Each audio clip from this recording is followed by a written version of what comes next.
penetrate them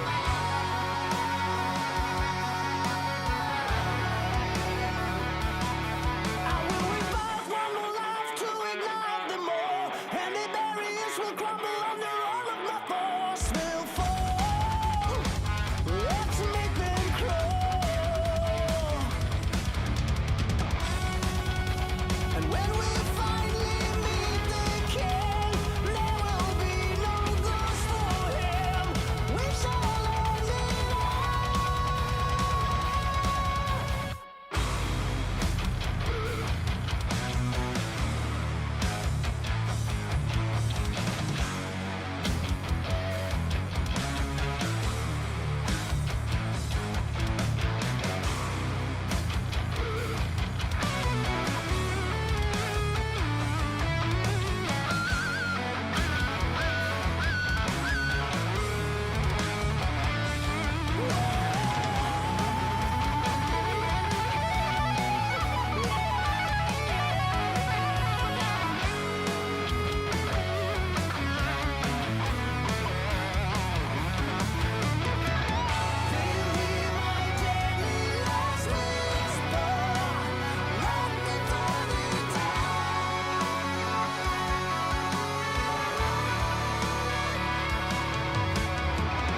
metal has begun, and metal shall prevail. For we know what they have done. 5 legends of our realm who sought to follow the path of their dark musings. But they did not know what they had summoned. Pentakill. To these creatures, there is but one thing left to do.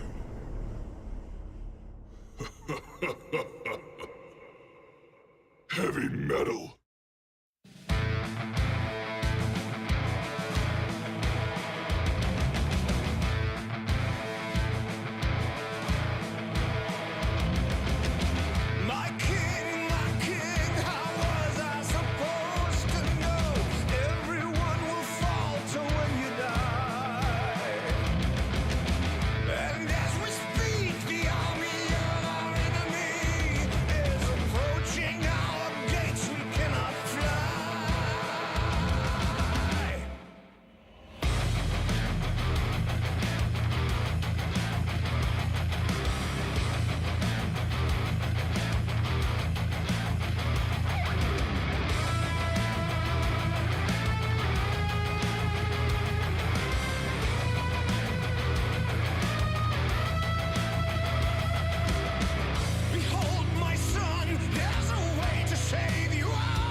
we're standing, basking in the light. No more we ever speak of fields of reckoning.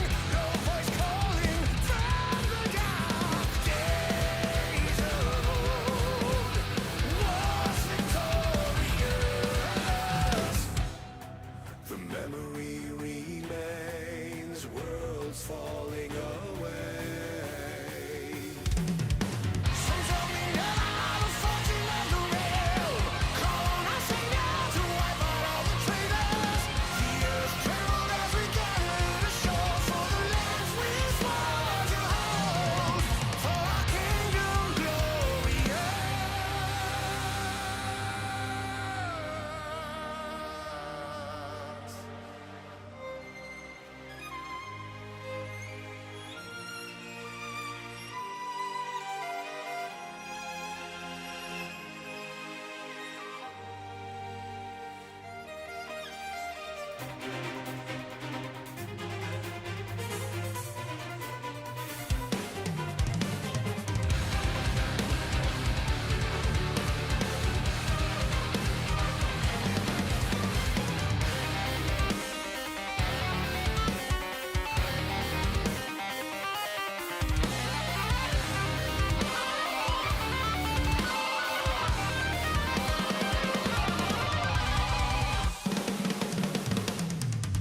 Some tell me now the fortune of the realm. Call on our savior to wipe out the traitors. The earth trembles as we gather ashore for the lands we swear to hold. For our kingdom glorious.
of pain. Vi sörger, vi sörger. Cold and empty, lifeless remains. Vi sörger, vi sörger.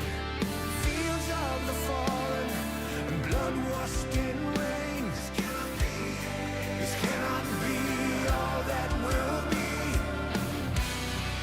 So you have torn this world apart.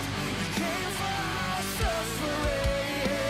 So we'll bleed, cut us deep, find the death that you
stay and fortify. You will be our silent eye.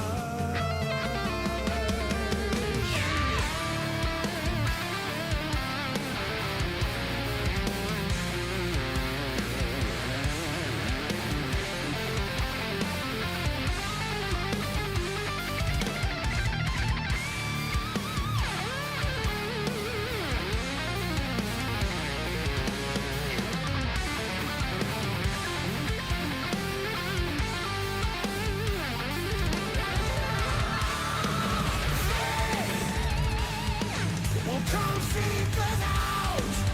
We will be there to give them reckoning.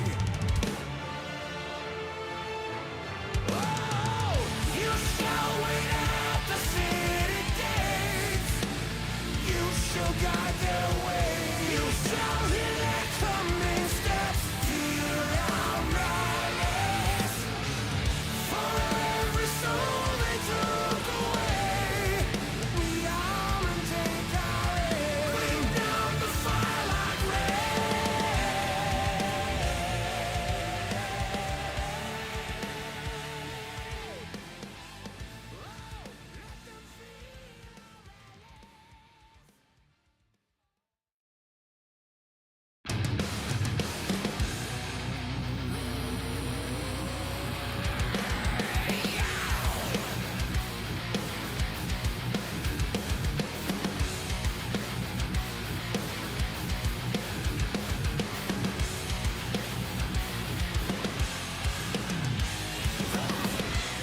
just another vacant race. To think of what is standing in their way. Oh, face them up, oh, face them up. But we are true to our name. Once, a stealing course. Strike twice. Redeem this world. We'll take our bombs, we'll make amends here. Where they bring death, we must remain. Relive the pain and turn it on them. 'Cause we must live up to our name.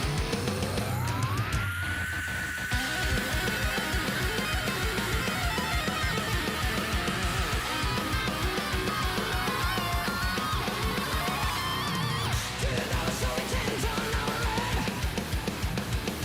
We refuse to let you have the final say. Strike once, and still no flow. Strike twice, redeem this world. We'll take our bombs, we'll make amends here. Where they bring death, we must remain. Relive the pain and turn it on them. 'Cause we must live up to our name. Strike once, we can't let go. Strike twice, we can this world. Strike once, a stealing course. Strike twice, redeem this world. We'll take our bombs, we'll make amends here. Where they bring death, we must remain. Relive the pain and turn it on them. 'Cause we must live up to our name.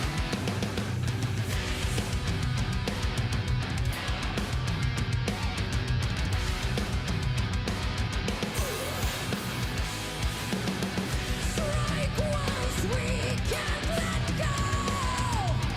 Strike twice, we can this world.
closer, but with the deepest red. Beneath them we look on. When they part comes the hatred they bring. Lost in the dark, we've come so far. Another step to rid the pain. Go and be counted till your last day. 'Cause only nightmares break their face. So stand upon these fallen lands and follow in our Father's plans. Yeah, until the end we will remain, and we'll hold on until our last breath.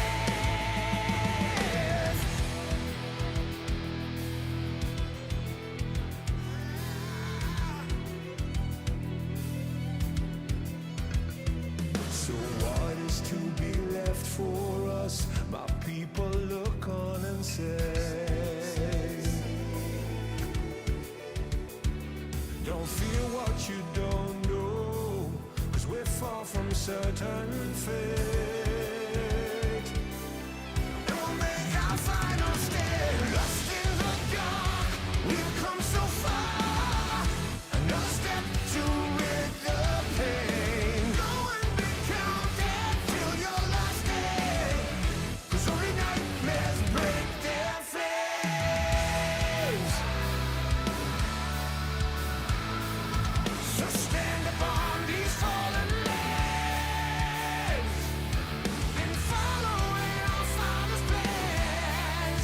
Yeah, until the end we will remain, and we'll hold on until the last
So stand upon these fallen lands and follow in our Father's plans. Yeah, until the end we will remain, and we'll hold on until our last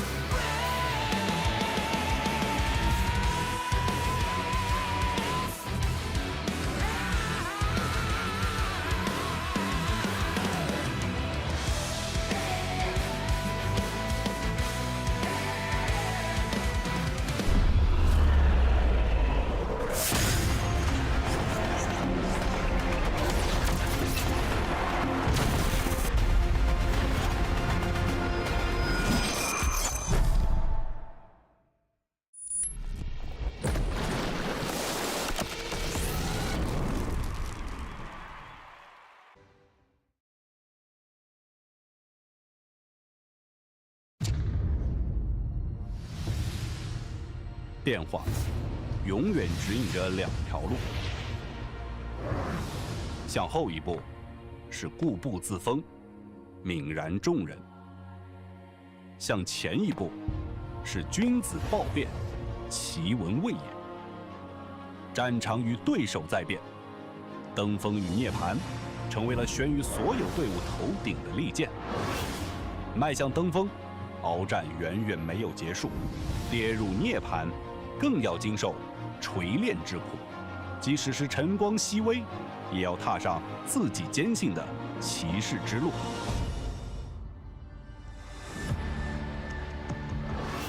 命运与心境在变，有人改换门屏，为的是在既定的轨道里改写故事；有人破釜沉舟，求的是在别人的剧本里成为变量；有人一路坦途，天赋异禀，惊艳世人，要的是境随心转，不变应万变。起点与终点在变，拼命追赶奔赴的远方，可能是猎场；整装待发的起点，可能是别人的梦想。季后赛只是新的起跑线，发令枪响，尘埃未定，莫问归途。Hello, everybody, and welcome to day number 2 of the LPL Summer Playoffs 2024. It's been a long time coming. As you can see on your screen, we are in Suzhou in LNG's arena for the whole of playoffs until we get all the way to finals. My name is Munchables. I'm joined by the Nymerinator today as we head into our second series. And honestly, every single round of playoffs this time around seems like an absolute banger. Should I just start sinking down like this or something with the thumb going up? I don't know how to react to that one. I have a new name, folks. And we have ourselves a new series today. We have something like 18 best of 5s to go through between the Knights rivals adding an extra 3 on, then of course the regional qualifiers at the end of playoffs as well.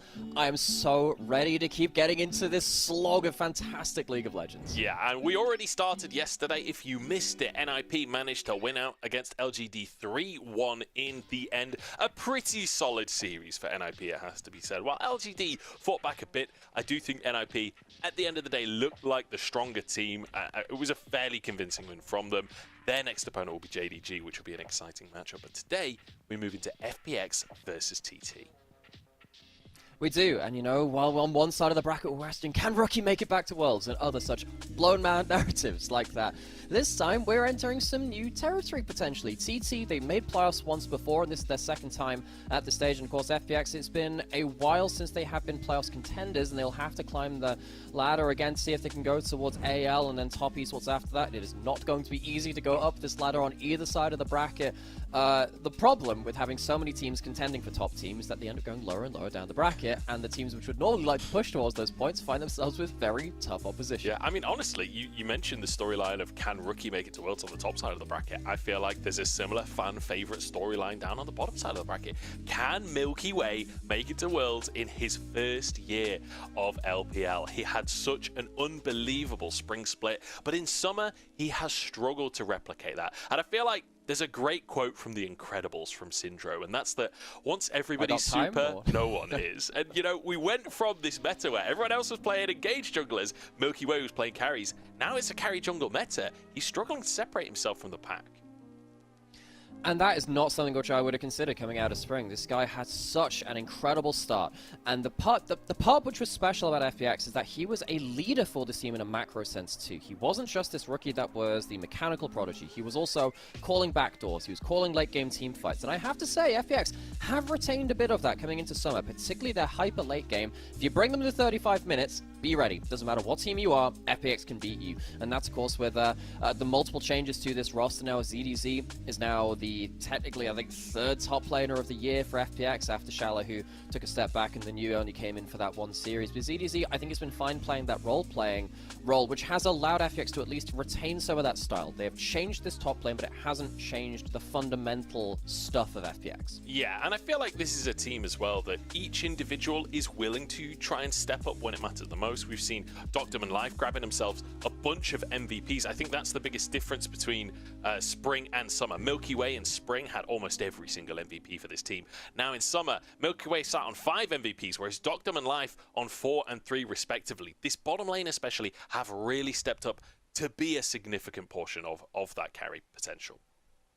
They're also a huge amount of what was criticized for FPX in spring as well, so that is an important step up. I will say in their last couple of series, Docdam was shot up quite heavily. I think by Jackal, it's not surprising to hear that, because it's Jackie Love, but still, it's important to see that they can recover from that and come now into their first playoff series. They've been off the boil a little bit against a team which has been playing much more recently. TT are on the boil, and the thing is, their bot lane is also playing really, really well right now. Yeah, that's the thing you just talked about. You know, Doctor struggled against Jackie Love. Well, 1xN is no slouch in the laning phase. 1xN and That's Feather, my goat. definitely a powerful duo, and I feel like Feather over the course of this year has become a much more solid player. I feel like early on he was making some silly mistakes. I feel like he's really buckled that together a little bit, and the 2v2 started to look really, really good. But Baytron and UCal as well, very, very good at controlling the map.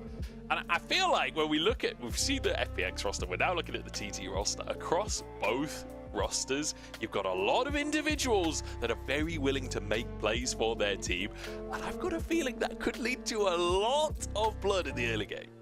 I really hope so. I think particularly the biggest difference between TT of spring and then early into summer and now is getting UCal involved in the early game as well. UCal has had a rough year. I thought he was a top 5 mid laner last year, and if you look back at that tape, I think you'd be hard-pressed to disagree with that. He was fantastic at the Jace and what have you, but he struggled to match that in this year. Up until the last month or so, as soon as we got out of that group stage and into the Rumble stage, I think UCal really just flipped a switch, and maybe the blue hair's doing something from there too. But alongside Baytron, who's also adapted really well to the AP jungle meta, TT aren't just some punch-up team who are, you know, these lucky underdogs or something. They are actually a formidable team now. They've had their down moments. Their group stage definitely left a lot to be desired, but I think that coming through into their best performances, TT, I mean, you can even see it in the stats, just like even before you look at what it means in the middle of it. They win out in a lot of the team stats right now.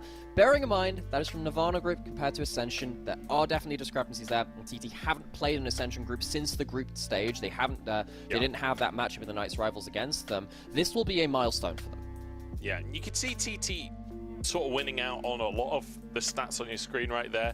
As you say, it's different groups, so it's a lot easier to get good stats down in the Nirvana group up again, comparatively to FPX, who are playing against the very best teams in the league through their group stage. So the stats can be a little misleading to some extent. However, one stat that I am very excited about is that FPX have the highest kills at 15 in the league. They have the highest deaths at 15 in the league. This is a team that wants to scrap with you. And there's a statistic on our internal stats website called bloodiness. Now, I don't exactly know the precise algorithm that goes into calculating bloodiness, but it's on a scale of 1 to 0, right? It's a decimal scale. They are on 0.97 bloodiness. It's basically maxed out on bloodiness. And TT no slouches either at 0.89, right? Like, this should hopefully be a bit of a banger. But I do think, like, if we want to talk statistics, I think the most interesting thing is where that bloodiness happens, right? Because for FPX, the top jungle priority, proximity, is the highest in the league. And you can see that Milky Way loves to get up there alongside ZDZ and try and set up ZDZ for a win. And that is really interesting to me because this is with a different top laner from what they've shown before. But if you look at the way that the FPX have been playing through ZDZ when he has got that attention, typically it's been on stuff like Twisted Fates or stuff which can start paying back to the team afterwards, where you give him a gank or two in the early game to set up his lane, get him into a position where he can get potentially an XP advantage, and then suddenly start ulting across the map. I think that FPX, because of that, are one of the few teams that have retained that Twisted Fate priority to the level that they have. Very few teams are doing that now, but no, this is a very different style to what I would have expected. Oh, it's kind of fun. It's going to see the fan interactions out there as well. I'm kind of sad that UCal's hair is that is a Snorlax. That's sick. Do they have a poker flute? Are they going to put it in the door? Are they going to stop the other team walking into the arena? What's the play here, folks? They turn up with a pseudo Woodo. The ultimate battle of the blockages. Yeah, it's great to see these players meeting the fans, getting some gifts as well. Obviously, both of them in away from home. Ultimately, they're in LNG's arena today, so. Good to see the fans coming out for these teams, and I'm sure a lot of people in Suzhou have been waiting to see these teams here, especially FPX. I know are big fan favorites, especially Milky Way, but TT I think have really built up a fan base in China across the course of this year because they do have some big names. I mean, UCal especially really became a bit of a sweetheart for a lot of Chinese fans, but also 1xN has had some insane moments. I feel like the team across the board is starting to become popular. I'm expecting the stadium to be pretty packed out today. I hope it is too. The way that I phrased it, particularly with TT before, is that I find it really hard not to like them. I just find myself drawn to that energy they have on stage. Whenever they win a game, regardless of whether UCal has ran it down and had a complete infest or whether he was the main character for, he gets up and he starts screaming, he starts pumping his fist, and he starts, going over to his teammates and sharing some of that energy as well. I appreciate that. I think it is an inherently good thing to support our underdog teams and teams which might not have had that success before. TT are a team which have had won playoffs before, and they went out in that first round. This is their second time, and I have to say, I think they do have a fighting chance here against FPX, despite the fact that it is Nirvana versus Ascension.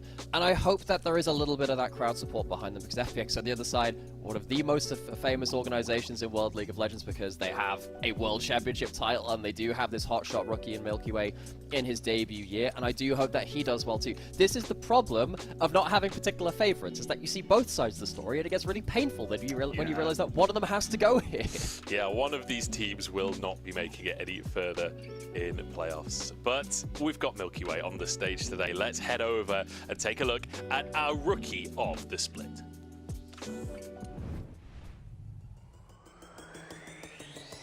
被留住，你也没有闪的呀，你没有 DF， 那这样来福前面埋了一个伏笔 ，Milky Way 把这个伏笔给写下去了。被 Gofdam 拿到了1血。 与此同时 Milky Way 吃完蓝 buff 升2级，还要继续追，但明森这里有闪现，被打晕，还差点下 PA， 哇 Milky Way。 Q 技能砸到了 Scott， 但 Scott 是有火箭跳跃在身上的，也没急着交，因为紫卡已经包过来了，看这边有没有追击的手段。紫卡来找谁？吃了一刀伤害不敢进，但是这个被动睡到3个人，叶兰也要找这边的紫卡，吃满一刀攻，这种紫卡致命溜溜球啊！ Milky Way 想要去抢，只能用这个果子。哎，鱼坦这个第一时间开得很好，飞起还没扔出了，大龙也到手，这波 TT 要直接爆炸了，只剩下一个长安圈的侯雅，侯雅一个大招吸出了鳄鱼，但是鳄鱼这个位置有选手，往前再追击，长安交出自己的闪现往后追，还是被虚空手的一个锁住了。 整个英雄联盟的历史上，应该也没有大龙会翻吗？还想上中努力 ，Milky Way 在自己墙上斩一个出来，而且带了一个找利我，突然一个闪人 ，Milky Way 变身了，变了一个只有一个印子分身在手里，再要往前斩，变身了，绝境当中还有一些基友坐下来 ，Milky Way 3杀到手了，还有机会，要5杀了，好像，国力也被杀了，我这个疯狂人又翻盘了。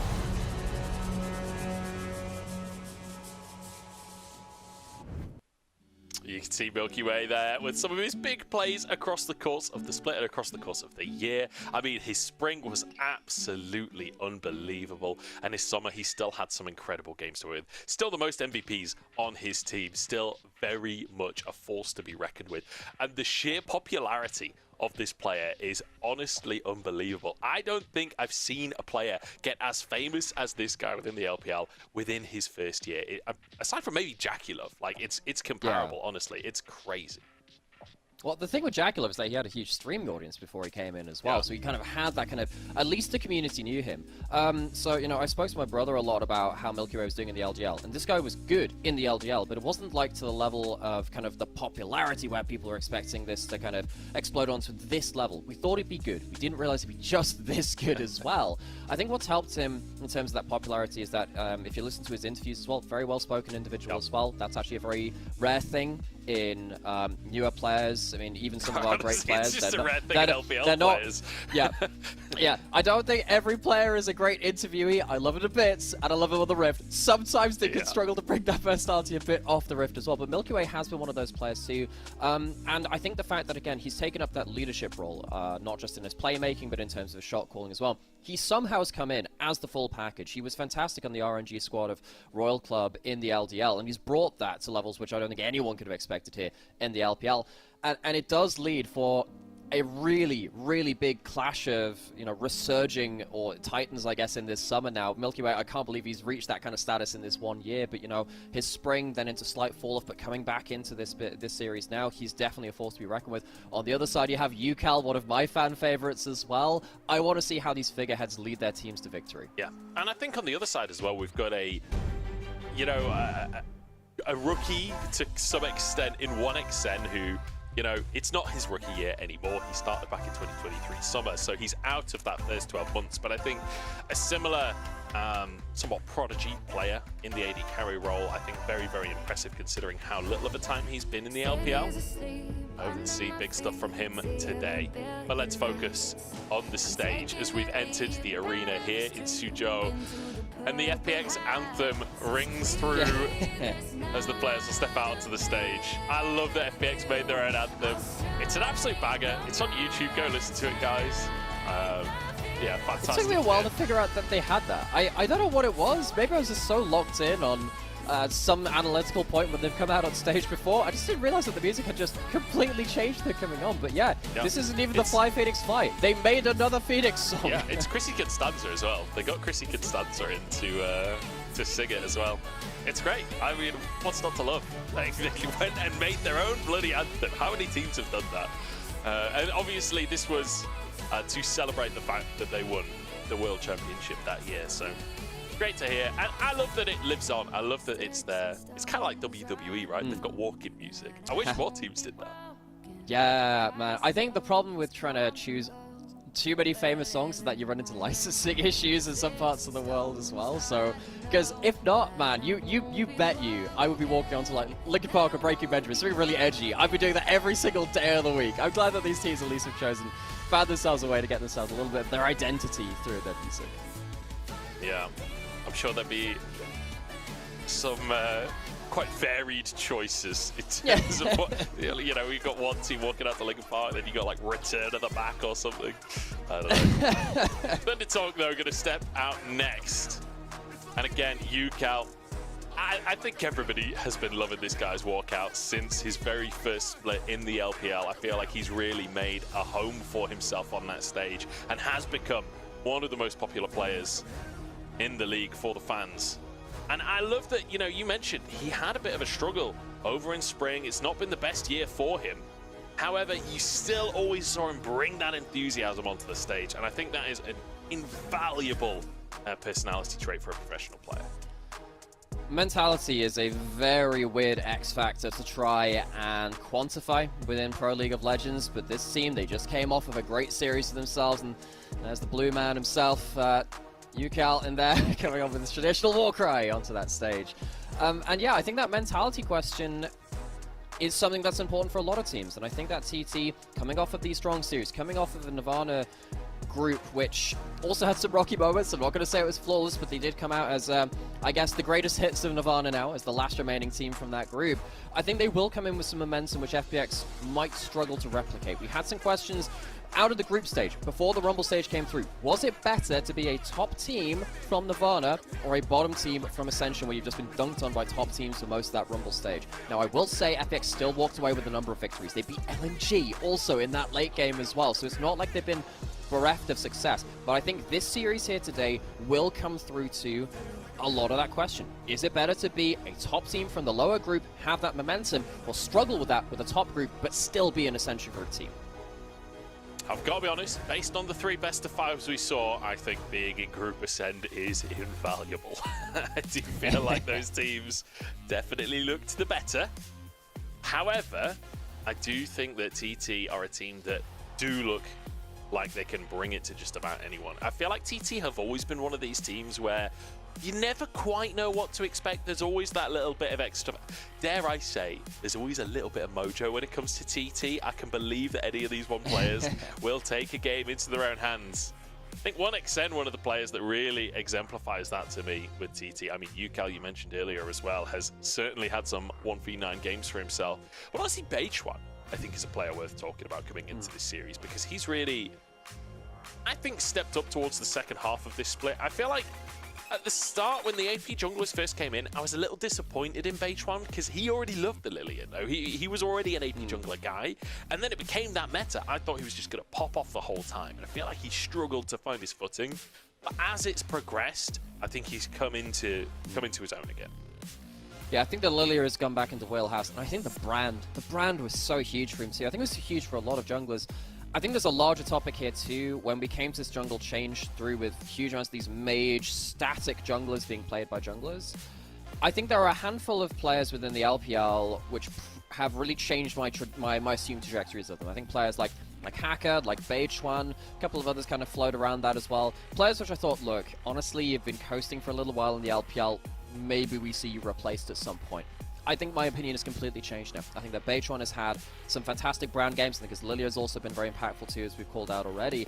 And that's been really important to this team. What that has been, with Hoya having some good games on the Poppy and getting himself to a bit more stability in that top side, able to play that weak side, with Beichuan adapting to the AP, with 1xN being 1xN and being that second string to the bow as we knew he could be from that last year. This isn't a UCAL only team anymore. And we have talked a lot about UCAL in the run-up to this, of course you have to, but this is actually an ensemble effort now. This is the ensemble performance, not just about one player. And that means, hopefully, it's going to be team versus team, not just player versus player too. I'm sure we'll see plenty of that, but it should be ensemble performances to show how far these teams have come as units. Yeah. And I think there's a really good, like, statistical thing there. Oh, great sentence, Joe. I think there's some good statistics to back that up as well, because, you know, that is a very mirrored storyline of, like, what was player versus opponent is now team versus opponent with both UCAL and Milky Way across spring versus summer. But with Milky Way specifically, you know, when you look at how he's played these games, his top jungle proximity is obscenely high. It's the highest in the entire league. But how much he likes to play around bot lane, a lot less so. And in fact, his kill participation overall, very, very low, 17th in the league. However, the team's like kills per minute and how often they get kills is incredibly high, and that goes across the board. Everyone is willing to step up to the stage, and it's time to step up as we get into our first champion select, and straight away we are getting these AD carries out of the mid lane with a Zeri and a Tristana back. So, what is going to happen with Aurora? Are we going to ban it on red side? Are we going to let it through for one game to make sure that they can play it? Or whether it will slip through to you on that red side as well? This champion has been hotfixed, but it's still enabled. Also worth noting that because it is enabled, it will probably be likely at Worlds too, because every region now has that there. Care passes it up, goes for the Lucian instead. That leaves it open for UCAL. Will they take it into the Lucian? Or will it go top lane as well? Remember, Aurora a flex currently, so you can blind it and always swap it between lanes if you're not happy with the matchup that you've got here. I'd expect both Hoya and UCAL, and ZDZ and Care for that matter, will have been practicing this pick at least a little bit, or at least you would hope so. It will be locked in. We get Aurora again, and I think that is going to be a theme across the course of LPL playoffs. Importantly, this is the hot-fixed Aurora. This is not the original release Aurora. You say it so many times, it suddenly becomes difficult to say. If it goes into TT's top lane, it'll be Aurora. We'll save that one. But yeah, ever so slightly nerfed version, still very, very strong, let's be honest. Yeah. Now, what this does mean is that you have a magic damage mid laner. This does mean that Beichuan maybe doesn't have to go towards that in the jungle himself. You could go towards an AD/initiating jungler. Maybe Sejuani could be powerful here as well to have all of this big snap engage. And stuff that can punish that Lucian very well. On the other side, Milky Way or Life could be picking up that Maokai. That is a flex pick, and FPX are one of our most flexible teams in the LPL. But ZDZ, with that cannon, should give two strong early lanes for FPX. Aurora, still a strong champion in her own right, but Lucian is still Lucian at the end of the day and should be getting pushed. The Maokai for potentially Milky Way feels reminiscent to me of last playoffs as well, where FPX really started to move away from just jungle carrying more into a team environment. Maybe that is the way they'll go again. As TT grab a Viego for Beichuan. All about that first kill and then finding a reset. Yeah, so, we have seen the Viego Aurora. I'm trying to remember if it was played in PCS for a game, but this has been played as a combination, and it is very, very strong. Now, when Aurora casts her ultimate, that giant rings appears on the ground. You don't get out of that unless you have a flash or a blink. It's not easy to get through it. What that means is that you are trapped inside the Thunderdome for Viego to potentially get a reset. So, FPX are going to have to be very, very careful at playing around where Aurora could come out of Fog of War, come out of invisibility, and pop their own champions. this game is going to be very much about responsible pushing lanes from FPX. If you push too far and there's an Aurora and a Viego there, you die. TT will probably need an extra engaged threat to make sure this isn't just an Aurora threat composition. They would have loved that Leona, and of course I'd imagine stuff like potentially a Rakan or a Nautilus is also taken away now by FPX in these last bans. But if they get themselves another pick threat, I think this composition becomes really, really deadly as soon as someone breaks apart from that grouped up formation that FPX might want to start putting together.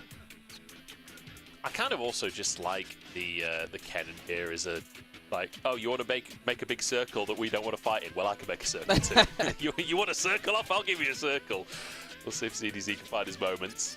But Hoya now looking towards a top lane pickup here. We did see a slight Nasus hover for a second. I know the AP Nasus can do well into the Kennen. It's not going to be that though. It's going to be Kasane. Oh my lord, look at this. Doctor of life. Caitlyn Braum instant lock-in. Wow, okay, so the thing is, Braum can still suffer against some champions. Maybe a last pick Karma could work here for TT. That could really help them secure this laning phase. Ezreal Karma can still bully this out, something that top esports flexed to earlier in the split. It would mean Feather is off of initiation duty, which has been his bread and butter. He's loved that Alistar. He does lock in that Karma. It means that we suddenly, this is not about potentially high jungle presence topside. I think it might be on bot side now. I think it might have to be. Caitlyn, Braum, Ezreal Karma, all about those first couple of levels of the game. Who's landing the skill shots? Who's getting the chunk out? Because that will be a real nexus of power in that bot side. It certainly will. I mean, Caitlyn, if she can get ahead, will take over a game, but the same thing for Ezreal Karma. It's so difficult to win versus this lane. It's one of the most oppressive lanes in the entire bot lane, I would say. Let's see if TT can use it. Now, TT, they have the highest dragon percentage in the league. They love playing for this bottom lane, and they have Ezreal Karma against Braum to work with. It feels like a solid way to start their playoffs. So, game one. We know that both these teams have occasionally pulled out some different stuff. FPX particularly, this team has been flexible. They have been innovative. And they've been bold with what they've come away with from draft. They really are leveraging towards this bot side in a way which I don't think they really did in spring besides that Ashe Rumble. They found new ways to do it here in summer. Both these teams have evolved from their former selves. You're up against each other here in that first round to see who moves forwards. First round, second time TT have ever been in playoffs. Technically, once they went as Sino Dragon, but that's a long time ago. Sino Dragon is two organizational changes away from TT, so we'll say this is their second time as an organization here. FPX, on the other hand, big expectations to live up to. They are living in the shadow of 2019. Let's see if they can make a run here in 2024.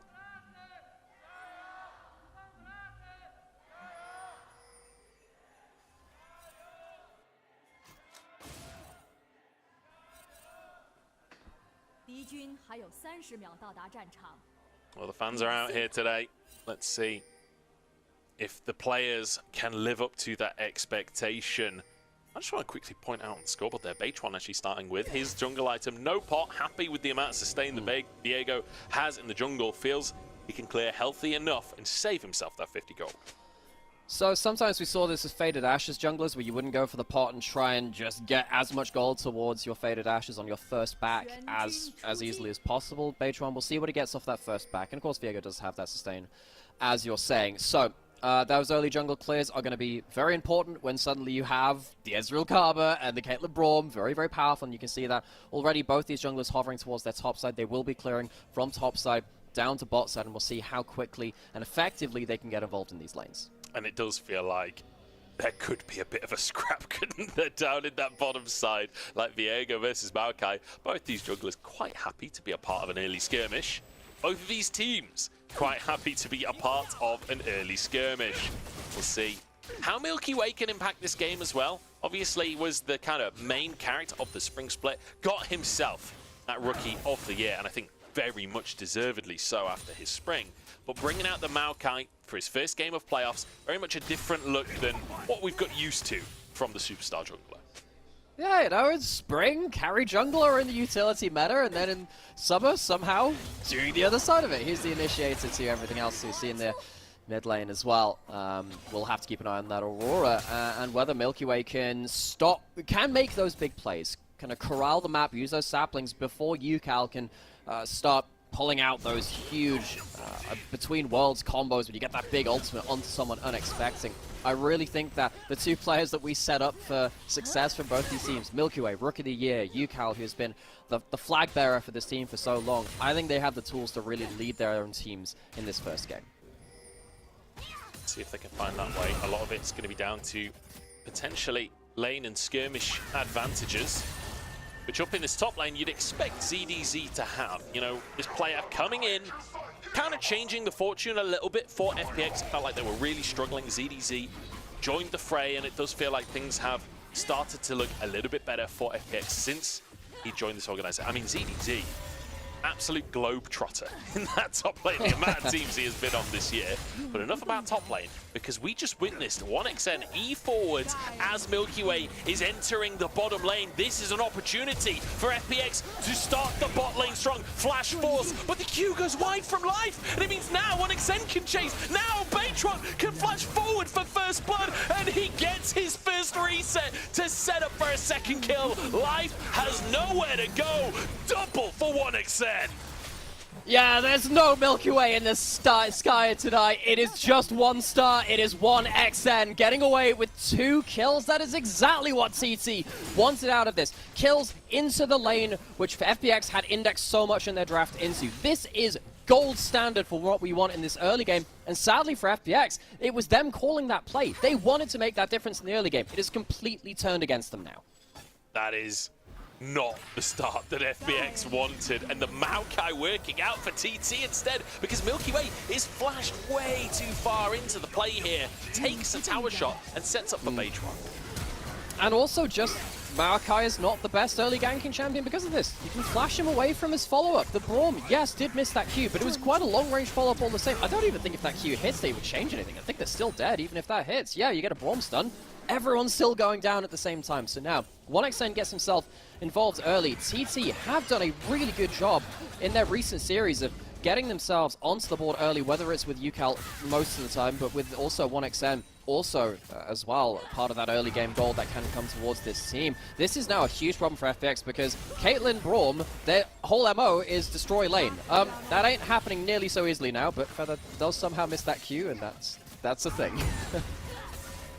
ZDZ, though, having a similar MO in the top side as he sends Hoya back to base. I just want to quickly point out as well, Hoya is teleport exhaust on Cassante. That is an anti-Kennen build if ever I saw one, for going flash to make sure that this Kennen can't take over fights. No, we have seen that into the Kennen a couple of times now, to the point where it was really fun seeing like double exhaust comps coming out, because Kazan's man, this is nasty a second in the bot lane, because this is the extra thing which we'll lead on to. The exhaust in top lane means you don't need it in bot lane. 1xN and Feather can take a heal instead of that exhaust. It means they can be more lane dominant. This is part of a bigger picture. And of course, now with that bot lane getting ahead, it really helps them. Oh yeah, now potentially going for an all-out here. ZDZ finds the stun though, repositions, he'll be okay on that one. But as you say, yeah, it just leads to this bot lane dominance. The fact that they don't have to take that defensive summoner means that the cleanse can be there for 1xN, means that heal can still be in play for the 2v2. Just look how one-sided this 2v2 is. This is against the Caitlyn. Caitlyn is picked to win lane, and this is not looking like a lane win right now. No, this is the problem when you give that counter pick support over as well. Braum is not an uncounterable champion. Oh my God, they might even just dive! They're just gonna kill him with the tower. Live gets his shield up. It won't save him. Feather tanks, and then a flash cleanse over the wall from 1xN, so he gets away. Care though, stuck inside the circle, looking for the reset, but flashes just after the circle's gone. Gets away with his life.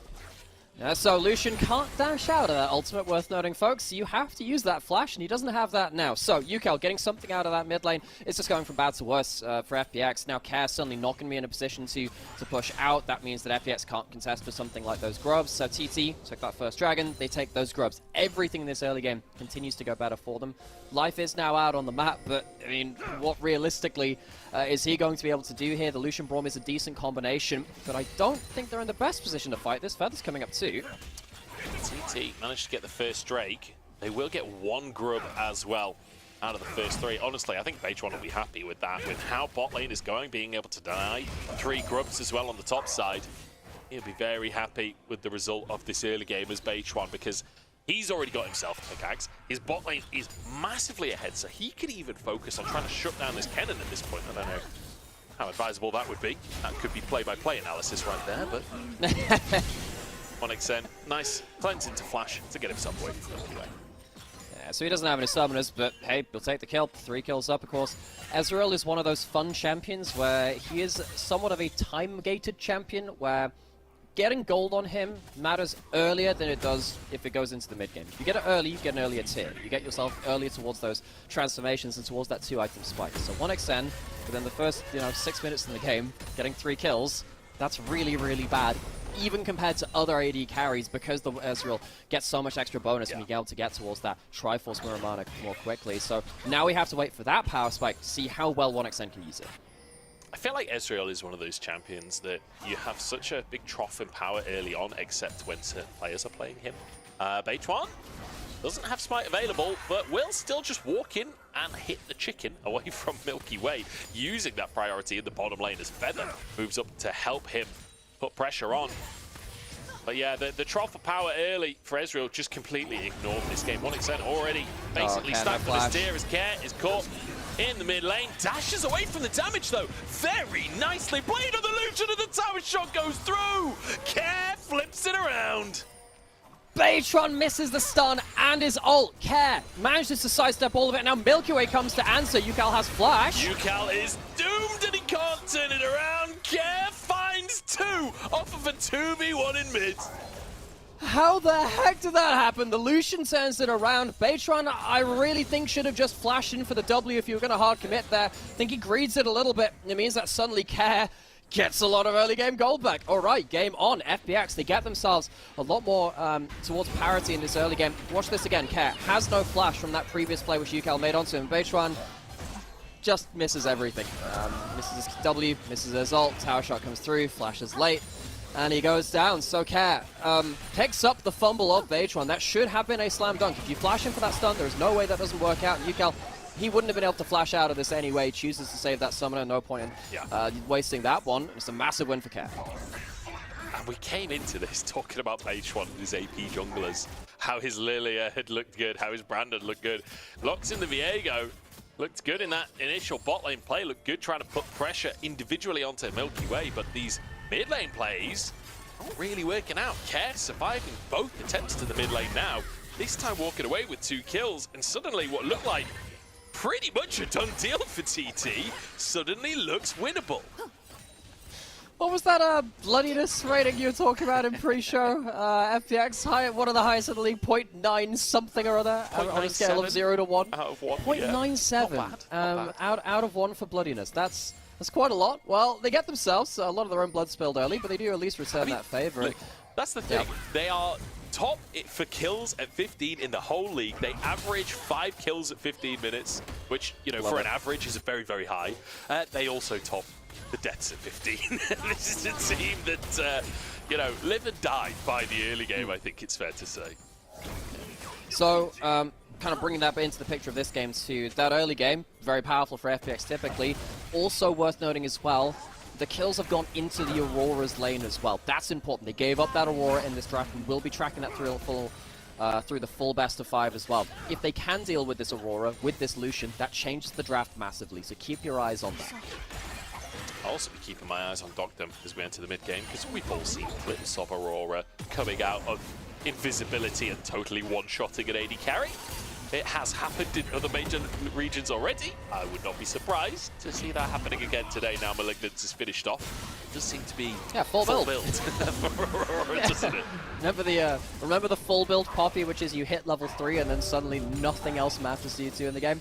It is the same thing here. Aurora gets herself to, gets towards Malignance, gets towards that point where you just start spamming your ult with these aggressive plays. And yeah, you can punish people overstepping. That's another thing we mentioned before. There are now some teleport walls. The Observer is very, very zoomed in on that. The Observers knew something we didn't there. Double TP, ZDZ and Care come into the play. They want to shut down 1xN and shut him down. They will. ZDZ grabs the bonus gold and is miles ahead in the top lane. Alright, so on track for those 5 kills at 15 average for FPX. 1xN doesn't get the memo and Arcane shifts into that glorious cannon teleport, and then suddenly ZDZ can really start to threaten now, not just in his own lane, which you can do with that Leandri's built up, but of course everywhere across the map. TT, this is the lane where they had all their power. This is where they have those 3 kills, but watch this again, because it's that regular vision ward.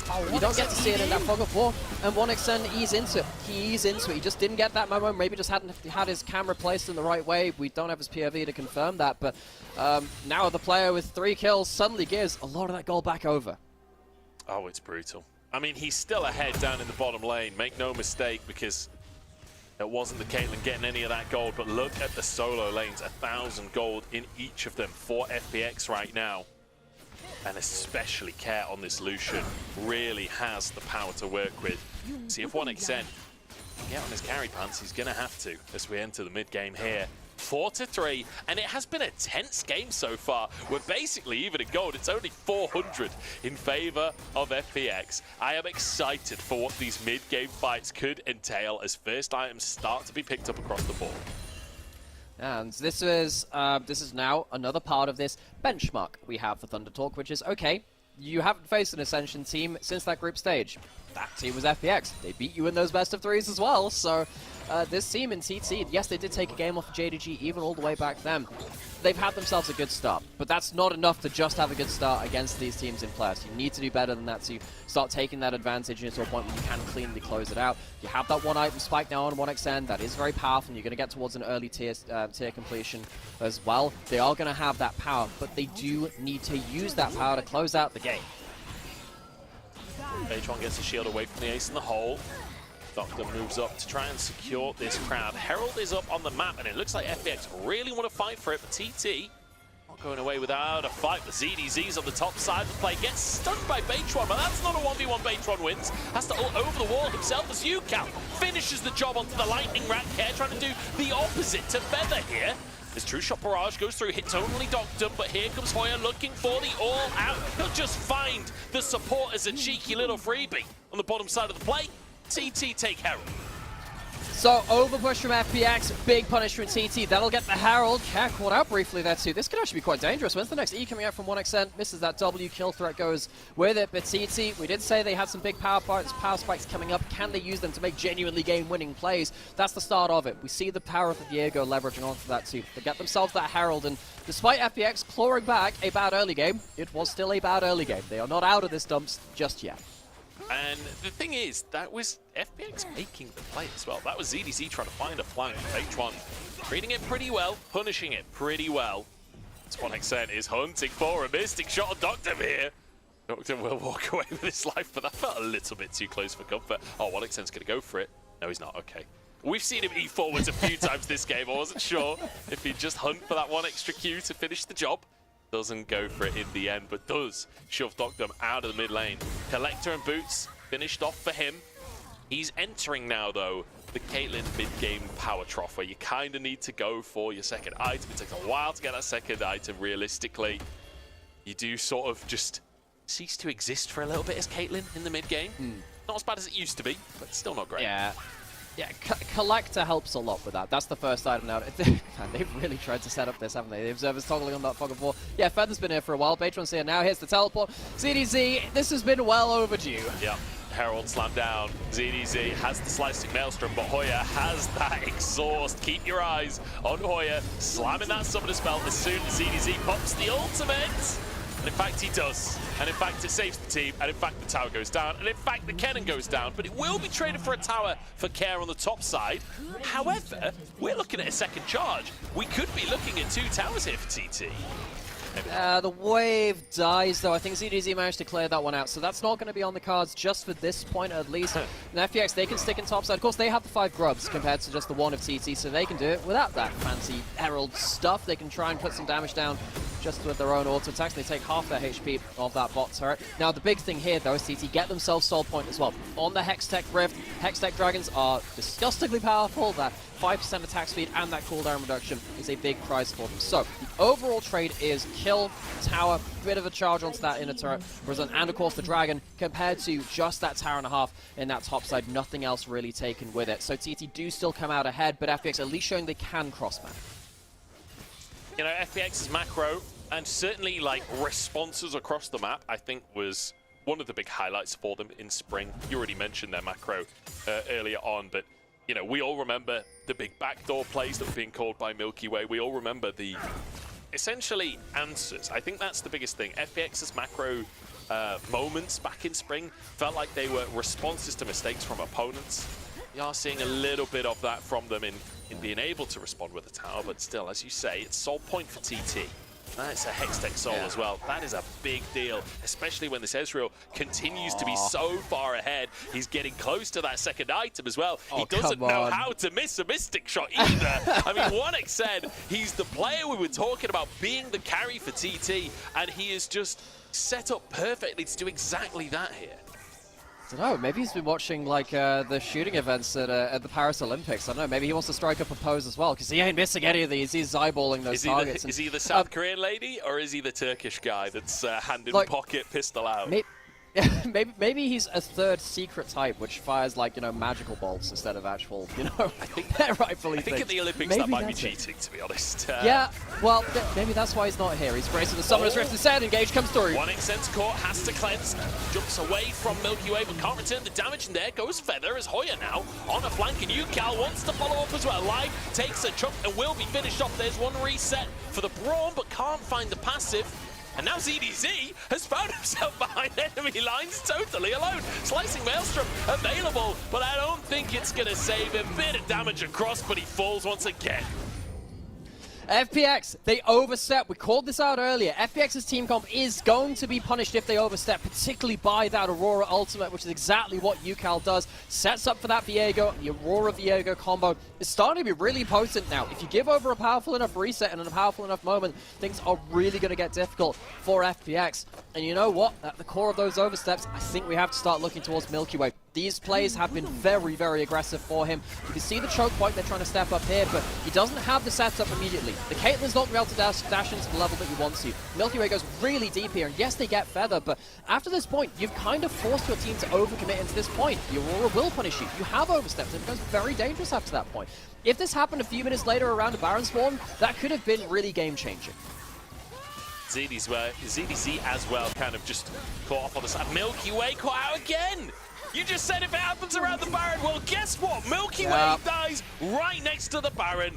The rookie of the split, the superstar of spring, falls just as the biggest objective appears on the map. TT, not only should they get this Baron, but Drake's up again in 2 minutes as well, and they'll have Baron to set it up. FPX have to make a miracle happen. Ace in the hole does diddly squat. Care has to carry, but the Baron is already gone.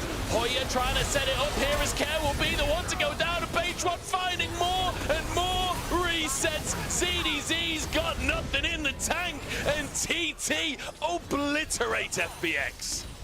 FPX find nothing at the Baron pit except thunder, lightning, and a lost team fight. TT, they have managed to recover a couple of their stumbles from earlier in the game, and they are now very firmly in a game-winning position. Baron buff, which can lead into that soul. They have themselves their 2-item spike on 1xN, and the whole team is firing off on all cylinders. FPX, we said they couldn't overstep. They do it twice in as many minutes, and the game's fallen apart. And here I was saying Group Ascend is all that matters. Here I was discounting Group Nirvana. TT having none of that. I mean, it's a tough fight to win 3v5. The Baron already goes down, exhaust comes in. It's just too easy at that point.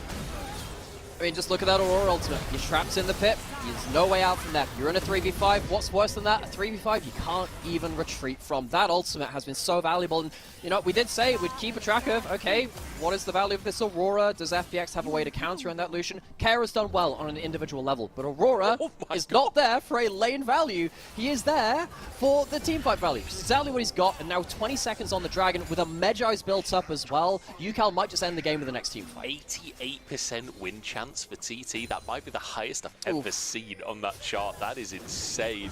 UCal doing some crazy things on the Aurora. H1 happy to follow up with those resets, but it's been a beautiful game here from TT. Hoya tanks up the culling. Feels like Care has to carry, but it feels basically impossible. As ZDZ jumps onto the back line, he's going to get feathered, but at what cost? Because the rest of the team is falling to pieces. 1xN happy to carry it as Hoya finishes off his late opponent. And Milky Way all alone in the world, and 1xN wants a bit of revenge for one attempted gank down in the bot lane early. You don't get away with nothing this time around. Yeah, I don't think that's a kind little buddy in the mid lane. That is the killer Bunny Rabbit.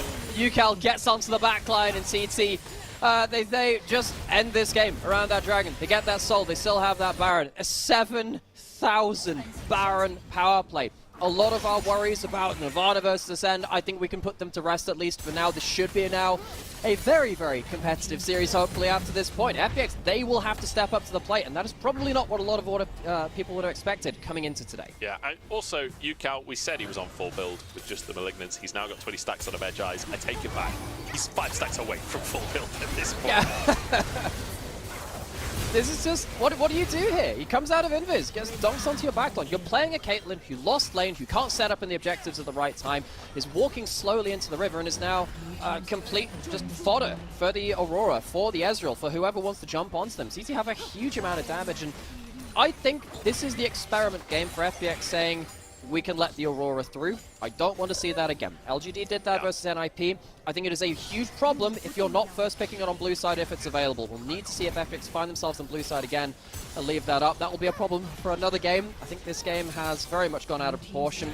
10,000 gold lead before 24 minutes. That's not okay, Joe. It's a problem for another game, but honestly, FPX should be thinking about problems for other games at this point. True. This one feels bad as over as it comes to me, at least. It's 10 or 11,000 gold in favor of TT, as well as a Hex Soul. Elder coming onto the map in 4.5 minutes time. Maybe there's a miracle angle for that. But one thing I do want to quickly talk about is this Kennen pick for ZDZ. Because in the draft, I could see, playing disengage with this composition with a Kennen to just sit in your team when Aurora comes in, you ult and kind of deny that all in. I don't feel like we've seen that at all from ZDZ. He's been looking for these flanks, and it's not worked out at all. Oh, Doctor. Well, this is why it doesn't work out. How can you play around organized team fights when you don't have an AD carry? Doctor lost lane, and he has kind of proceeded to do very, very little, because then you're a Caitlyn, you just can't do anything. Yeah. I mean, that last death just feels like tilt, doesn't it? There's no way a professional player should be caught out in that kind of position. That is a little egregious as a blast code to knock UCal in. Okay, Milky Way, I see you. Gets the blast code for the engage. There we go, Aurora down. Maybe there is a chance. Alright, Killer Bunny Rabbit dealt with. We can move on with the story now. UCal loses some Magi stacks, that's important. TT, probably not the way they wanted to close out that game. They just killed the AD carry. You would forgive them for thinking that the game was done after that point, pretty much.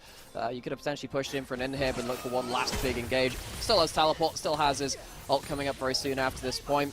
I mean, FPX, what are they looking for now? Baron Steel, Elder Steel. They probably need both at this point, which is a problem when you can't even walk in towards the objectives. I try and read the gameplay here as a League of Legends commentator. What have you read? What kind of genre is it? What I'm hearing from 1xN is, shut up talking about UCal. This ain't UCal's game. I'm the superstar here. I'm the one that got a hat trick in the first 5 minutes of the game. I'm the one that's carrying these fights. And to be honest, you know, in hindsight, 1xN has been doing massive damage across these team fights. The Ezreal is well and truly online at 3.5 minutes. I'm keeping my eyes on 1xN for the next fight. And, you know, that really does encapsulate what he's brought to this team. This is not a one-carry team anymore. It was UCal and 1xN. I think others have now stepped up to join them, but 1xN started that charge away from just the UCal show. It's games like this which really prove how valuable he is as well. Another LDL, recent upcomer towards the LPL. He is just one-man army. He knows he can jump with the Braum. It's not a Dauntless. He can stand here. Who's going to punish him? Milky Way has a flash W, but we've seen what happens to that before. 1xN, he can do whatever he likes. Will he eat in? It's always the question with LPL Ezreals. He's away this time as Baron had been started by H1 and UCal, but they peel away. 5v5 on the cards, but Milky Way just ain't tanky enough. The Mystic shots do not know how to miss. And 1xN continues to snowball these fights like crazy. True Shot Barrage almost available again as well, and Milky Way is already junked. A walk away with his life, but just the one pick is enough as a flash forward from H1. ZDC locks him up, 2 levels but up. there's just no damage, and H1 1v1s the enemy top lane. He's 2 levels up on the cannon. Yeah, you were calling out that cannon earlier. Where are the aggressive angles? Why aren't they working out? Well, they've been very well countered by TT, but also now at this point, there's just no XP. There's just no gold, and there's no hope in this one. We said FPX, well, they probably need to look towards a Baron Steel and Elder Steel. They're not even allowed close to them. This has been anything but a close mid-game after this point. We said that FPX, incredible macro team when it gets to, 35 minutes. I mean, we've got still 8 minutes left until it gets towards that point. Starts from FPX trying to force through mid lane, trying to get something into the river, but they can't even go the easy way into the river. Typically that is push in mid lane, avoid all of these scary choke points. They're not even allowed through that. TT, real credit to them. Yes, they're a Nirvana group. Yes, they are coming in as the lower seed here today, but they don't look like it. They're coming in with a really good set of skirmishing performances, a really good set of really good carry moments from multiple players. And honestly, 1xN? I was going to say Core. He's not Core. He's not Israel. He's fine. And True Shot Barrage is going to jump 3 as well. Milky Way, less than 2,000 HP in total, despite building tank on this Maokai. He's just not tanky enough. There's no way in for the side of FPX. It feels like the health bars just don't exist. No, they don't. They are so easily shredded through by TT. They'll get themselves their first inhib. They don't even need to back off for the Elder if they don't want to. Why give FPX the chance to get a miracle steal when you just push into the base? Well, TT, with the Baron, with the Hex Soul, they grab themselves that bottom inhib, and immediately they sort of do everything in their power to... Oh, hang on, 1xN goes for these. I've seen him do it before. Life next on the chopping block. Colin comes on in and DDZ catches him. It's a shutdown and a half as Feather and UCal trying to get on the bottom side of the player will find ZDZ. Hoya looking to be the engage as Feather goes over the wall looking for a tether, but he can't find Care, and the stun goes wide on Doctor. TT lose their big carry. Can't really snowball the fight. And Feather really shows that Raptor what for. Tethers up the big Raptor instead. The Elder is still up. Life is still down. ZDZ is still down. It's a 4v3 around the Elder. I mean, it's 3v3 right now as Hoya TP's back into the mid lane. He could get a flank angle here. This could be disastrous for FPX, and Care suddenly realizes what's going on. Pulled into the fray and taken to pieces. TT, they start strong in the bottom lane. They dominate the mid game, and now Hoya wants a slice of the action as we enter the late game. Elder taken, and TT show us that Nirvana ain't done just yet. Their group matters too. As UCal finds a bonus. That'll be game, and that'll be TT taking the first of the series. Yeah, are they Nirvana or are they ACDC? Either way, I think FPX have been thunderstruck. This has not been a close mid to late game. The Aurora is let through, the Ezreal goes off, and TT slammed through this first game. FPX looking a little bit lost across the course of this one. Life tries to 2v1. He's done everything he can as a Braum in that situation, but honestly, the Braum pick did not work at all. TT, a beautiful draft, a beautiful game, and honestly, a little bit of flexing from them across the course of game 1. UCal finds himself his 25 stack Magi's at the end of that game as well. A lot of this patch, folks, is going to be about finding our new champions of power again, our power picks. I think Aurora has to be one of them. I'm so surprised they got let through to red side of all things. We've seen this champion been banned or first picked. I think this has to be an experiment game coming in from FPX. This had to be that game to say, oh, we can deal with it with Illusion. Because if they can do that, that changes their drafts. TT, for me, they walked away with a great draft. They walked away with those huge kills early game. And FPX, they have to start imagining what they want from these drafts. Yeah, FPX, they've got to change something coming into game number 2 because that was all TT all day long. The solo lanes did something in the laning phase, and that's sort of where the FPX story ended for game number 1. We'll jump into game number 2 right after the break.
You will be our silent eye.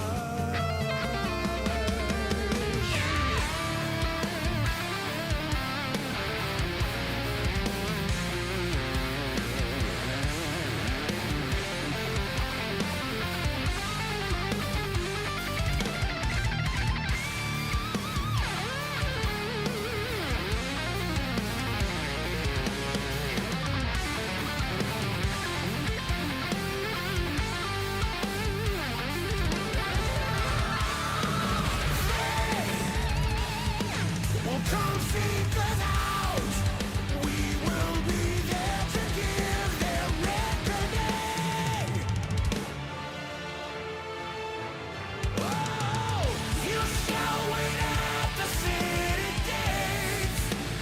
You shall guide their way. You shall hear their coming steps. Feel our malice. For every soul they took away. We arm and take our aim. Bring down the fire like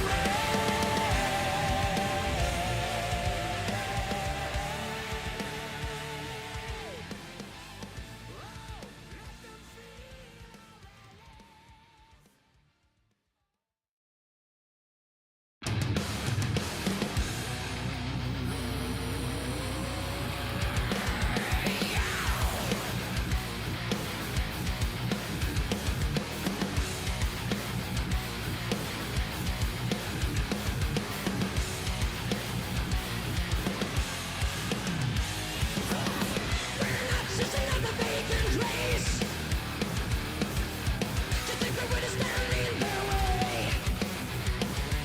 Oh, face them up, face them up. But we're true to our name. A stealing course. Strike twice. Redeem this world. We'll take our bombs, we'll make amends here. Where they bring death, we must remain. Relive the pain and turn it on down. 'Cause we must live up to our name.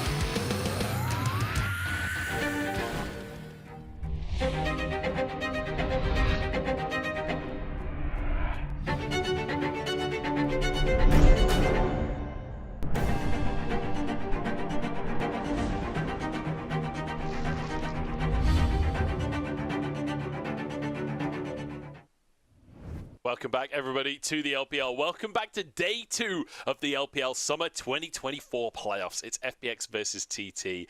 And boy, did TT come out of the gate swinging. I'm joined by the Nymeratron. Nymerinator? I can't remember. I've already forgot the nickname I gave you.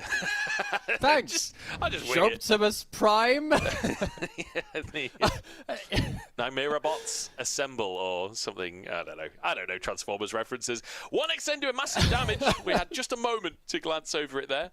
But yeah, fantastic Ezreal game out from 1xN. Yeah, and his skull shots just kept hitting. Turns out Ezreal, if you hit your Qs, is a really good champion. It was really helped by the fact that Milky Way misjudged his early play bot side. You cannot afford to lose lane with a Caitlyn. I think that Dogdam had an awful game after he lost that laning phase, but how much can you really do with a Caitlyn that lost lane? There is one part of one thing and number of parts of the other. 1xN does get that MVP, his fourth one, first one playoffs, and that is a really good result for him. I think that just his skill shot accuracy made this pick so valuable in mid-game. It was just beautiful to watch him literally like 1v4ing for mid-prio and winning that 1v4. Like, yeah. It all started in this early game. Oh, look at the graphics. This is so cool. And, you know, this is where it all started. And I love 1xN's, you know, his mindset here as well. Just saying, right, I'm going to turn damage around onto the Caitlyn immediately so they can't fight. Then we can deal with everything after that point. After Dogdam has disengaged. You know, this does come after Milky Way has misjudged his bot side play, but you have to then capitalize on them. And then you capitalize on the one laning phase. Ezreal Karma, the last pick Karma as well. I think we have to really call that out too. Really valuable for Feather. We've known him for his Alistar play, but that was really big too. And then as soon as you get those leads, this game just becomes so hard to play for FPX when you've got the Aurora pinning people in place or a literal shooting gallery for 1xN to go through. It wasn't particularly close because Ezreal has 1 million damage. This is after the Ezreal nerfs, by the way. His Q went from 140% AD to 130%, so it is a significant nerf. You couldn't tell me that had happened at that point. The damage was still disgusting through into the later parts of the game. Yeah, and like these fights, you can see FPX trying to get onto him, and then suddenly the rest of the team appears. You remember that you're against an Aurora and a Viego as well that suddenly just sweep in and clear up those kills, get the resets, and take over the fight. Aurora, I don't think we're going to see again for the rest of this series. I have a feeling that there are going to be some bans coming towards that champion because, I'm going to be honest, after how the laning phase went, not sure that should have been a pick that was quite as strong as it was. We call it out. It's hotfixed. Doesn't make really that much difference. Now, we have seen a couple of people try out different things into the Aurora. It's not an undefeated champion, and of course there are some ways you can play around it too. I think that LeBlanc is a pretty good answer into it. We saw the Lucian in that last game, and obviously that wasn't really what was needed. Did well in the early game and in the early lane, just couldn't do anything in those team fights after that point. So we need to see either just be on the ban list. I wonder whether TT and every team in playoffs is going to try one game of letting it through. I think one game is the most I will allow on like a personal analytical level, because you have one game and you say, all right, this is your lane counter, this is your team comp counter, or whatever your answer is. You have one shot at this. If it works, that affects everything else for the rest of playoffs. Very, very valuable, but you only get one shot at it because you can't afford to drop 2 games in a best of 5 to this champion, which is very clearly very strong. Yeah, I feel like the ultimate especially just is so potent in a team fight. I feel like we are going to see more of this if it's available. I can't wait to see more combos developing as well, with other circles potentially coming on through. I could see Kindred maybe being an answer to this, where you can place your circle within the circle so nobody dies suddenly. Things like that. We'll have to wait and see. Milky Way, actually. Definitely a Kindred player, just saying. True. So what we have seen is a lot of things combo with the Aurora. So we've seen, obviously, the Viego here. You can play it with the Nocturne. You can play it with Misfortune as well for the big wombo combo, because you can't, obviously, leave the ring. You can't leave the bullet time either. And I think we're going to see more combos like that come through. I even think if Aurora gets significant nerfs, she'll probably still get played if we see more of those combos coming through. So for now, let's just leave this on the bad list if you're FPX. Illusion didn't work. You don't have another game to lose against this. And that's a big problem now. You're 1-0 down against TT, who are already coming in on a win streak. Now they've got a significant win streak. They had a couple of best of 3 strung together. They had a best of 5, which was a huge sweep over OMG. Will say that wasn't the best form of OMG. I was worried about whether we'd had false positives from them faced against Nirvana groups, which were struggling, which were not kind of getting things together. And OMG, yeah, they didn't have the best end to their year, but still, it's a good amount of games now for TT. You start racking them together, and you start getting that mental buff we were talking about, where this team, it feels like it's a very emotive team. The wear their emotions on their sleeve, especially UCal. And FPX, I wonder if they're going to get the bad side of that now. They're coming off of a string of losses. Yes, they did beat LNG, but this is not an easy situation for them. TT definitely a team that you can imagine really running with that momentum once they get it. I feel like that's somewhat true for FPX as well. I feel like quite often you see on the faces of FPX a lot of emotion. Milky Way usually the ringleader for that squad. You'd hope that they can rally after just a single game though. And especially with kind of how that draft went, I do feel like TT really just not just read the draft, but also FPX, like I really didn't like the Braum pick when support was still available for the side of FPX. You kind of counterpicked yourself to some extent there. We'll see what happens though here as we enter our second draft. It will be FPX on the blue side once again. Chat, what did we learn today? You can counter Braum. You figured it out with us, folks, and FPX figured it out too. And yeah, we've got the same sides again. So FPX, so we're gonna be picking the Aurora. We're gonna be batting it. One of those two things kind of has to happen. Yeah, for TT, I wonder if they do ban it, because you know, Care didn't go for it in the first game. Maybe that's an indication of lack of practice. Maybe that's an indication of not wanting to play this Aurora. And there we go. FPX are going to be the ones to ban out instead. Probably likely to go towards that Lucian once again. Last time it was the Tristana banned out in game 1, so that one's currently available. Now FPX, they first picked the Lucian last time. You could also look to first pick something like the Ezreal, very powerful for 1xN and very versatile as a bot laner too. You can pair it up with, as we saw, the Karma for hyper lane bully. You can also go towards that Leona too.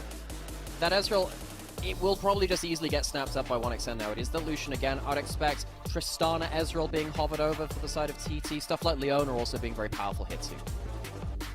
Yeah, Leona up, also priority junglers if that's something that Beitron wants to try and look towards. I do enjoy the meta at the minute. I feel like there are a lot of directions you can go, but honestly, with the way 1xN played last game, why you wouldn't lock in the Ezreal, I really don't know.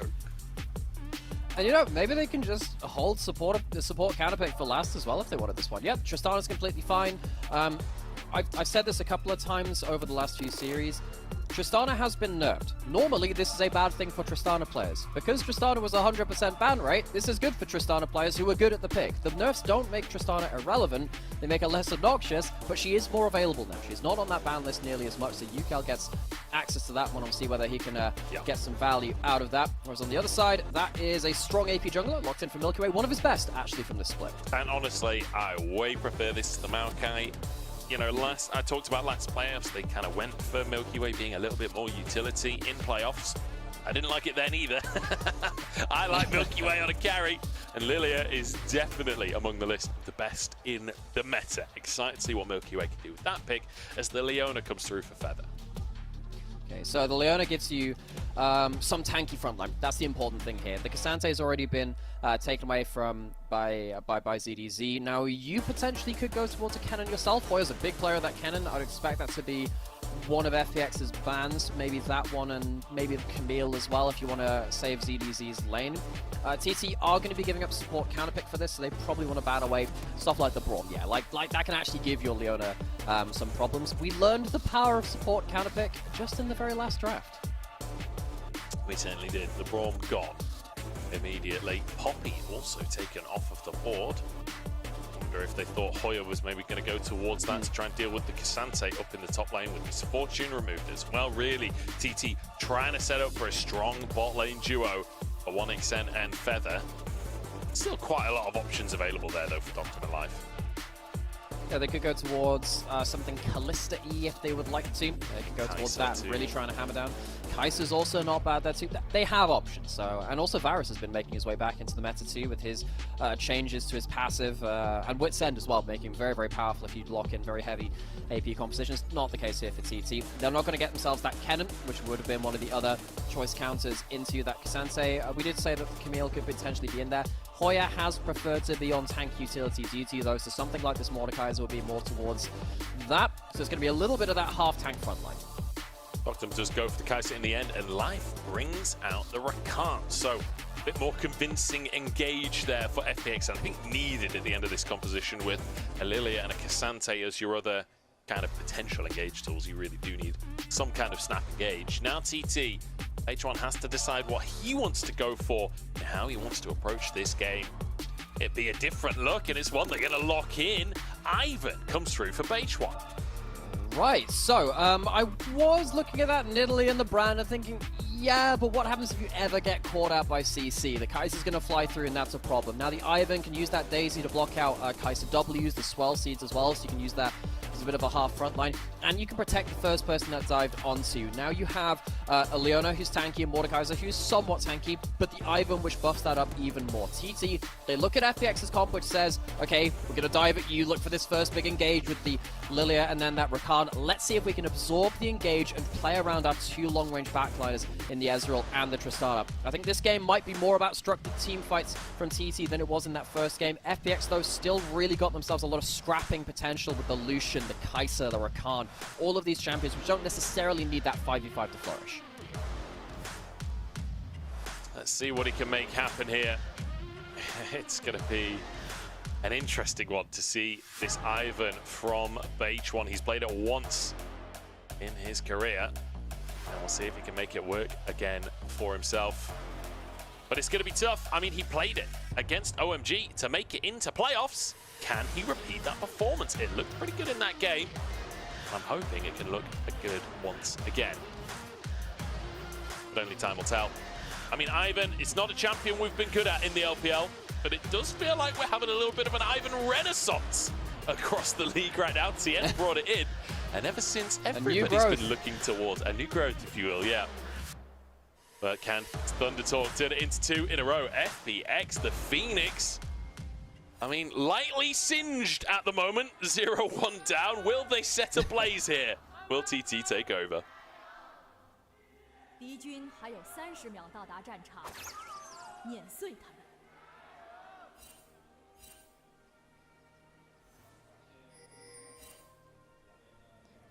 You know, if they'd picked a Maokai support, would they be Tree instead of TT? Yeah, sure. Like, maybe, I suppose. Yeah, not your best, though, I'm going to be honest. Not your best. Thanks. Yeah, but it's honestly, okay. I'm working on it. We'll save that for like later rounds, I guess. I'd argue that really brutally forced wordplay that's kind of our brand as a duo at this point. I feel like we really lean into the absolutely abhorrent puns. It's trying to see how far you can push the person on the mics with you to do a forced laugh at something which just clearly isn't funny. that's like one of my favorite brands of humor. Go on, Joe, laugh. It's funny. I made a joke. Yeah, I don't necessarily subscribe to the forced laugh. I laugh when it's funny. Right now, I'm just laughing at you instead. Thanks, that's great. That's what I needed today. Yeah, TT, I think, feeling similarly. Laughing at FPX in the first game, they were pretty much in command. I'd say pretty much the entire time. A couple of early game plays for FPX, but aside from that, very, very comfortable game for TT. 1xN especially grabbing that MVP, gets his Ezreal once again, has a very strong lane to work with, but I'm looking towards the jungle. I'm looking towards how BH1 can use this Ivan to try and nullify Milky Way, who has switched over to him. I don't know exactly what he can do in the early game with these lanes right now. Feather gonna take a tower shot. Good damage from 1xN though. Jeez. Well, look, 1xN makes that trade worth it. I mean, he gets that press the attack. Great stuff from him, but you've got this pushing bot lane. That'll help. Of course, Ivan, on the first clear, is very, very fast at getting himself onto weird parts of the map because his jungle pathing is just so unique if he wants to be.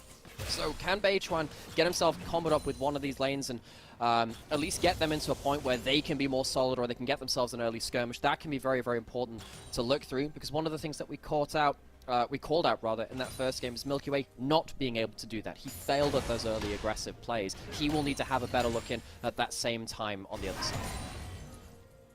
I've been keeping my eyes on the top lane as well as Hoya. Locked in this Mordekaiser to deal with the Cassante. Something he's very strong. Look at that win record for 1xN. 8-3 on the Ezreal. That's just this year as well, or maybe even just this summer. I'm not sure. It's been a phenomenal set of Ezreal games for him. We saw a little glimpse of that in game number 1, what 1xN can do. I mean, when he first joined the league, I remember 1xN being this incredible mechanical player, and I feel like today he is absolutely on fire with the mechanics. Great to see him get this pick. I mean, I'm a little surprised FPX let him get this pick twice, to be honest, but then there's so many things you need to ban. Can you ban it all, really? Well, I mean, they've been prioritizing Kaz Lucian, and Lucian did work out. I mean, the Lucian pick worked out in isolation for them in that first game. That wasn't necessarily the problem, but 1xN, yeah, maybe it's too much to give that. Yukal might be walking into a mid-jungle here. That's a bit dangerous. Yeah, that was bold from Yukal. He's forced to flash away, and he will just be chased down. Yukal just gifts Milky Way 400 gold. And once again, mid-jungle for FPX, or at least the mid part of that, working out pretty well for FPX early on, but this time it's very much because of Yukal's mistake. And that Tristana, which we said could be potentially powerful, it was bound in that first game, not working out really towards their favor. 2v2 at least working out for TT, which of course happened in that last game too, but they need to keep eyes on this mid lane now. That's not how you want these early games to be going. I'm just surprised that Yukal... I guess he was trying to stop a potential recall from Care, but just, you know, face planting into that brush. Not the way to do it. And Milky Way happened to be in the area as well. It really just couldn't have got much worse for Yukal. I'm sure he'll be regretting it and scratching his head just as much as we are here on the caster desk. We'll see how that continues to develop. But as you say, Care actually looked good on the Lucian in the previous game. Didn't really manage to impact the fights, though, was the big issue of the pick. With a Lilia though, and with a Rakan as well, with a Cassante, it does feel like a bit of a shorter range comp. I feel like he'll have more space to get in amongst these plays when you've got everyone else diving into. Yeah, I think the one thing which can stop that potentially is really good Ivern play. We'll see how well Beitron can stop that later on, but then that becomes a completely different question later on. So, let's go talk about that jungle matchup then. We'll talk about Beitron, Milky Way. Milky Way got himself that first blood, which of course gives him that Faded Ashes on that first recall as well. A very important break point. You always want to get that. Really massively increases your clear speed. And Beitron on the other side, we said, hey, first clear can be very powerful for this champion. Didn't manage to have that influence. Not necessarily his fault though when his mid laner gifted over that early opportunity to Milky Way. Yeah, pretty tough to be up against Milky Way's Lilia with a kill. It's not ideal, is it? As Hoya and ZDZ have both hit level 6 at this point. One Kaiser level 6 is always quite a nerve-wracking moment in any game. Grubs are up on the top side of the map. Drake is up on the bottom side of the map.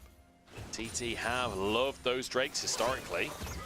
As Life moves into the mid lane, so does Feather and Beitron, desperately fighting over Prio here, but Care has such a huge wave to work with. That's a bonus hit onto UCal as well. In the meantime, Milky Way will grab these Grubs pretty much uncontested.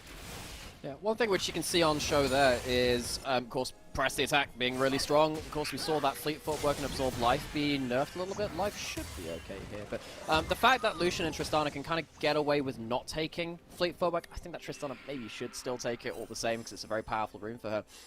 It just allows Lucian to escape some of those nerfs a little bit more. We saw Blade nerfed, we saw Shiv and Kraken be nerfed for a lot of these level 1, well, the first items rather, coming in from AD carries, but he's managed to escape the nerfs a fair bit, and that's why we're still seeing him being first picked here right now. I definitely think he's also just, like, purely subjectively, one of the more interesting AD mid laners available. I feel like he's got a lot of skill expression as a champion. I feel like you can be punished very hard for the way that Lucian has to dive into the action from play. It's very easy to make a big mistake and be taken apart for it. Speaking of that, Care has stepped like up. this. But he dashes just before UCal can get that buster shot. Nicely played by Care. Very nearly had ourselves the Tristana insect. I think UCal maybe should have just pulled the shot earlier, not chanced the dash coming out, but still, Care gets away with that one, and putting on display exactly what you were saying. You can overstep as Lucian. You can kind of buy into your own hype a little bit too much and think, wow, I'm taking such good trades. I'm under enemy turret. This is not where I want to be when 3 people walk into my lane. But Care gets away with that all the same. Beitron manages to get himself into the right point to potentially threaten Care there. Sadly, doesn't get himself a summoner out of that one. The game has slowed down after that early mistake from UCal. Haven't seen that first dragon taken just yet either. So, fairly quiet one, honestly. I don't know if you guys at home remember, but we were just talking about the stats. It's not quiet anymore. Care barely survives as UCal is sent away as well. Milky Way trying to get into the place. Will Seed, I guess, was on cooldown for the time being. And I love how much presence Beitron is having towards this mid lane. When you've got a Tristana Ivern, you want to use them as a duo. And particularly because the Ivern can give that auto attack on hit buff from people standing in the brushes as well. Can actually give Tristana an unexpected amount of extra damage in the way that you don't expect coming through. Well, that's what unexpected is. But Beitron, see if he can combo up with that one again. Is off of Vision.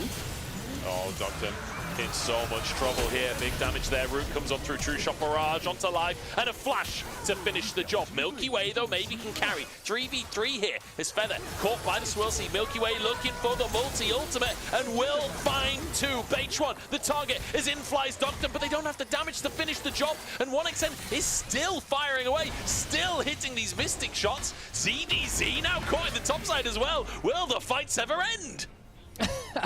You were just complaining that it was a bit of a quiet game. The bloodiness of the FPX coming out once more. First game, yeah, they had a line into our commentary right there. But yeah, I mean, it's something for FPX down in this bot side. You do get a kill for Doctam. He's not on a champion this time, which has to win lane, but it's one which got more gold out of that laning phase all the same. So that's a good start there from FPX. Doctam, hopefully on this Kai'Sa, which he's done some heroics on before, can get some value out of it. Life now in mid lane. UCal caught by the knock-up. Good combo from Care as well, but Feather here to ruin the play for Life. Now, was the quickness used as well as they jump back in because Beitron's here with a shield. Care caught by the buster shot, but UCal now caught. No Lilting Lullaby available. So Milky Way can't turn it into anything more, but We go from absolutely nothing to suddenly a 3v3 in the mid lane with no objectives up. I've no idea really what they were looking for there either.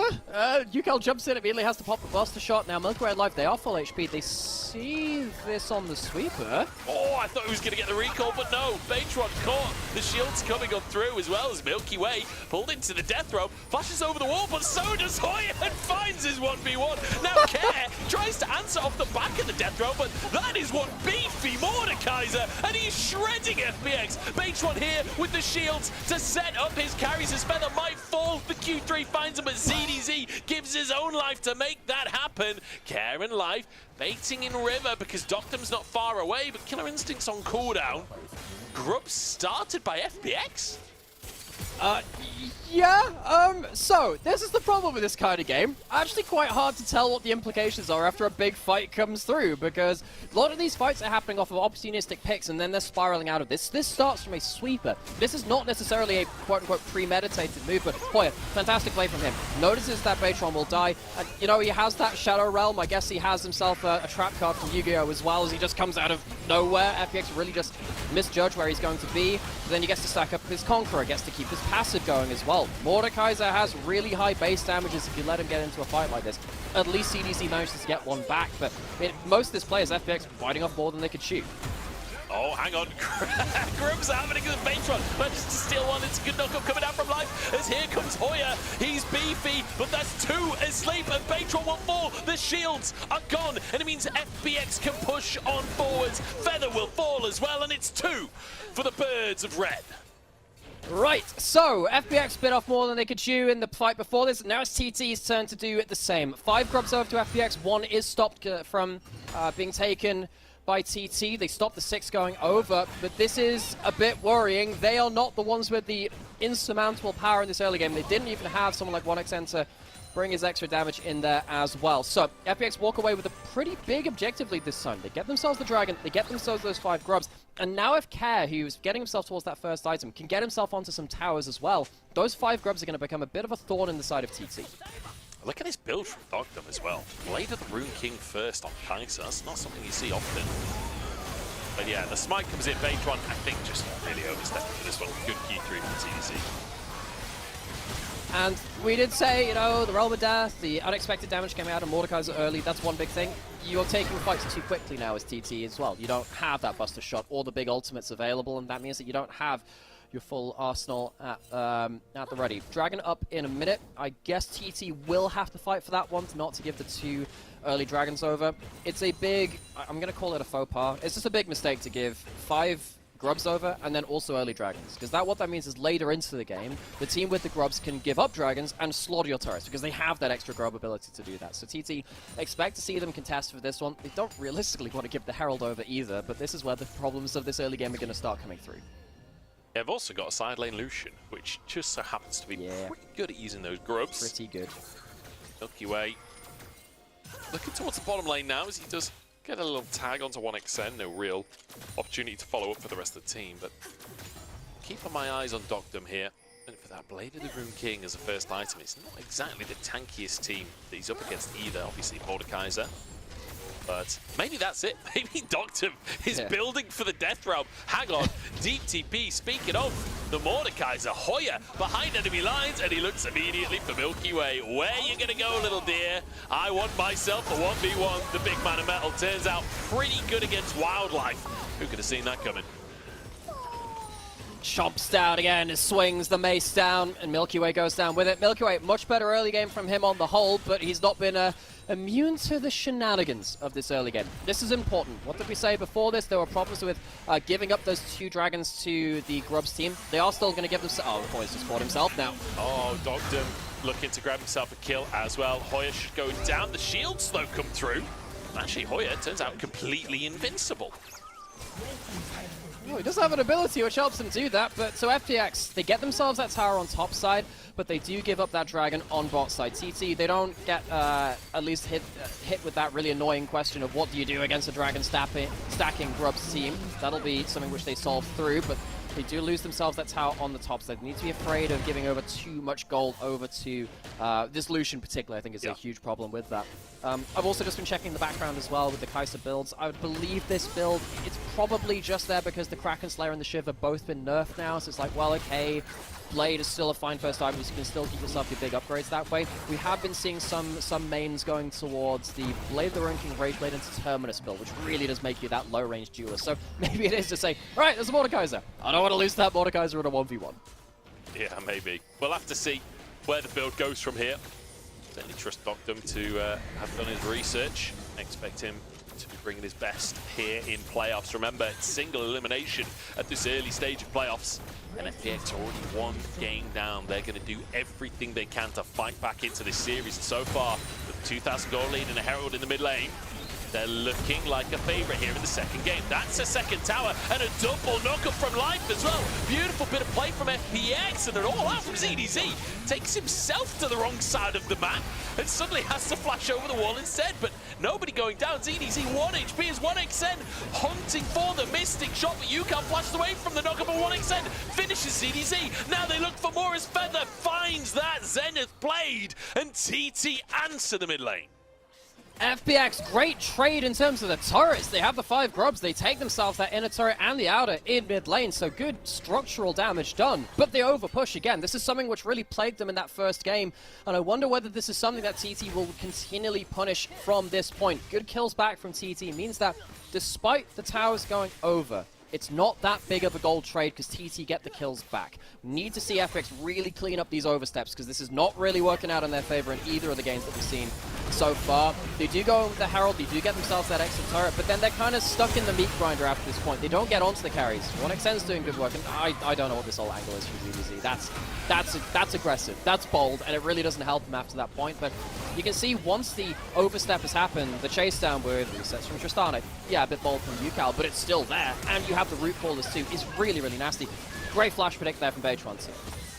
Yep, Beitron and Feather both immediately dive onto Life to find the bonus kill there. Feels like FPX, it's a good call in the mid lane. They do get the 2 towers for it. They lose 2 kills. Honestly, maybe worth it. With the 2 side lane tier 1s going down, having a tier 2 down in the mid lane is a really nice advantage in terms of controlling the map for FPX. And I do feel like this game is being accelerated, which with an Ivan double AD carry composition, you're quite happy to go for later game teamfights where you've got more items to work with. I don't know how late this game's really going to go. Well, the thing about all these towers going down for FPX and that map control you're talking about, yeah, of course that's very, very powerful, but the gold advantage hasn't really exploded with it. And that's going to be a problem. You haven't got to the point where your gold is so crazy that you can burst through the person with the Ivan shields on them. That's a problem that we saw in our series yesterday with an LPL GD. We saw that Ivan comp come through yesterday where you reach a certain amount of gold advantage, and it doesn't matter who the shields are on, they're getting burst out all the same. I don't think FPX can accelerate that to the same kind of level. So I think now the question is on TT to say, can you wave clear safely? Can you still turn up to the objectives in the right kind of timing? We have themselves a dragon up in a minute. They could choose to leave this one go, but I think they're also ready to fight as well, unless UCAL does this. Double knockup comes out from Live, but it's a huge play from FPX. Double sleep to follow up as well. Who needs to get rid of the Ivan shields when you just get rid of the Ivan?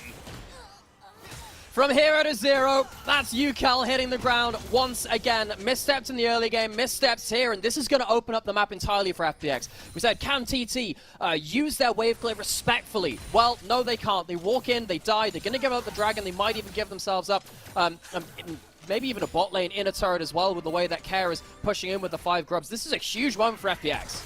1xN does get caught by the knockup there, but no follow-up from the side of FPX. Drake spawning in just 15 seconds time. They already got one this game. They're looking to get a second, and it's Infernal Soul this game as well. FPX really couldn't ask for a better soul to work with. Care's moved up to the top side, but does have that TP available. FPX, are they willing to stick around and try and find a fight here? Feather is going to be the one to face check. Did they really get a second kill in the exact same way as the last? Mid lane? What? Solo kill. Doctum's been solo killed by 1xN off the screen, and suddenly TT are well in for the Drake. So FPX back off of the dragon, realize they don't have any ultimates, but they still stick around long enough to die to a random kill to the Ezreal. That's going to give a dragon over the TT. This should have been the game-changing moment in the last kind of phase of the game. FPX could have pushed in, got control of that dragon, got themselves an objective advantage. What is happening here? You don't get the single target Q. You walk into a full minion wave and you get absolutely blasted. That is simple stuff with the Kai'Sa. Yes, you do quote-unquote counter the Ezreal, not without your ultimate to give yourself that extra fighting power, and also not without getting that single target Q. Fantastic bit of play from 1xN, who is having the series of his life so far on this Ezreal. 2 games in a row, just taking over. Phenomenal stuff. Doctum caught out there, and I think, you know, believing that he has the advantage at this point in the matchup, he was wrong. He was very much wrong when 1xN's playing like this. 2 items now on the Ezreal, nearly fully stacked on his Muramana as well. But Baron's up on the map, and FPX looks straight towards it. Yeah, so 1xN, so strong. Now, FPX will have their ultimates up again. The big thing about that last play, they didn't have their ults. That was a big change. So, Dragon, of course, down, Baron now up. Can FPX find themselves a big fight with all their tools available? The fight for mid-prio begins, as it's a 5v5 around the mid lane. Life looking for deep vision, though, while this all goes off. Has this opportunity to just dip into the enemy jungle, drop a control ward, try and fight for a little bit more control for FPX. Look at this damage 1xN is getting out, using that arcane shift aggressively once more. Knows that he's got an Ivan behind him, knows that he's safe to just wail on FPX. Look at the damage from 1xN. He is totally in control of this game. 1xN, in his first LPL playoffs ever, has decided to go Super Saiyan. I thought UCal was the one with the blue hair. I thought he'd gone Super Saiyan Blue. I guess 1xN's just found another form which looks a lot more normal. He has been absolutely astounding on this Ezreal, and I wonder whether the FPX will have to start perma-banning or first picking their Ezreal away in other drafts. You called it out for this one. 1xN, once again, basically 1v4ing for that mid-prio. Now, they could even go towards that top side of the map and start at least clearing out some vision. Unbelievable performance from still a pretty fresh player, not quite a rookie 1xN, but was last year. It's only his 3rd split. Not looking like it here, as UCal could be caught in the top side. Great Buster shot. Is it enough, though? Flash from Life, and there's the charm. ZDZ even TP'd in just to steal away the kill from Care, to be honest. But that's Baron, potentially. 30 seconds until UCal's back. So, FPX realize they're not winning through mid lane, they win on the side, they start up the Baron, but can they deal with 1xN? 1xN's got to get damage out. That's a big chunk onto Care. ZDZ tries to flank, but Feather's there on the front line. Big damage onto ZDZ, but he's so hard to get through, and he just buys time for the team. They get into the pit, and it's taken by Doctum. ZDZ will surely finally fall. 1xN gets him, and in the meantime, Hoya has bought space for his team. He's bought time for his team. Is it enough to finish the health bars? Beige1 and 1xN and Feather have to make the chase down. Milky Way clears the minion wave as the rest of FPX are just going to try and reset in the brushes. Doctum abandoned by his team, and he will fall, but it's only 2 in trade for Baron. You still take that as FPX. That trade of 2 for Baron still working out in favor of them. 1xN putting in a Herculean effort around that Baron, but he was still a carry down on his team. UCal caught out on that side lane. So FPX showcasing that while, yes, they are losing a lot of the big fights, they have still got themselves that macro feather in their cap. They get themselves a really clean kill onto UCal and immediately go towards that Baron. Really does help out for them. ZDZ, of course, helps kind of close the door as well. There was a chance that Hoya could flash and then get the Realm of Death onto the enemy jungler to stop that spike coming through. In fact, that's exactly what he did. That's why it goes down to Doctam instead of someone else. If Beige1 had also gotten in range, that could have been an absolute prime example of a Baron steal with a Mordekaiser in. I think FPX are actually quite lucky to get away with that one.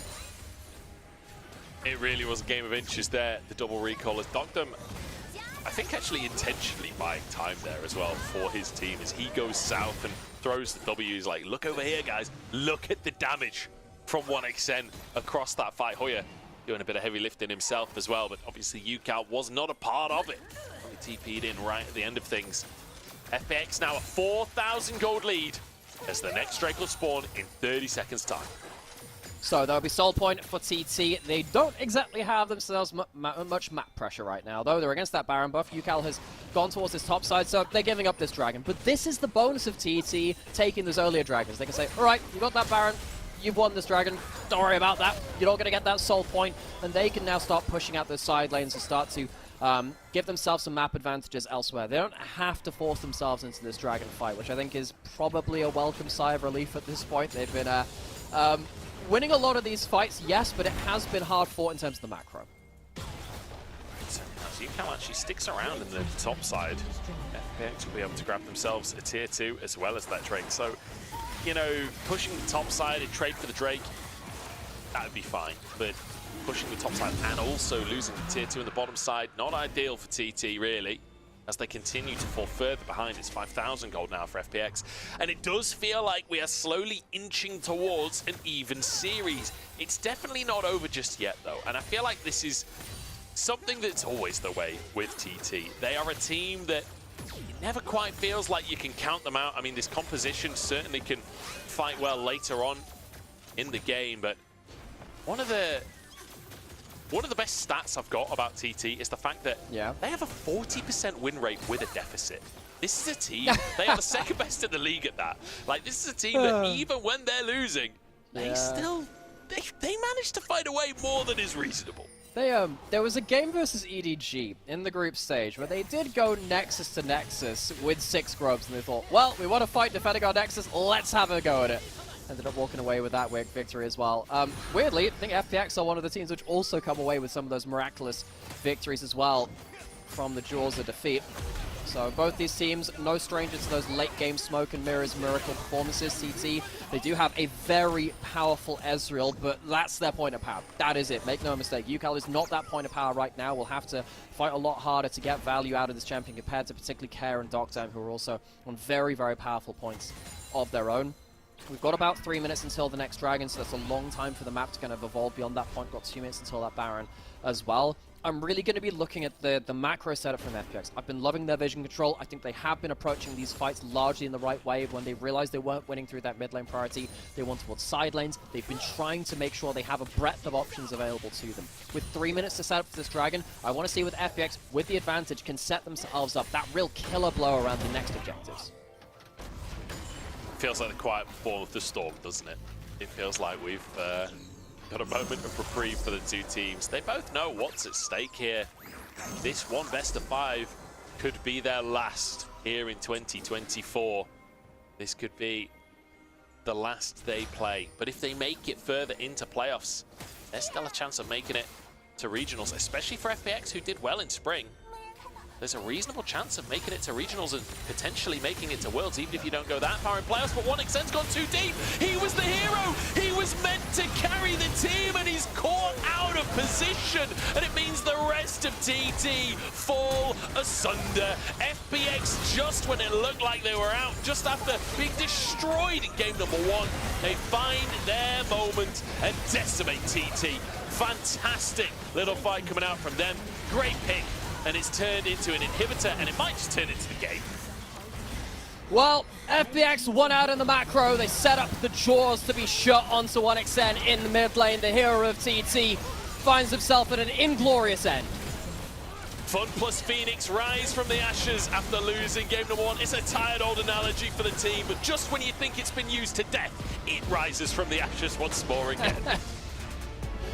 TT, great first game. Second game, they had some good fights, but they really were second best in the macro this time to FPX. They played the side lanes better, they set up these traps, and they played the tower trades better across the entire game. So FPX showcasing that they do, again, have those fundamentals of an Ascension team. They did make it up into our upper echelons of the LPL, and this was one of our worries. You know, TT, they haven't really been pushed like that in the macro so much in this split so far. They honestly haven't really been pushed like that since they played against FPX back in that group stage before that Rumble came through, and now we are 1-1. We certainly are. TT being answered here as FPX managed to even things up. Like said, great game from him. Until that final moment. How many times have we seen that from big Ezreals in the LPL? Caught out after eating forwards. FPX find themselves a win. We're even. We're going to go into a break and we'll find out who can take an advantage.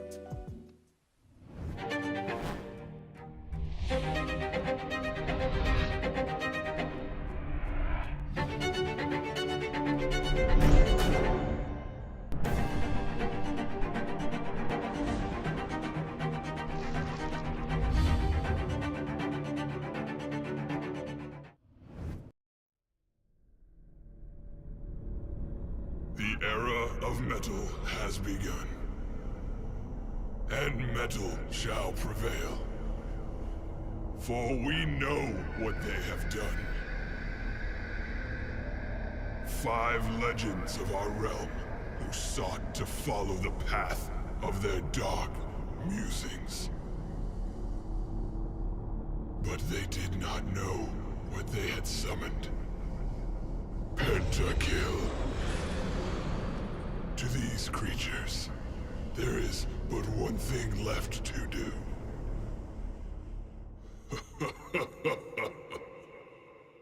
Heavy metal.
Welcome back, everybody, to the LPL. We're going to game number 3, and we are in an even series, just the way I like it. I'm Munch. I'm joined by Nymira as we head into this third game. And unfortunately for TT, I feel like everything was going pretty well. Then one fateful arcade shift forward, and suddenly the game is just over. Yeah, I felt like, on the whole, it's a bit of an oversimplification. I think TT won in the micro mostly in the fights, but FPX won in the macro, and it meant that every time there was a dash used or a face check happened, FPX was so quick to engage. Yeah. I think UCal's face checks really were the kicker for me as well. Yes, there was that one thing at the end of the game where 1xn died in mid lane. I think FPX had set that trap very well, whereas when UCal walked into like the mid-river bush, earlier to give up the first blood, later around that dragon fight, they were really egregious, and I don't really think they were forced errors. I think those were just on UCal. UCal having a really tough second game, it has to be said. And, you know, just a couple of pickoffs like that can really snowball a game, especially against a team like FPX that, you know, we came in today saying, are they going to be able to maintain that kind of macro level that we've seen from them, especially at the end of spring? I feel like the macro was really a big peak. It feels like that was a solid macro win from them, as you say. And that was off of the back of, you know, not everything going perfectly all the way through the game either, but still managing to take over and care. 2-0-12. I mean, Lucian, I feel like, is one of these champions that quite often the impact is a little invisible, but that early laning phase where they try to 2v1 him, he gets 1 kill, and then Milky Way comes in, he gets the 2nd kill, like, that was beautiful. And we get ourselves one of these montage reels as well. I love how it goes. It's like the cinematic proportions. You know how it used to go from 4x3 to widescreen back in the day? We're doing the same thing here, but even more. As yeah, I mean, he deserves it. He put on a montage shows. Yeah, I mean, this has been a first pick Lucian in both games. They gave up the Aurora in the first game for it. That one probably not as valuable, but for this one, you know, they let the Ezreal go, and we thought maybe that was a mistake. 1xn had some really good carry moments, but hey, it worked out this time. I think the early control and allowing FPX to get ahead, push out side lanes, and use this Lucian as a wrecking ball on turrets was so important. So it wouldn't surprise me to see this Lucian just be in Care's hands every possible time it can be. Yeah, I feel like this game was kind of a combo from, you know, we were talking about the macro. 1xn just getting caught here at the end is just a very sad way for it to end for TT, honestly. But so many of the plays were just like, let's all just stack in a brush and wait for TT to face check us. And it worked. It felt like it happened like 3 times across the game, and it felt like every single time they did it, TT just kind of walked into the brush and it got them a Drake, or it got them a tower, or it got them, you know, a win at the end of the day. Solid stuff from FPX, and answering this Ivan composition as well, which we were questioning how powerful the Ivan was going to be. I mean, honestly, in the scraps early on, it did feel very powerful, but there's only so much Ivan's going to bring when your carries are down before the fight. Throughout watching that little montage we just saw there, you could definitely notice a lot of those plays were happening so quickly because FPX has set a bit of a trap. They teleported into a side lane, they sat in this brush, that the kill had happened so quickly that 1, you don't get a second cooldown of Ivan's abilities, or 2, he's not actually there at the start of the play. I mean, that last pickoff, the redemption comes through, but it's not quick enough, and he's not in there for a shield either. So if you're not there with your death ball fully set up, the Ivan composition you really struggle to get rolling. You need to be able to buy at least those few seconds to get everyone into the right position so you can kind of clump up and use maximum value out of all the heal and shield items and abilities that he has. But I think we're now coming into the third game. We get ourselves to a very interesting point in the entire series in terms of the draft, because this will be the first time that I believe that TT has side select. They could go over towards that blue side. We might see a big change from there. And I wonder what our priorities are going to be after this point. I think FPX have discovered, yes, ban the Aurora. I think that we might be able to write off game 1 a little bit. Not entirely. I think even if the Aurora wasn't there, they lose that game. But it definitely didn't help letting that one over. And I wonder whether the Ezreal will be considered, even though they've gone one-on-ones against it so far, whether FPX will either try and first pick it if they are on that blue side, and something like the Lucian's also taken away, or whether they ban it away from 1xn and just see if he has that same kind of impact on other picks. I am curious to see not just how it develops in this series in terms of the Aurora, but also how that develops across the course of playoffs. Like, is that going to be the case in finals, that we just have permanent Aurora bans? I guess we'll have to wait and see as we get towards our third champion select. And in any other series, this would be the final, but we're into best of 5s, and I love every second of it. TT on our blue side, FPX on our red side, switching around for the first time, and the Lucian taken off the board. So, are we going to get Ezreal and Aurora? So, FPX, they're going to let through one of the Ezreal or the Aurora.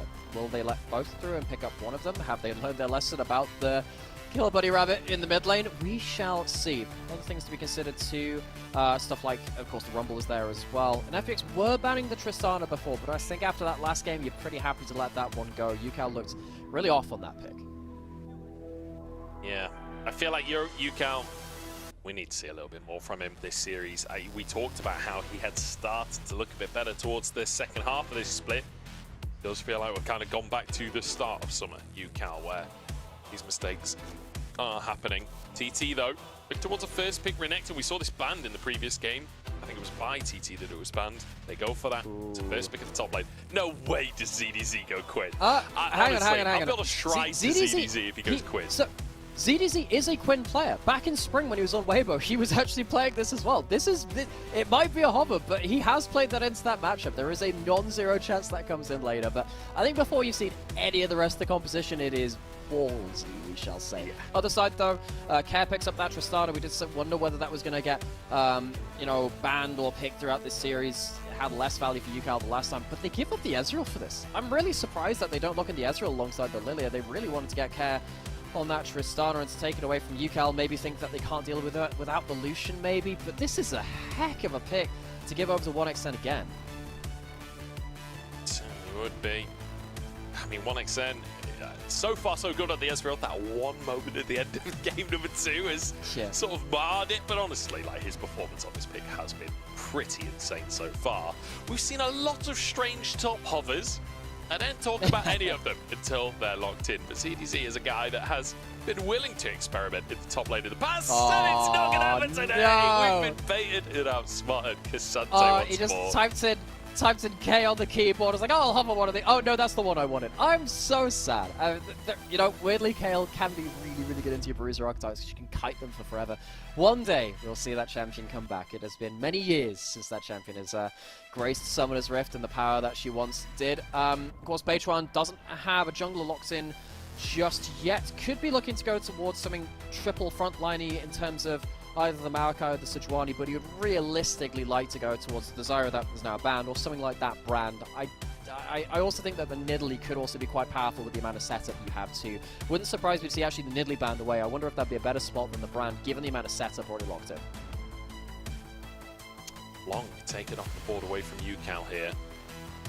I am curious what the bottom lane is going to look like for FPX, because, Doctum having a bit of a better game of it in the second game of this series, right up until 1xN solo killed him in the mid lane. I feel like Doctum and Life have been a 2v2 that have had their ups and downs over their time in the LPL.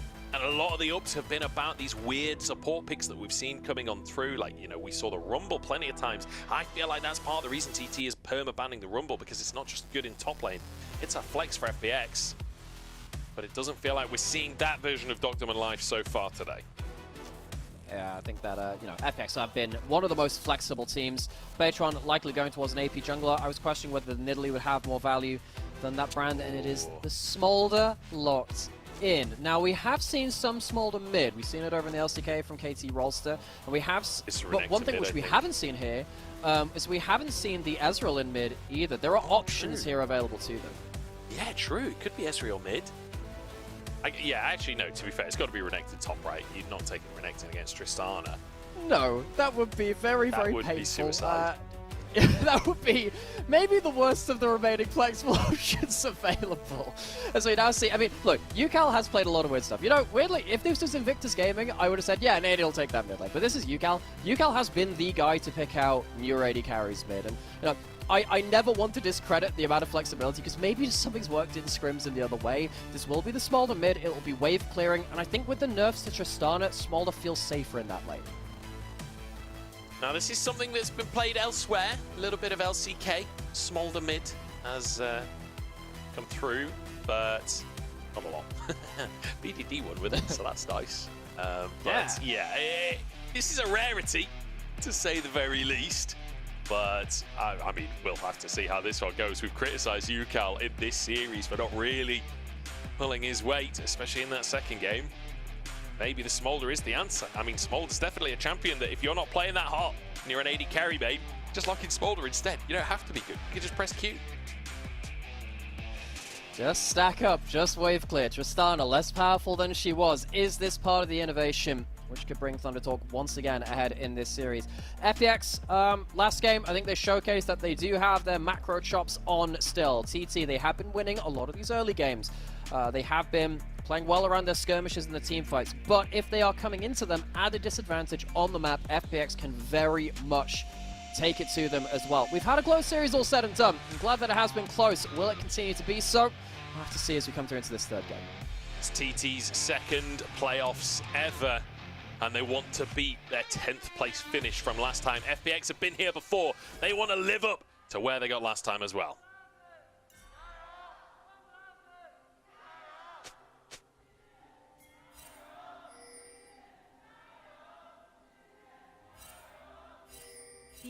I feel like these Gyos are oddly underwhelming today, I'm not going to lie to you. But I'm excited about the game, even if the audience isn't that excited. Last time around, though, in spring, FPX managed to make it to 5th, 6th, knocked out by NIP in the end, but they were that close. They were 1, or I guess 2 games away from making it into the double elimination here in the LPL. So TT, they'll be looking to try and make it at least as far as that again, but they've got a long way to go if they want to make it. They've got to get through 2 more rounds just to match what they did in spring. And I think FPX, they gained a lot of hype around that spring, and it was sad that they didn't get towards that, those upper echelons into that double elimination. They just so happened to run into NIP on the best form they've been in the entire year. They found their mojo, and they managed to take down FPX. So, FPX, can they find themselves that moment to finally kind of realize that potential they've been promising us this entire year? Will TT do a little bit of the same coming from lower echelons, but they still potentially could show us something pretty big here with their varied carried performances. Noctum steps up, Life is here as well, and all things considered, a good trade onto Feather there. And I like the ward into the brush there from Doctor while he's got a wave in front of him, so 1xN can't hit the Qs. Nicely played to get into that lane despite the kind of cheesy brush play coming out from TT. Ucal, it's not the greatest start to the Smolder mid lane. Yeah, and now when you've got Fleet Footwork, which has been nerfed, and you also have the Absorb Life, which has been nerfed as well coming through into this, you are less survivable than you were. Yeah, Trista's also been nerfed, and she also falls behind to, she falls prey to some of those nerfs as well. You can't afford to be taking trades like that. Didn't start the W as well, so it's not going to have that wave control. Trying to get maximum stacks out of this early game. Does have that level 2 now, so has a little bit more safe wave clear. As soon as that bomb is on Ucal's head, he can't even auto the wave for a little bit. Needs to fully respect care, but it's the level 2. And for Ucal, you're not necessarily looking to win the lane, right? All he needs to do is survive the lane and get those stacks. Up on the top side, though, Hoya doing the exact opposite of that. Went for this Renekton very early in the draft. And you do expect the Renekton to win out the matchup against the Cassante. You expect him to leave this lane with an advantage. So far, so good from Hoya. This draft as well. Wouldn't surprise me to see Renekton one-shot someone in mid-game. If you get a good enough laning phase and you get yourself to one item, you're going to be one-shotting people. So Hoya does have a lot of power in this draft. We've seen a lot of Renekton priority in the LPL. Because of that, you win lane, you go into mid-game, things get really nasty after that point. So eyes on Hoya to see if he can bring himself a little bit more onto the damage profile. ZDZ underneath the tower here. Hoya, okay, forces the flash out from ZDZ. That's the kind of pressure we're looking from an early pick. Renekton, 1xN, nice little sidestep on the knock-up from Life. H1 is here in the bottom side, but the Zenith Blade goes wide, and it should mean that FPX just walk away. It's just a little bit of poke coming out from H1. In the meantime, though, Milky Way immediately moves into that top side to get some deep vision. And I'm guessing that says first time ever. That means the first time mid lane Smolder here in the LPL. We did see in top lane. In fact, ZDZ played at top lane for Weibo back in spring, so we have seen it in that role now. This is the 3rd role now for the Little Dragon. Has graced us in the last year or two. Yeah, last year? Was it released in spring? Look, it's this champion which has been released recently all the same. You might get Dauphin out. I mean, this is how you deal with a Smolder, right? Put massive pressure. Okay! Does manage to flash out of tower range, but that was about as close as they come. very lucky to get away with his life, and Yukal, importantly, surviving the dive. What Yukal can also do now, because Keb has no HP and has to recall, is survive for another wave. Now, I don't know whether he would have been able to soak another wave without that dive coming through, but your first back of the game for a mid laner is very, very important. So Kerr gets himself that Vamp Scepter, he's happy with that, but Smolder is not expected to have a good first back. Because he manages to survive that and Kerr has to recall a little bit earlier and take off that pressure, now means that he gets to recall, and we'll see what his first back is. If he gets himself those cooldown boots, I think he'll be quite happy. He's actually gone for a tier, so slightly different to the kind of standard Essence Reaver start that we usually see from the bottom lane. I'm kind of curious what build Yukal will end up going for at the end of the game. We have seen tier builds from Smolder over the time that he's been a champion, but generally speaking, with the way Essence Reaver is currently, that has been the choice, but could indicate that maybe he goes more towards things like the Leandries and just goes for ability spam.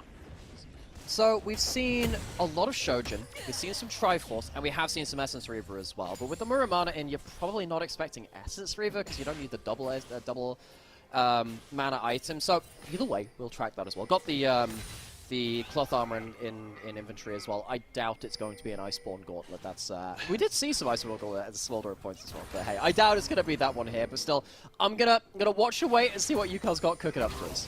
Yeah, we'll keep our eyes on that one.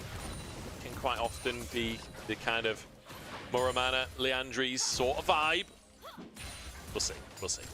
But so far, quite an early game, but TT very happy with how it's going because they've just passively built up a massive lead. Look at 1xN CS, especially down in the bottom side. I have to assume quite a big wave is crashing for Doctum to sweep up. I certainly hope there's a big wave for Doctum to sweep up because otherwise he's just 15 CS down in the laning phase. Yeah, it's going to be at least 10, and that's just from 2v2. Ezreal Leona is a strong 2v2 because if you connect with the Zenith Blade from Leona, Ezreal's not going to miss that Q, and it means you proc the Leona passive. And then if you get the Shield of Daybreak afterwards, Ezreal is very, very good at keeping procking that on. He's taking a bit of damage here, but I mean, Feather can obviously come back again. 1xN very happy to 1v2. Milky Way trying to get involved as well, but 1xN wasn't tagged. Milky Way still only level 5 anyway, so no sleep to come into the play as Yukal moves down and checks out the other dragons in the area. So, I was going to make some jokes about like a dragon dating app or something, but yeah, it's like dragons in your area want to be dating. Yeah. It could be a play date instead. You can, I don't know, it's like find your duo or something. I'm pretty sure there are things like that out there. Yeah, I mean, Yukal has chosen to be alone in that mid lane for now. 2v2, definitely more action here though. 1xN and Feather. Oh, flash forward to the Q, lands. True Shot Barrage! Is it enough with an Ignite and an Auto? 1xN finds first blood. 1xN in his first LPL playoffs has had an absolute stormer. Yeah, he did end up having that one misstep in that last game, but he has been the main character for TT, and FPX have given him the Ezreal again, and he's gotten off the ground early again. It's a phenomenal series for 1xN. There's no two ways about it. Like you say, that final play of the previous game, not his best, but every single other second of this series has been all 1xN all the time. And just watch this again. This is the power of the Ezreal Leona. If Leona goes in, you are proccing the Leona passive. In early game, it's a lot of damage.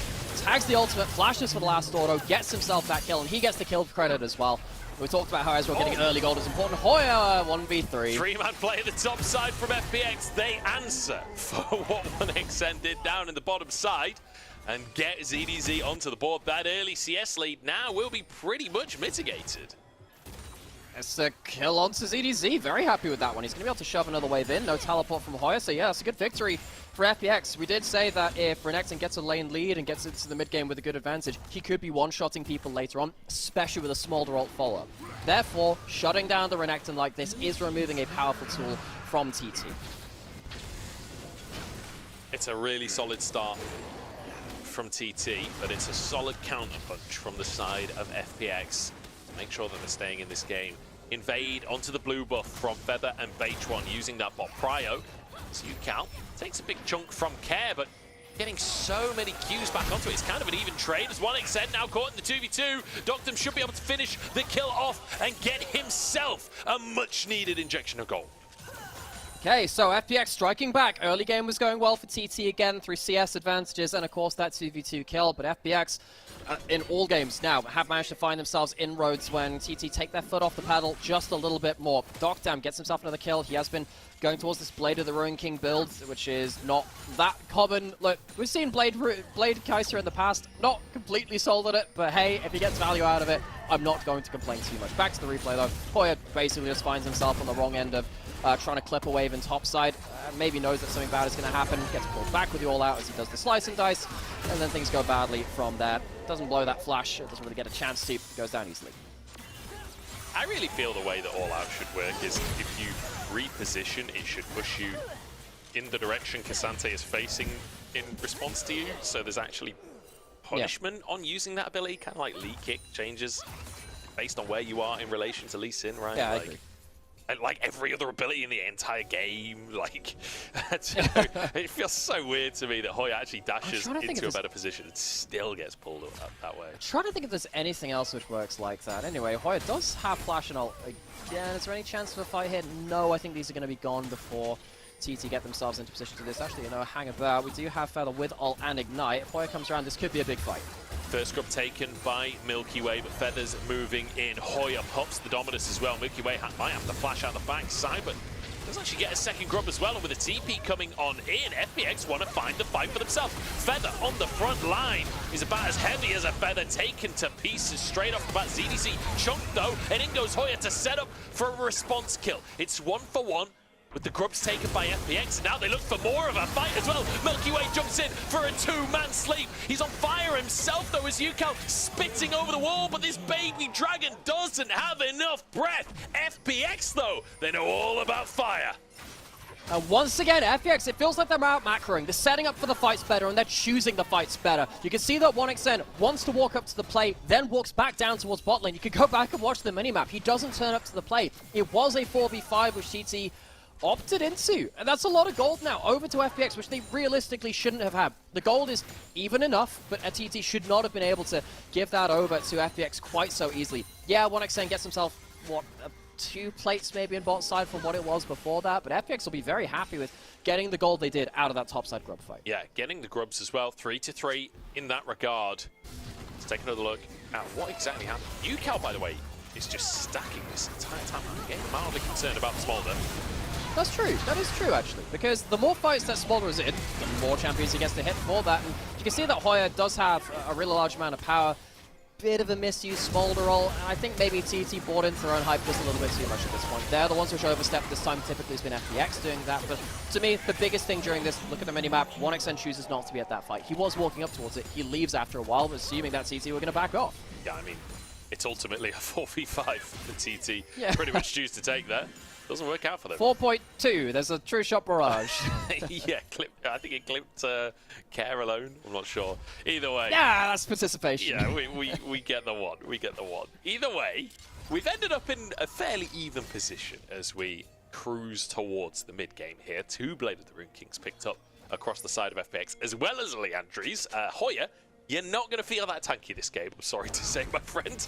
That is a lot of tank treading on the side of FPX. And it's first item Spear of Shojin, by the way. We said we'd kind of jump back into these Smolder builds as the game goes. We'll continue to do that throughout. But Spear first is the call from Yukal. As, by the way, 111 stacks in 13 minutes. He's doing really well. He's been hitting a load of champions. Hoya, he might be getting hit by a lot of champions if he's not careful here again, buddy. Please don't walk up again. That wave's going to come to you anyway. I feel sorry for the poor guy. Looks like he's safe for now. Beitron was just hanging around over here, and we do have wards for it. But yes, Spear of Shojin, really important for Smolder because it gives you your basic ability cooldown, and that gives you way more Q cooldown. It's the most you can get out of stacking early game than any other item. Feather might be caught here as well. The TT, they just love walking into these face check brushes, don't they? And FPX love stacking them as well. I feel like that was the story of last game. Feather will survive it this time around. Luckily, it's the Leona face checking of the champions on this squad. Leona's definitely the one that can get away with it the best. 1xN continues to try and control this mid lane as Doctor, Life, Care all move in to try and threaten him. His positioning has been pretty good across the series, aside from that one big whoopsie. But Yukal, in the meantime, just going to set up for a tier 1. Good gold into the Smolder. This is Yeah, I'm going to echo your concerns here, Joe. This is a problem. You're getting a mid lane Smolder who's got good XP, has a CS advantage over their opposing number, has good stacks, and is getting tower gold. This is not what a Smolder is meant to be doing. This is kind of the power we've been shown by this. Again, we said we'd seen this in LCK. We've seen it from KT Rolster, who beat the undefeated Gen G over there, so it's not a nothing pick. This pick is now going to be very, very powerful, and a lot of resources are going to go into it. Ucal said he was struggling. This champion should really be in a position now to allow him the opportunity to recover those fumbles. I'm just quite glad that we are off to such an even third game here. We've had TT kind of smashing the first game. We've had FPX with a much more solid answer in game number 2, being able to punish 1xN a little bit, being able to fight harder in the early game and keep a much closer game. Now game number 3, we've got the 2 Drakes for TT, which is pretty typically what TT likes to do, stacking those Drakes early. But FPX managing to trade evenly in grubs, they're even in gold right now. But can they find themselves moments of opportunity in the next few minutes? Because I do feel like any Smolder composition, it's all about snowballing. Hoya could be that moment of opportunity. Lilting Lullaby still available, but he's going to use that dominance, and that's enough for FPX.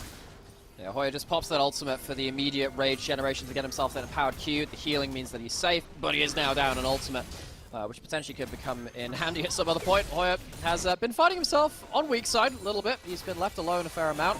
Also live, catching people out in the jungle. Potential pick here onto Beige1. Sleep available. They don't even need it. Beige1 down, but it's 2 in response. And a great answer here from TT. They're the ones with the Smolder, and they're somehow winning the fights anyway. Feather will fall to make it 3v3. And both teams disengage. But I mean, did we just forget what Brand does, FPX? You just ran straight into a Brand who full combos the enemy team. You're absolutely right. This is not a team which should be winning these fights like in that kind of manner right now. Not with the Smolder being the big part of that damage, but FPX, they give more gold over to these carries of TT. They don't get themselves that tower take in the mid lane from the Herald either, and they're also going to give some damage over to TT on their own mid turret at the same point. Overall, bad trade from FPX. It's been a very strange series in when and where yes, fights are being Joe. taken, like lots of weird side lane stuff. I do feel like this has been a messy series for both teams. Honestly, like in the grand scheme of LPL playoffs, in the grand scheme of what's to come for us here in this bracket, that the winner of this series has to go up against AL. And AL is not a team that you're going to win against if you're playing this kind of sloppy League of Legends. They will punish you hard. Yeah, they're a team which have, you know, they've taken their own knocks as well in summer, don't get me wrong, but they're not going to be a cheap and easy opponent for these teams. I think you're completely right about calling this game this series very scrappy, very unstructured. It has been about these opportunistic picks, someone finding something, but this is the problem where they're not as structured. You haven't thought about the engagements as much. Sometimes you walk into a Brand and Brand smokes your entire team. That's a problem. Yes, some good plays from ZDZ and the like do make it into an even trade after that point, but the fact that you initiated that and you've given that extra gold over to the Ucal Smolder, giving him more stacks, that's not a trade you realistically want to be making. I mean, it's Smolder versus Tristana in the mid lane. Tristana is 2-0-1, and yet Ucal is up in gold by 100. That is not how this was meant to go. It's the Dragon's Horde. It's the Dragon's Horde. He's learning early. Teach him economics while he's young. He's a 100 gold horde. He's only a kid, okay? He's got to build it over time. Yeah, he's finished off his Mana Moon as well, getting pretty close to finish stacking that as well. Ucal is going to be an absolute terror to deal with later on. He's just stacking off on the Krugs in the meantime while the tier 1 of the bot lane is threatened. And all of this is going on while 1xN just slowly stacks up on his Ezreal. We've seen what 1xN can do on this Ezreal. It's been really the main story of this series so far. He's on his 2 items, he's 500 gold up, he's mechanically absolutely in form, and there's a 3rd Drake spawning in 30 seconds, yes. And that really could be where a lot of this starts to clash.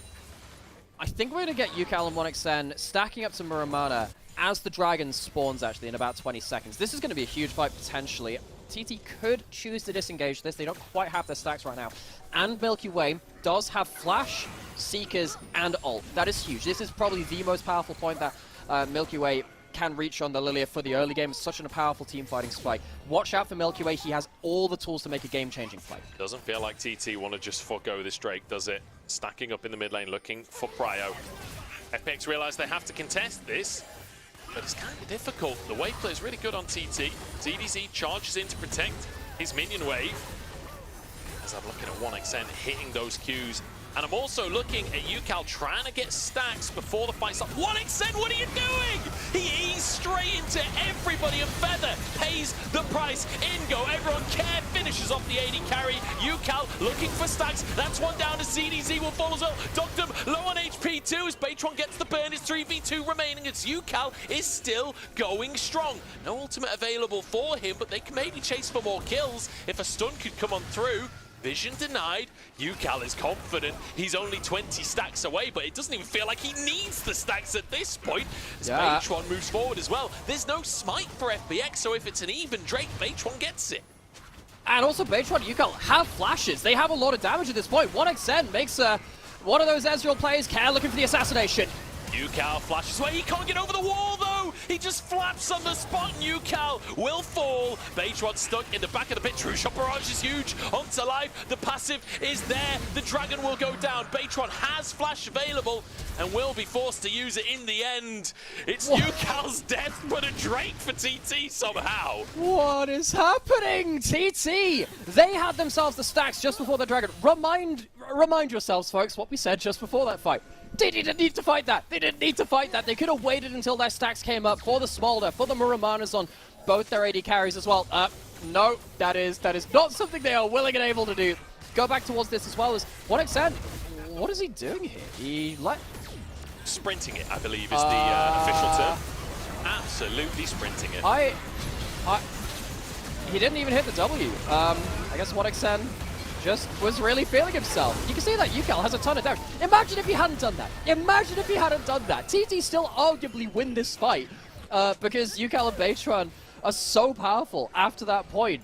God, what could have been? FPX, they do get themselves the gold lead off of that. They are down soul points, so it's not like TT are in a bad strategic sense. They have the objectives at their bay here, but they need to be so careful now. They've given FPX a lot of extra pressure on the map. I mean, feels like 1xN is binary in this one.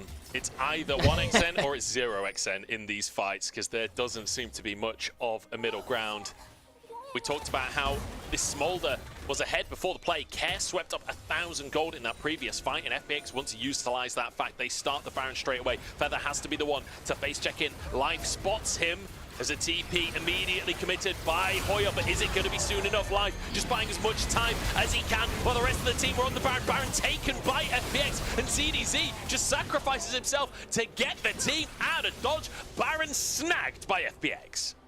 Once again, FPX have the better macro than TT. They're the ones who are more conservative. They're the ones which have managed to play more responsibly with the tools that they have. TT, they do have themselves that soul point, but they have given up that easy Baron, and FPX will be able to control the map beyond that point. What will have to be the saving grace from TT is the fact that this is now 225 stack Smolder coming up beyond this point. This was the last fight FPX will have against the lesser stacks of that Smolder before the burn and the execute comes through from that champion, and they will have to rely on UCal to be that mega late game carry that only Smolder can be.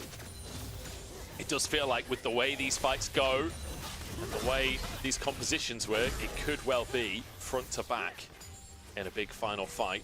And we are officially at 225 stacks. We are officially at the point where UCal can find those Elder Dragon executes. We're also just a single dragon away from Elder Dragon actually appearing on the map as well.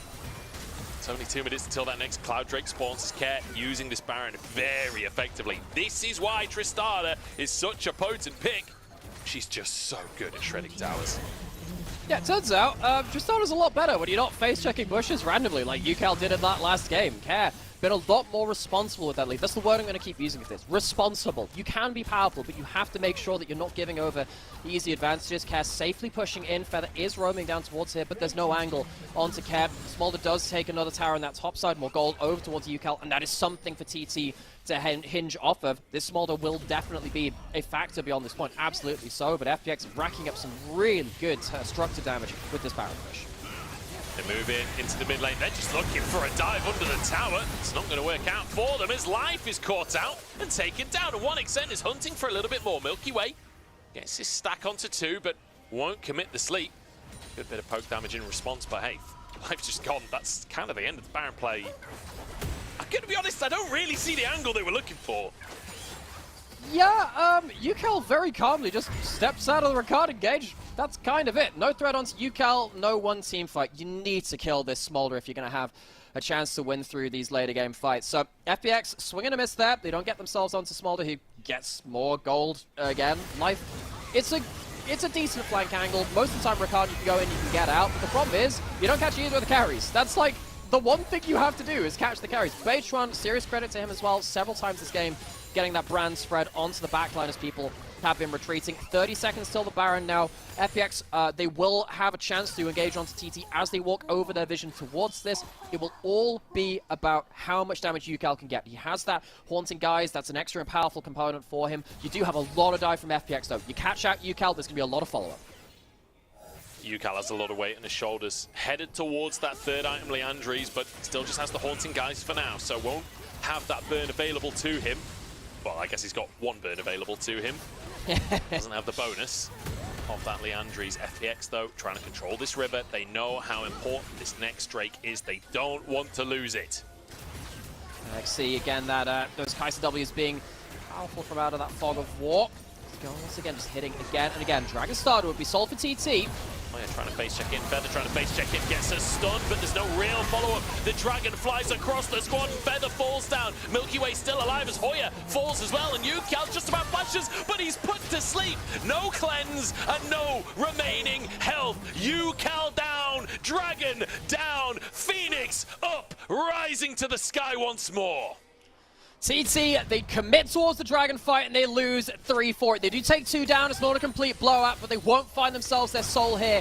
Leaves you questioning whether they should have committed towards this in the first place. It is a single Cloud Dragon going over to the side of FPX, and you can always keep stacking up on that Smolder. You can always build more items on the likes of your Ezreal and the Brand. They're not going to fall off particularly hard in this game, but I guess they start to see themselves in a situation where they can fight. They have the stacks on the Smolder, but look how hard it is to play this front line at this point. Feather goes in and doesn't get a great ultimate. The thing which saves them a little bit here is the fact that there is actually a pretty good Brand ult onto the front line, which means at least a lot of that damage is done. Beitron gets some good damage down there, but it was really hard for Hoya to play out this fight. If you're playing front to back with that Renekton, it really does suck once you get towards these late game fights. Well, in the Chinese Zodiac, it is the year of the Dragon. But FPX, not big believers in calendars. Much more interested What even is a day? What's a month? They're more interested in the second Harry Potter film, right? It's all about forks right now. As one big question I have for FPX is, you know, Phoenix Tears apparently have healing powers, but how the hell do they suck Basilisk Venom out of the kid? It's not just the cut, surely it's the poison. I don't understand. J.K. Rowling has a lot to answer for. I mean, Pokemon Tears have healing too. Smolder looks like a little bit like them. I don't know, I'm reaching a little bit for this one, but TT are definitely reaching for the top shelf where that Soul Smolder is right now. Can he help this fight? H1 is just getting shredded. So is Life, but he manages to get out with exactly that. Doctum, an assassin on the back line, finds his moment to strike. Feather trying to buy space, but here comes UCal, still stacked up. Health bars low on the opposite side as he's surrounded. ZDZ trying to get onto the Dragon, and he finds a bonus onto the Croc instead. Double sleep, Q3 comes in. How are they doing this? Doctum with another, and FPX fight it out. Oh, Kez back, he's teleported in! TP is miraculous, and FPX once again find that miracle. TT just can't find their fight. They stack up on the Smolder, but it is a series of missteps too far. And FPX, they've been the ones with the finer dancing shoes on in this third game. They had a great game one to Thunder Talk, but they have not been able to land like a real clean set of plays after that in Game 2 and Game 3. 1xN, some fantastic Ezreal moments, but they're starting to get racked up alongside some poor Ezreal ones too. The game won't end here, though, importantly. TT will have another shot, I guess, but FPX are going to come back at them with a Baron. Doctum last game was solo killed by 1xN in the mid lane. This game, he's the one being the assassin. He's the one finding his moments in these fights. He has. You can see that. The problem with going towards, and we'll see this a little bit later, Doctum gets himself into the right range. If you look at the way that UCal's playing this fight, he's gone towards the Leandri's third. I gotta wonder whether something like that rapid fire cannon could have got himself an extra kill or two here. Having that fire cannon from the Q can be so important. At moments like this, he does get good damage down. You can see how much damage the Smolder is doing, but he's had to put himself into a really bad position because this front line is not really doing their job well enough at setting up for these front-to-back fights. He has had to go into the fray, which is exactly what he doesn't want. Of course, Care comes back in for this magnificent teleport at the end. Yeah, at the end of the day, the start of the fight is just botched by the side of TT, right? Like, Yukal's not even there when they start the fight. By the time Yukal arrives, he's not doing the front-to-back that Smolder wants. He's got 5 players in 5 different directions. How are you missing in value out of the AoE splash that Smolder brings to the table? I have no idea. TT, I think, you know, game number 1 looked really good for them. But since that point, it has been FPX just inching things out, and it has been FPX that, on average, do look like the better team today. TT have to prove that statement wrong if they want a chance to move further into playoffs. I think particularly FPX on the macro level have been much more calm and collected. They've been much more decisive about the engages that they've been going through, and they've really now got themselves a very powerful Kai'Sa to play through, who's got that Nash's Tooth, of course, we pointed out earlier. That AP poke, very, very powerful, going towards a Nash's, sorry, a Zhonya's later on too. FPX, when they have this lead in multiple lanes, I'm much more convinced that they can close out a game than TT, who have occasionally had those horrific missteps, whether that's from Yucal or 1xN, important members in high-pressure scenarios. They've had their great moments, but it is being racked up against the weak ones too. I mean, Feather and Beitron as well have their fair share of moments where they've been caught out of position across this series. And honestly, on the positive side, looking at FPX, Care is having a game, isn't he? These team fights have been fantastic from Care. When you look at what happened in the previous game as well, where Yucal was on that Tristana, it was Care grabbing himself an MVP on the Lucian. I feel like Care has come into this next game and said, listen, Yucal, this is how Tristana works.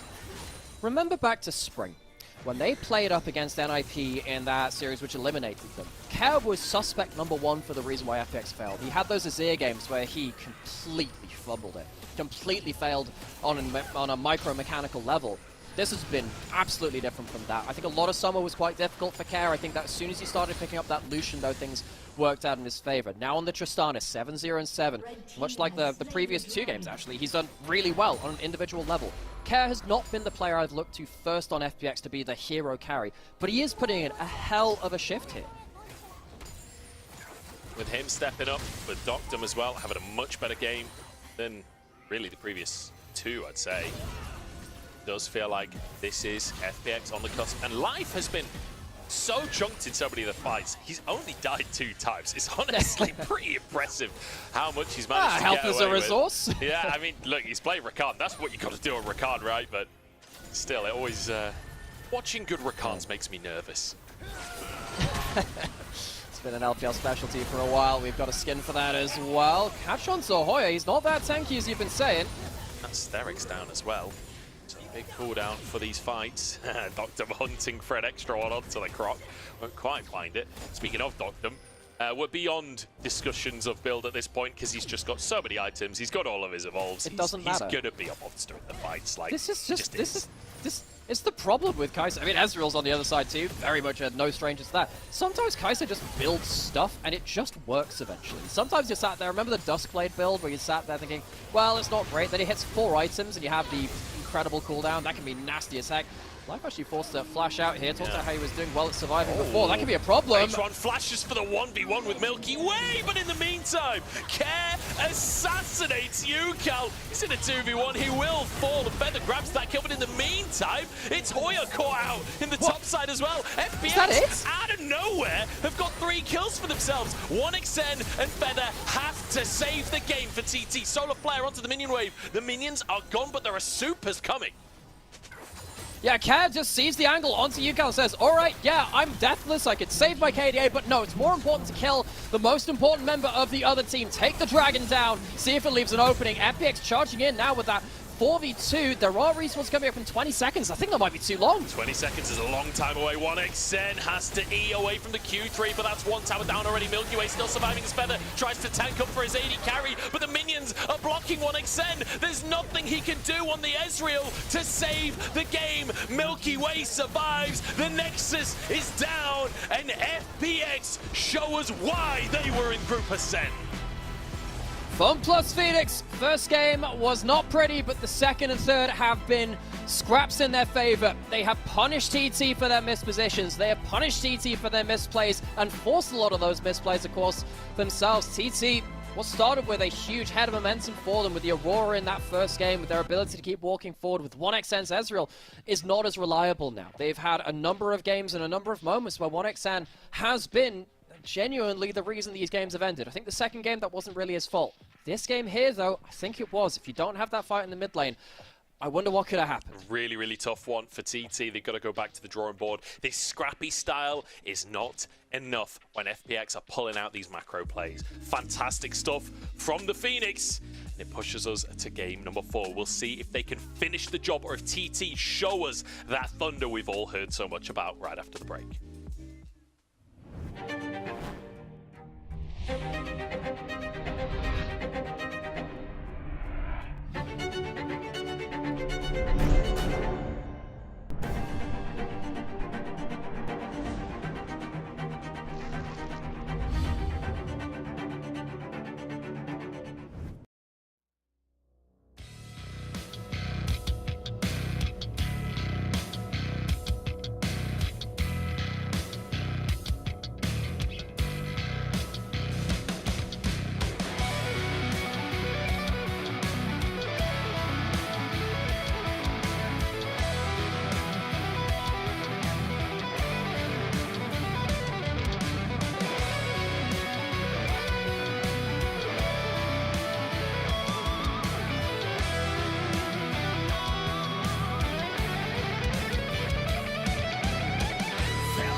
Not too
Welcome back to day number 2 of the 2024 Summer Playoffs. I'm joined by Nymera. My camera apparently hates me as I've got out of focus. You know, we formed the Nymera bots. You know, the camera's one of them now. I've ordered it against you. You know, it's just the way things go, Joe. You betray me, this is what happens. Yeah, this is my comeuppance, if you will. FPX, though, certainly a team not losing focus as they managed to win a second game here. UCal, it looked like he was scaling. It looked like the Smolder was going to start to take over later, but honestly, kind of just ended in a whimper, really, for the side of TT. Just a lot of little mistakes really adding up. And of course, that one really big mistake from 1xN in the mid lane didn't help, but it wasn't alone. I think that Feather and Hoya had a torrid time trying to be frontline in this game. I think that Hoya, after he got 1v3'd in topside and it denied that lane advantage, Hoya was basically invisible. Feather missed a load of his ults. Feather has been great on engage for most of this split, so I understand a lot of people come into playoffs and they start seeing teams which they wouldn't normally do from the LPL if they kind of like just come in for the playoffs part of it. TT have shown some of their best stuff in this series. They've also shown some of their worst stuff as well. Yeah. I think on the other side, Care, he's showing us some of our best stuff as well. I think that he has had some rockier moments, but the later the split has gone on, the more solid hands Care has had. This Tristana, miles away different from UCal's game on the Tristana just before it. And fantastic to see 2 MVPs back-to-back for Care. We talked about the MVPs being for Milky Way and then for the bottom lane. Care only had 1 until this series. Now he's made it to 3. Gotta say, thumbs up to production. Like, this is so cool getting this MVP video here. It looks awesome as we get kind of this full cinematic. Feels like guns at noon kind of thing. This mid lane ain't big enough for the two of us as 1xN throws himself into the abyss. And throws the game a little bit with it. It's so sad from 1xN. He's been fantastic for this team. He has been TT's best player. And actually across the series, he's had some great moments, but moments like that will probably be what's remembered, and that's sadly the nature of high-pressure Elimination League of Legends. Care has been more clutch than necessarily the other members on the Riv today. I think Care had a great game here on the Tristana. Got a load of side lane pressure, had a really good laning phase too, and it just kept going in his favor. And I feel like there's an extent to which, you know, Care has just... Not only has he been playing really well in terms of having the big highs, he's not had low points. Like, he's consistently found these opportunities, like this assassination on UCal. This is a late game, bold decision to make, right? You could throw the game if you mess this up, but he doesn't mess it up. He finds his moment, he has a fantastic moment, and he wins the game ultimately for FPX. Ends the game. Like, fantastic to see that level of decision making. And once again, we get to playoffs, and FPX, each and every single individual player steps up. And this is now on the cusp of SPX winning their first best of 5 of the year. They lost their only best of 5 in spring when they were that real hyped team who potentially could have been top 4, but they ran into an NIP which found their sudden form into playoffs and at the end of spring split as well. FPX now might find themselves en route to facing anyone's legend beyond this point. Of course, it would be a sad departure from TT from playoffs, but that's the nature of Elimination League of Legends, and it is the nature of the LPL. I think the LPL playoffs is my favorite playoffs format across the world of League of Legends. It is so comprehensive, it is brutal, and that brutality can really come to bite you. But I love to see all of these elimination games between so many LPL teams which have left it all on the line. And it all matters so much for FPX as well, because remember, they did decent in spring. They made it to top 6. But for championship points, for making it to Worlds, top 6 is only 20 points. FPX need to make it further into this bracket for a hope to play internationally, and you know these players would love to make it to the international stage. It would feel like such an exciting end to their year to make it to that world stage. I mean, this moment from 1xN was tough to say the very least, as Ken was able to take over the fight. But honestly, FPX, a team that have had their ups and downs this year. They're a team that it's not just been smooth sailing. It's not just been the explosive start like we saw in spring. But I feel that there's a real potential that by the end of playoffs, they could be a better team than they ever have been if they can continue to have individuals step up like this that aren't just Milky Way. I think that's a really good point. This is a team which had to switch between multiple top laners in summer. ZDZ is a top laner who's now on his 3rd team of the year. Started off on Weibo, went to RNG, then came into FPX midway through summer as well. FPX have been taking some time to integrate that player into their roster because this team, the most impressive thing about them was the fact that they were a very comprehensive unit. They weren't just one player doing everything, even though the stories about Milky Way, they're true. He was really, really good in Spring. It was a team macro effort as well. And I do wonder now whether FPX can shore up these early games which they've struggled with in this series, and if they do get themselves into these mid and late games they've been so good at, whether they can start climbing up the ladder a little bit more. And no, that's important to see now with FPX. They do have players on form to potentially reach that level.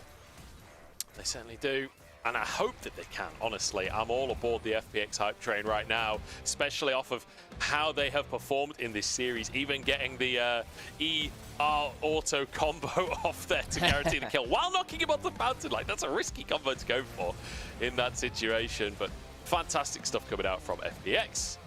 And remember, the winner of this series goes up against AL. So I feel like if FPX are to win this series, we need a really nice third game now. You know, we need to see them really cleaning things up a little bit. The early games have been scrappy, to say the very least. I'd go as far as extremely messy. Like, a lot of these games in the early game have felt a little solo queue-esque. Yeah. And they've got to clean that up if they want any chance of taking on AL. Yeah, as a caster, we have to balance things by saying, well, it's not the most structured League of Legends, but one of the specialties of LPL, and I think this is something which we've seen over years now, this is an accepted thing about the LPL, sometimes you can fight just to remove summoners from someone. You can just fight to remove the tools which they need later into the game, and it does mean that you have to kind of just throw caution to the wind sometimes and play not around those objective timers. You do need to be careful that you are winning out in the summoner economy in terms of those big ultimates as well.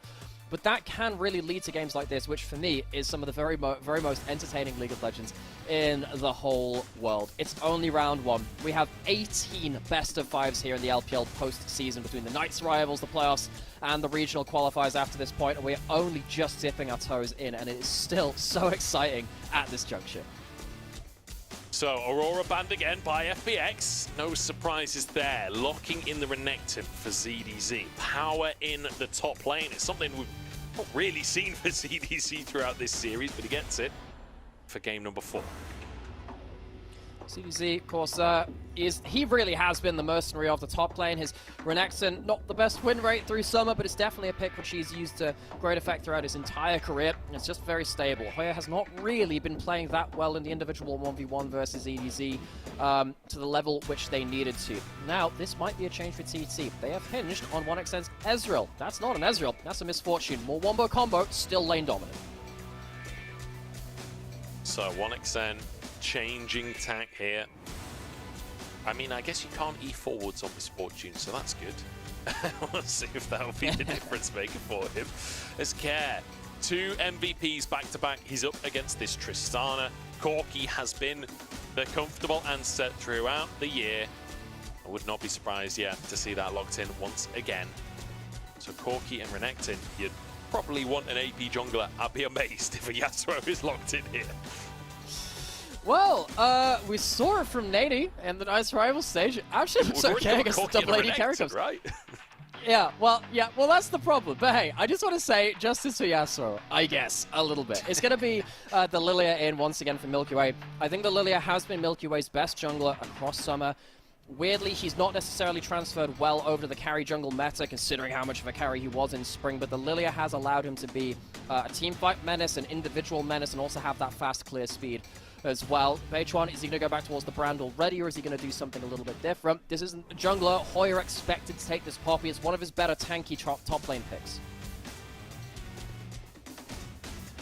It's pretty good against the Cassante, typically. And it can be good against the Renekton, but I wouldn't say it's necessarily like the matchup for Poppy, that Renekton. We'll have to see how it pans out. Now to the bans. A lot available, especially in that support role, but also Doctum's AD carry not yet locked in. And that will be the focus for TT as Ezreal is taken off the board and Ivan immediately gone. Wanting to get rid of that ability to just set something up in front of Misfortune. So yeah, we need to see what's going to come through, particularly from those support roles. We could see Feather hold that support counter pick again. That was one of the huge factors in game 1 for TT walking away with that game. Doctum and Life went towards the Caitlyn Braun. They assumed it would win lane. It did not win lane. They have themselves to TT the misfortune on that bot side now. I think realistically they'll want to support counterpick and see if they can get themselves a really good lane of pressure down there to once again deny Dogdam and Life their presence on the map. So the brand gone. And now TT, it's decision time. Where are we going with this composition? You've got plenty of damage, you've got a bit of front line. Up in, you'd assume the top lane. It's, I guess, possible Feather to take the Poppy, but it doesn't seem likely. Could go towards the jungle next, but maybe you round out that bottom lane. They have liked this support counter pick. I guess we have seen a lot of support counter pick across the course of this series so far. H1 goes Nidalee. So, this would have been great in the last draft. Beitron had great setup with that Renekton and the Leona in the last draft, but he chooses to pick it now with the Poppy, which is very inconsistent setup. You do potentially have something like Feather's Alistair could be very powerful here, or the Nautilus as well for big setup there too, but it's not the easiest draft when it comes to playing that Nidalee in terms of your own team composition. FPX, they're now going towards something very different. They go towards that Ziggs and a setup of that Maokai. Maokai not the strongest laning champion, but works perfectly for the combo. It works perfectly to just not be interactive in the bottom lane, right? Just play, disengage. Don't want to try and fight that misfortune. Just want to try and play at range, and then should Lilia make her way down to the bottom lane, then maybe we'll consider fighting the misfortune. Leona has made it all the way to R5. How often do you see that in LPL? TT, this is their last composition unless they can make it work. Let's see if they can button the strengths together of this comp. Like you said, not the greatest setup for Beitron's Nidalee. But Beitron, a 50% win rate over 4 games on the pick across this split. He's got a carry. Now he needs to make that carry work. Also, I think on a mechanical level, I've been impressed by Beitron's Nidalee. I know it is a hard champion to pilot. We give out Nidalee passes for this reason. You have to be so good mechanically at this champion to make it work.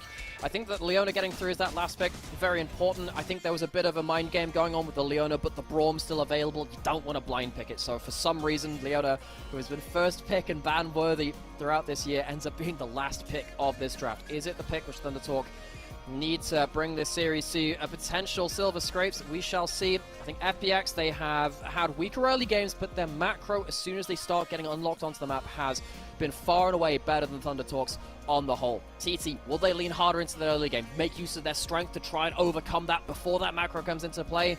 We'll have to see, but with the Nidalee, you have to expect some fireworks early on. Certainly expecting action, expecting fireworks. Remember, we came in saying these are two of the bloodiest teams in the LPL in the early games. They've certainly been chaotic so far.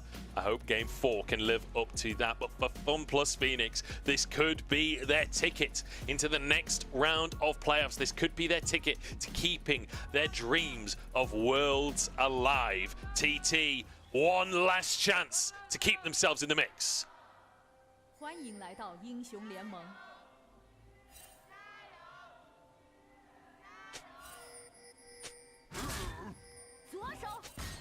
So let's see how it all goes. One thing I want to know, why is 1xn's 0 better than all of his teammates' 0 in terms of gold on the scoreboard?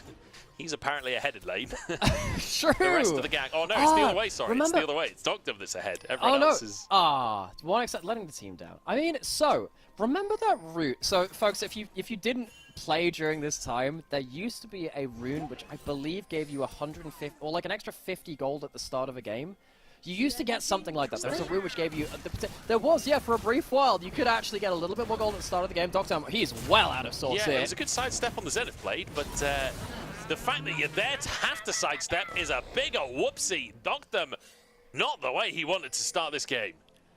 And now Beitron, he's going to get himself first blood, 400 gold in pocket. Now, when Beitron gets to the end of his first clear, he's going to have a really good back to start accelerating this game off of. We'll see which build he goes towards. I think Beitron is one of the players that's gone towards Blackfire Torch into Leandries and using his W as poke, which means you can go towards that Fated Ashes as your first back. It's much less about that Lich Bane. We'll see whether he can get value out of that. At the end of the day, Nidalee builds a Nidalee build some AP. Job's a good one, and you'll start shredding people if you hit those spears, if you're accurate enough with them. Still, not exactly what FPX wanted out of already ropey early games. Yeah, I mean, really tough for it's kind of unforgivable just walking up at level 1. Dogdom hasn't had the greatest series. I'd say he's had a middling series. You know, his Kaiser in the previous game looking pretty decent. Like, he's had some good moments, but the laning phases, as you say, haven't been the best for him. It has been 1xN and Feather having the advantage down there in the bottom lane. The level 1 death is certainly not helping in his corner here. But we'll see how the laning phase goes. He's on that Ziggs. He should be relatively safe. Didn't end up using his flash, so hopefully for him, it doesn't lead to too much. However, H1 getting first blood on Nidalee is just so potent for TT. He'll be very happy with how it started. Have we really seen 59 games of Corki Tristana this year? I don't even find that hard to believe, to be honest. I know, I just know. That's not me. Let me just clarify. That's not me saying, wow, that's so many games, I didn't expect it. That's me going, wow, we've really sat through 59 games of Corki versus Tristana. So this is the big 6-0. It's a big birthday. Oh no. Is it a big game? Oh my god. Do we get a pension yet for, we're 60, do we get a pension here for watching this video? UK pension's like, I don't know, 84 at this point, isn't it? I don't think 60's anywhere near. It is far too high. Look, I'm sat here as, you know, I've sat here in my mid lane for a long, long time. I've been playing Ahri for as long as I can remember at this point. I don't mind a little bit of AD carry play in the mid lane. I do mind when there's 60 games of this same goddamn AD carry matchup in my mid lane. Get it out of here! Yeah, I don't think you're... I think you're sort of preaching to the choir, to be honest. With I don't know if you saw the interview from Rookie and the response from Yagao. Yeah. Just say, like, mid lane belongs to the majors. Please get these AD carries out of here. Let me play the game I love. Oh man, look, it's if so it's going to be an relatable. AD champion, at least give us like some Zed or Kiana. Not, again, they could be obnoxious when they're too far ahead too, but when there's any one class of champion which kind of invades a role when it's not been there for a long time, a lot of the traditional players of that role just kind of sigh and they say, okay, right, guess I'll learn a new role. Mid lane's probably one of that's probably the role which has had the most of this. We've had tanks, we've had AD carries. We currently have a jungler in the top lane. That's a bit more usual. Spear, flashed away from by ZDZ. I swear that was the last possible second. I thought that was going to chunk him. ZDZ survives and continues to try and push that wave in on the top side. I have to say, you know, of all of the, you were talking about the things coming into the mid lane, of all of the things to come into mid lane, like, I think AD carries are already the most hated role within League of Legends. I think AD carries as a role give Cassante a run for his money in terms of being hated. I mean, Quinn top lane, Vayne top lane, yeah. As an AD carry main, I know that that loathing that people feel towards us. I think there is an argument to say that Banner commands, the rot tanks, that was an era which I don't want to see back. So maybe I'd say for that specific point, there have been moments where tanks have got into my grill a little bit. Milky Way getting right in here now. You know, jumped in. Big damage from Milky Way. Flash away from you, Calcare. Chunked as well. I mean, everyone's just chunked on the back of that one, but nobody ends up going down. So Ucal had to flash. That's just about all that comes out of it. So Ucal, another bold jump in early game mid lane. We have seen a lot of these from the man in the mid lane. Blue hair has been waving the banner for his team. Doesn't necessarily want to see that banner hit the ground quite as soon as the games it has done for a lot of these early game plays. There have been questions about the value of the Tristana. It's much less lane dominant than it was, but plays like this don't always give us the best read on what the champion could do. Of course, Kev, fantastic on this pick in the game before it. He's even in this lane now as well, so I think he'll be happy with that as it stands. Checking in with some other things across the map. Of course, we do have the lane dominance of the Renekton in the top side, but Hoya, I think he's doing fine here. Of course, the flash away from CDZ means that Hoya is a lot more safe to potentially look for a flash wall stun onto him, and that means that he can also look for some plays a little bit more easily out of that top side. And we haven't really seen, of course, Beitron get into a lane as effectively. Again, he got that first blood and got that flash in top side. Really want to see exactly what he can do around that one item spike, because he is in a huge point of power right now, and we did call this out beforehand. Beitron has been a very good mechanical Nidalee. He's already shown it a little bit in this early game. And TT lean on their sort of habits across this series as they continue to focus on the early Drakes. Much higher priority on them than the Herald. I wish, the Grubs. I really wish we had Grub stats. That's my biggest gripe with this year in general, that we've not had any stats about Grubs to work with. But I guarantee TT's is one of the lowest. Nice little W there from Hoya. Well, extra damage done to towers with Grubs specifically. I'm such a sucker for numbers like that, man. Yeah. I just honestly, Grub percentage. how much on average do you get in a game. I think that tells you a lot about how True, an early game goes for a team. And with the dragon percentage that TT have, well, you'd assume their grub percentage is pretty low. Something that we've talked a little bit about LPL as a whole, actually, is sometimes you can forget about the big changes which come to League. One of the biggest changes we had was the change from Double Herald to those grubs, and then the second Herald coming in much later into the game. Yeah. And I think LPL as a whole struggled a little bit to deal with those changes. Double Herald was in the game for such a long time that it was very well practiced what to do with them. It's taken a while for some of these teams to make the most out of the grubs. It's very obvious what to do with 6 grubs, but some of the nuances I don't think have necessarily been explored by some, particularly the mid to bottom table teams. So that's something which, yeah, we probably do need to have a bigger look at in terms of all of our teams holistically. Yeah. How has the LPL adapted to this? And we've not got that much more gameplay of this version of League of Legends each year. Right, it does tend to change one or two things. Grubs came in this year. We'll see if they stick around. We'll see if Riot's happy with that after Worlds. It's going to be LPL playoffs and then Worlds to see our LPL teams using that and seeing what maximum efficiency ends up looking like. Speaking of efficiency, we are pretty much dead even in the game, and when it comes to lane efficiency, who's getting ahead right now? 1xN with a bit of a CS lead, but at Misfortune, you kind of hope to get a bit of a CS lead with the amount of pressure you can bring to that bottom lane. But then equally in the mid lane, Care well ahead, over 10 CS up in that individual 1v1. Yeah, don't exactly know how that's even come about. I guess Yukal losing that flash doesn't help. I will say, Hoya's doing fine in this top lane as well. In every matchup, you have a kind of margin of error to work with when you say, okay, if you're 10 CS behind, that's fine. One of the ones which was like that for a long time was Veigar in the early game because he has 0 wave clear and basically nothing to lane with. At some patches where if he was within 10 CS of you, you've actually lost that lane.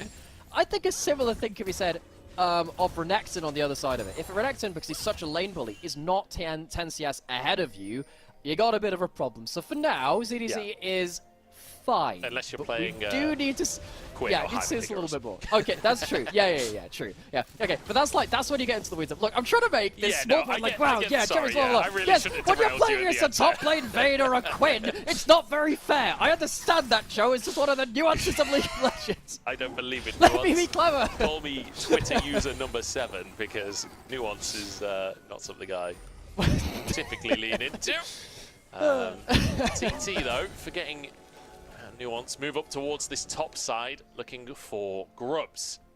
I don't know if they'll really contest this one. Life has roamed up as well as Hoya's actually down on the bottom side. Both bot lanes have moved up to the top side. Neither TP available for our top laners. Could be a bit of a 4v4, but it's FPX in the river currently. Yeah, I mean, not having Renekton for an early game fight sucks. Hoya did push the wave in first. They can walk up now. I think this actually might be fine for TT to walk towards this. You really don't want to give over maximum grubs this time around. Corki good at hitting towers, Ziggs very good at hitting turrets. However, FPX are in the river first. Renekton is going to be slow to the play though.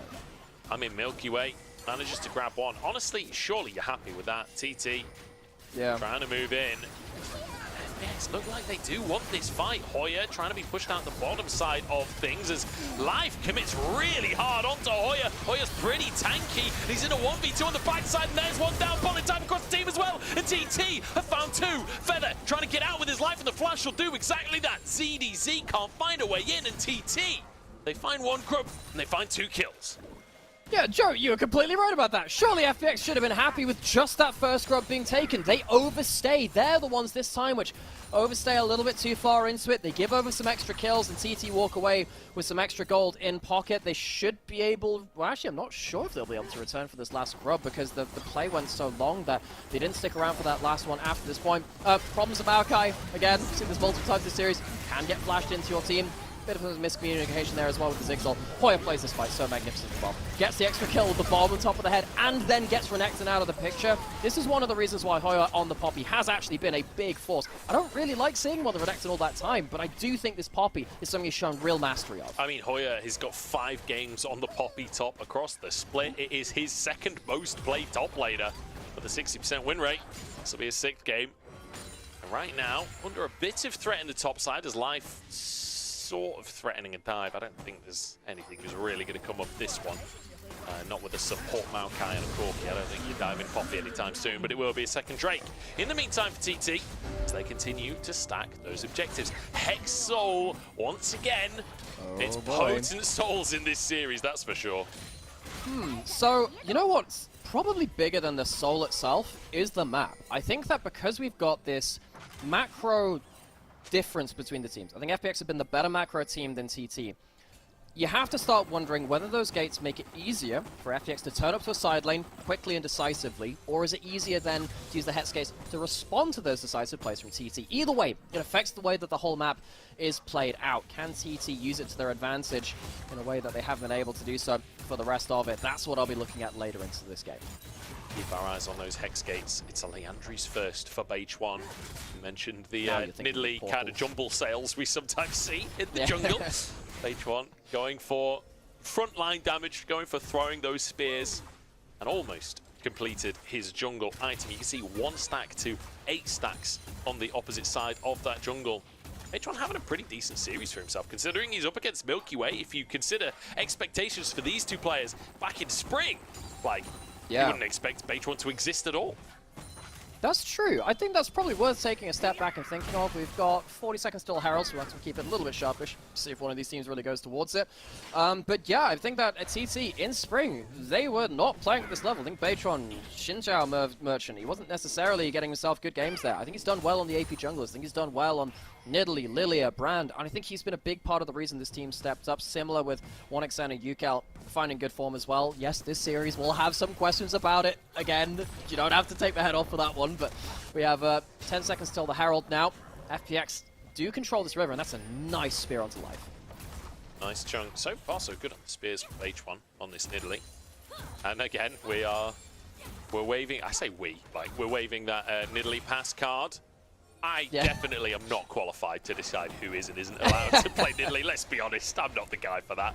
But TT going to start Herald off as a TP comes behind enemy lines from ZDZ. FPX want to force the fight, but Hoya TP's into the play as well. Is he there fast enough is the question. Steadfast presence as the Herald goes down. TT have the objective, but they can't get onto the eye, and FPX are trying to chase it down. Everyone commits onto ZDZ. 5-man queue, but the healing's not enough. A kill for TT, but Herald denied.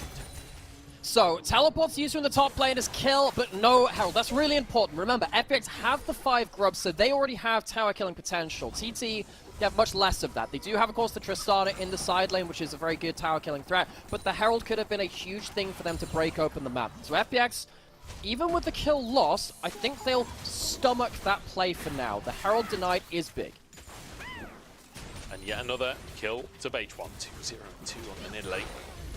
Let's take another look, because honestly, the deep TP from the Renekton scared me to start with, but UCal just 1v1's care to start it off. And Hoya's ult as well, just it's really difficult for FPX to group up. Just think about the difference in the frontline potential of the Renekton for Hoya in the last game and then the Poppy for this one. Hoya is so much more impactful on this Poppy, and that's one of the reasons why Hoya has had a better split. He's been going towards more stuff like the Poppy, which has been very impactful for him and allows him to play a frontline in the way that you can't necessarily do with more of your bruiser archetype champions.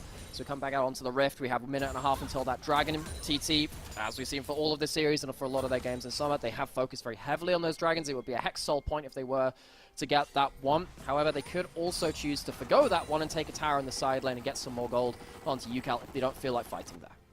Wouldn't be averse to that, honestly, with how FPX have been able to take control of those side lanes and take control in terms of the towers. It does feel pretty valuable for TT to try and get some control off the map instead of going for the Drakes. But then again, Hex Soul, you can just get to Soul Point, that's also pretty damn valuable. Not to mention the fact that you've got this Misfortune, like you're quite happy to really brute force fights beyond the level 6 mark. In fact, we're heading towards the level 11 mark, so that bullet time will be leveled up once again. It's only a single item on that Misfortune, but I will say, a single item on Misfortune, a lot better than a single item on Ziggs. It hurts quite a bit, particularly with the Bloodthirster W interaction. That's a teleport down towards this bot side. So this is something which LNG pioneered in this split. If you want to take side lane turrets, you have one pushing lane and then your other solo lane teleports to it. That's what Care does here. ZDZ starts pushing in, Care teleports in, bam, first turret down, you have those 5 grubs. This is I consider this an LNG special. Good to see that this macro kind of easy tip to use to break open the map, though, is starting to flow through the rest of the map. But Hoya removes one of those solo leaders from the equation, and as such, the minion wave slowly whittled down. FPX don't have any minions to push with, and the tower will survive for the time being. They're still going. Look at all these mites, and finally a cannon arrives. And the tower will fall, but it's traded. Tier 2 for Tier 2 with a 4-man commit from FPX, but with Drake spawning, it will still end up being positive for FPX overall. Yeah, so this is obviously the extra added bonus for FPX. To get themselves the dragon, they focus on the bot side of the map, but we were saying, okay, TT, they didn't have to take that that dragon if they didn't want to. It is just the one dragon on the other side. They can start getting some damage elsewhere. Tristana on mid-turn, can they take this? The backdoor bonus just about to come on. They just about get it. So, you know what? I would take this if you're TT. You get a load of gold for just one dragon going the other side. I mean, look across the scoreboard. 2,000 gold lead for Beitron as he was a part of the tower takes on that top side. Got 500 gold lead for UCal. Minor gold lead in the bottom lane. It's not substantial. ZDZ is caught in the jungle, and TT just eviscerate him. Gets a bit of sunburn from Feather on the way out of the play, and a bit of real burn from the Ignite as well. Yeah, that Croc's going to have to go below the water surface again. Gets a little bit burned up. So FPX, they commit to this 5 grub push, but CT, good cross-mapping for them. We have criticized CT for their macro in this series so far. This was a good series of macro plays. I think this is going to work out massively in their favor. Adding on to the tower tally, they even get themselves this bot lane opened up. And I think one of the things which is helping with this, remember what we were saying before about, hey, is the Hextech map going to be helpful for one team or the other? I think it's helped TT. They've been roaming to these side lanes really, really effectively. Got themselves a load of turrets, and FPX, despite having the 5 grubs, have not been able to open up the same kind of map advantages we've expected earlier in the series. And I wonder if that conversation of the Hex map is more a conversation of it throws off the tempo. If you're really good at standard macro, Hex map kind of ruins those timings for you. Makes it a little bit more difficult. I don't know how Feather got that kill, to be honest. Must have survived the bomb on 1 HP. FPX now moving to the top side. Crab will be grabbed by 1xN. I mean, it's Baron spawning in 40 seconds. I don't think either team is really in a position to try and force anything there. It's a 3,000 gold lead for TT off the back of these macro plays and off the back of this absolutely absurd lead in the jungle for Beitron. And he is going full artillery Nidalee right there with a Horizon focus alongside his Leandries. He's playing for max range chunks.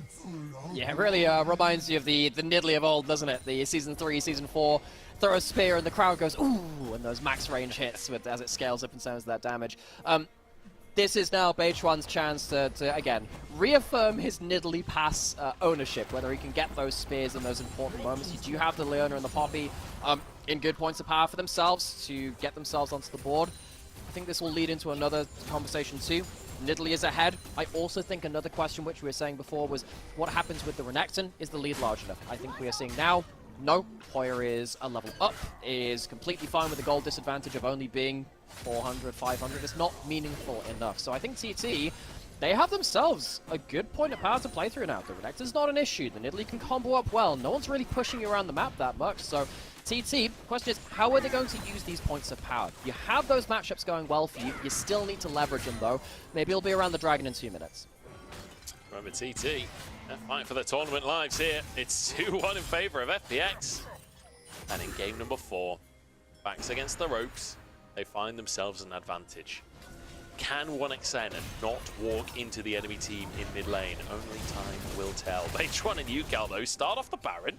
His life has to be the one to try and face check. Milky Way's here as well. They suspect something's going on, and a bomb flying in should be enough to dissuade TT. Yeah, the jungle Soraka value coming out there too. The Primal Surge giving some heal.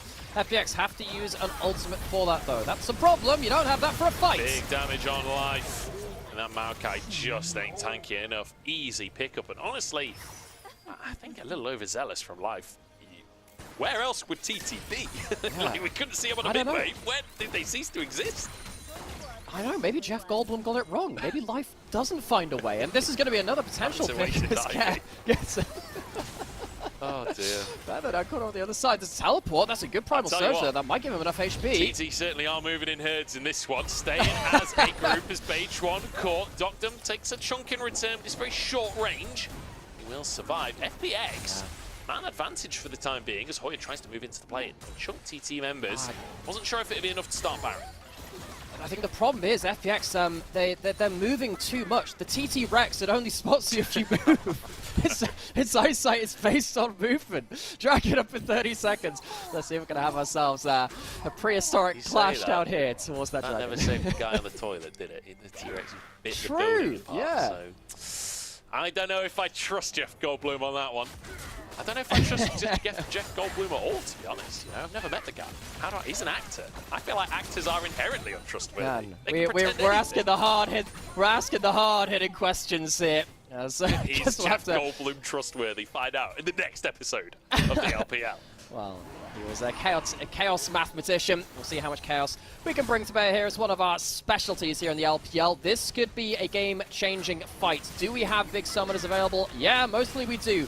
I don't think ZDZ is gonna have the easiest time. That's gonna be an easy dragon going up the side of TT. No fight even presenting itself. Sole point for TT.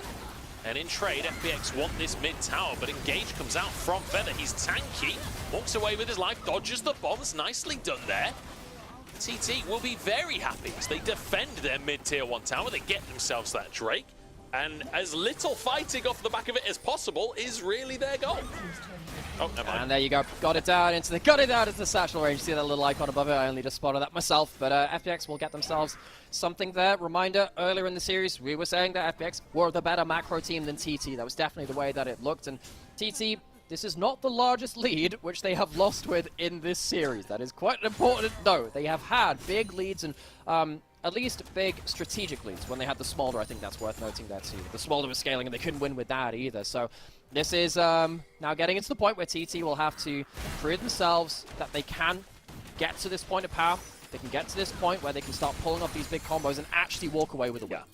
I want to point out something, because, you know, earlier I mentioned that TT had a 40% win rate when they were at a deficit in 15 minutes.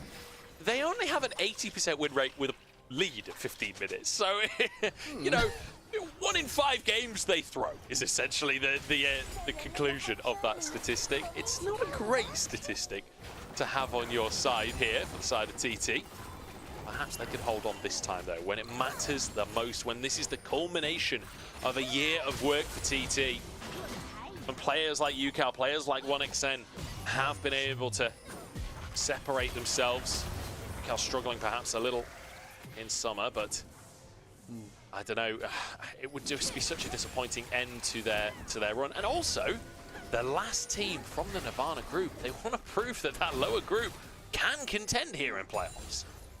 Like we said, Nirvana's greatest hits. It's their last hurrah. Let's see if they can make something special of it. I mean, this is the problem with LPL playoffs, and for those of you who are being introduced to these teams a little bit newer, if you're tuning in just for playoffs or something like that, we are seeing some of the best from these teams across the series. I think we're also seeing the pressure take its toll a little bit in some moments too. I think TT, I've loved watching the way that 1xN has developed from an LDL superstar to one which can genuinely be LPL caliber well and truly. I think we showed bits of that in 2023. I think I'm absolutely convinced of that now. I think UCal has been a huge player for this team too. Baytron stepped up. So a lot of names you can call out there from TT. Heck, even Feather, he's developed well as a new player too. On FPX's side though, yeah, it's really hard not to get behind Milky Way's story, one of the best debut splits that we've ever seen in the LPL, God, even worldwide.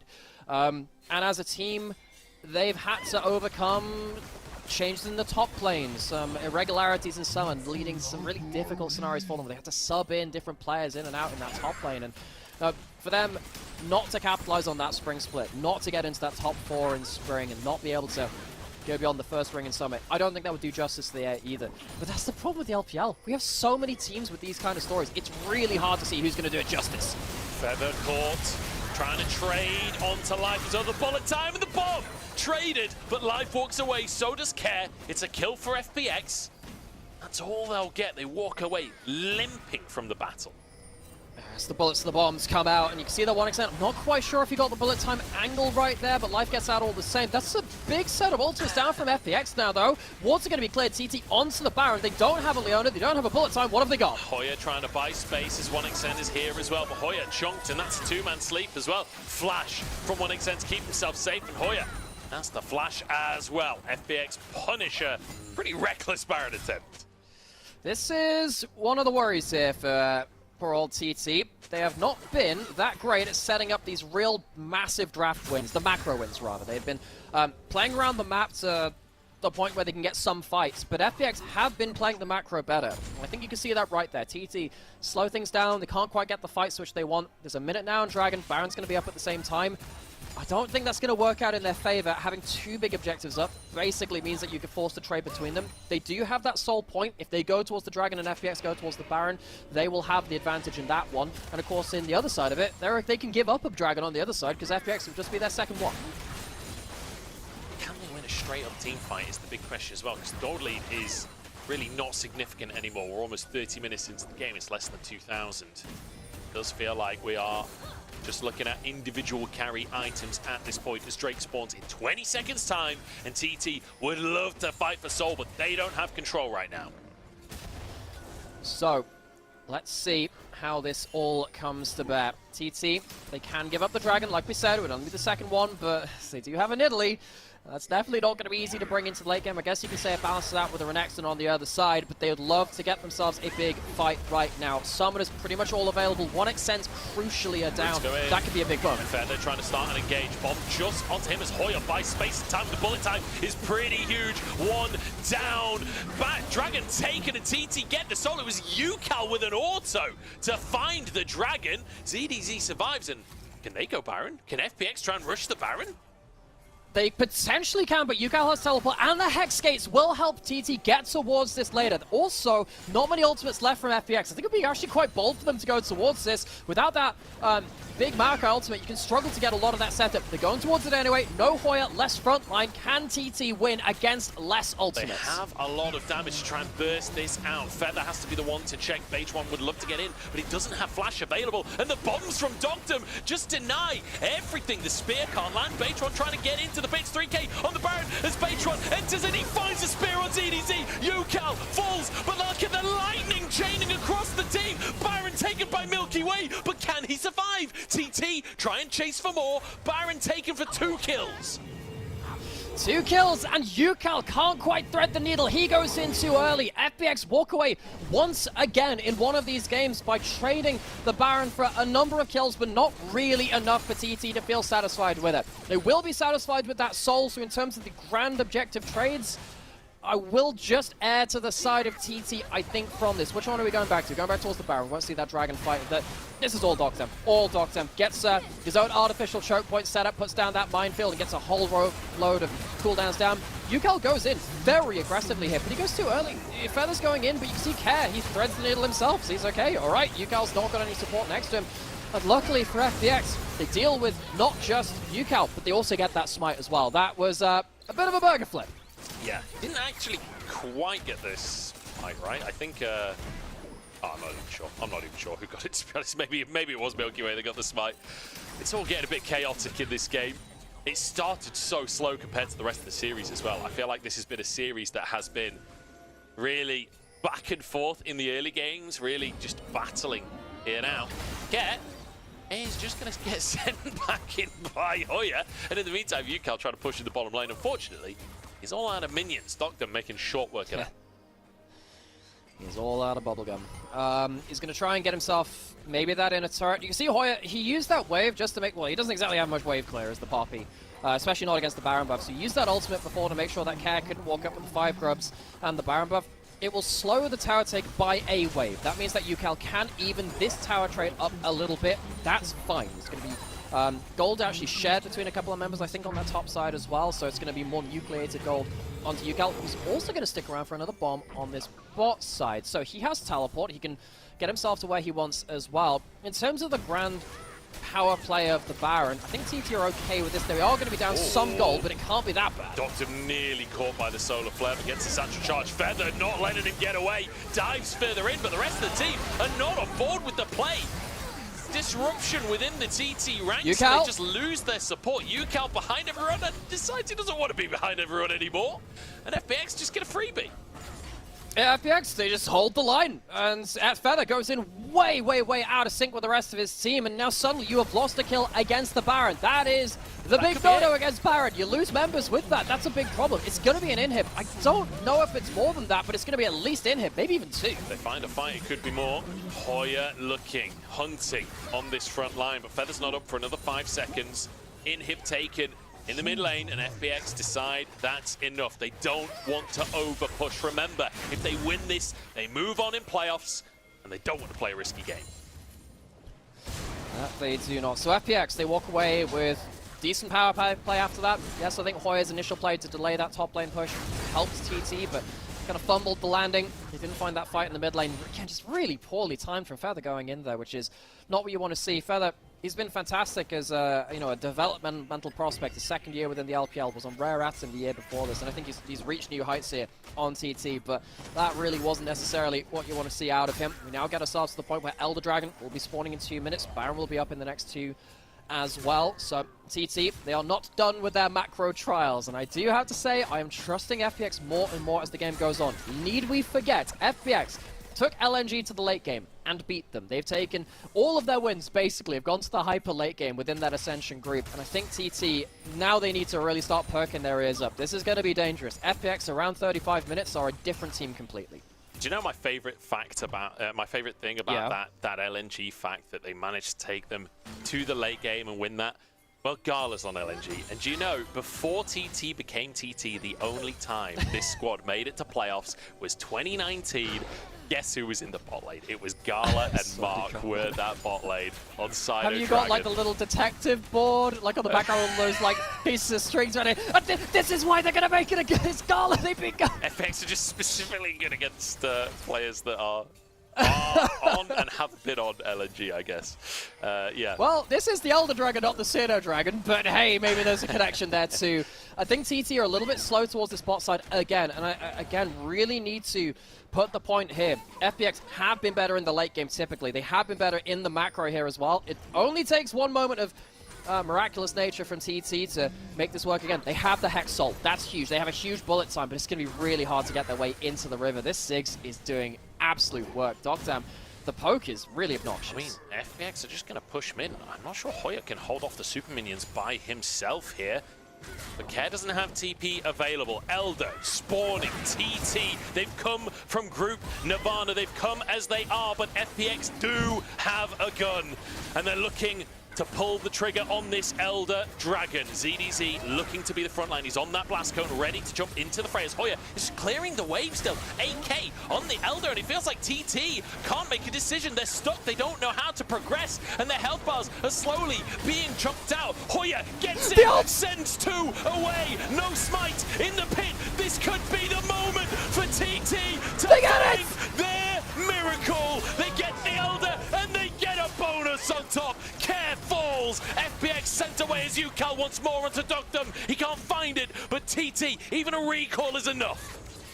It is TT, get the Elder, they clutch it out, they're from the Group Nirvana, and they are in bloom in that fight at least. FPX, they will get themselves the Baron off of this. It's not necessarily going to be a clean trade for TT. Dogdam sniping out Baytron is also going to add a little bit of a concern there for TT, not there to potentially force a fight somewhere else. The Hex Gate's coming into play now as well. Feather very nearly landing this. They might just fancy themselves a 4v5 with the Elder buffing them up.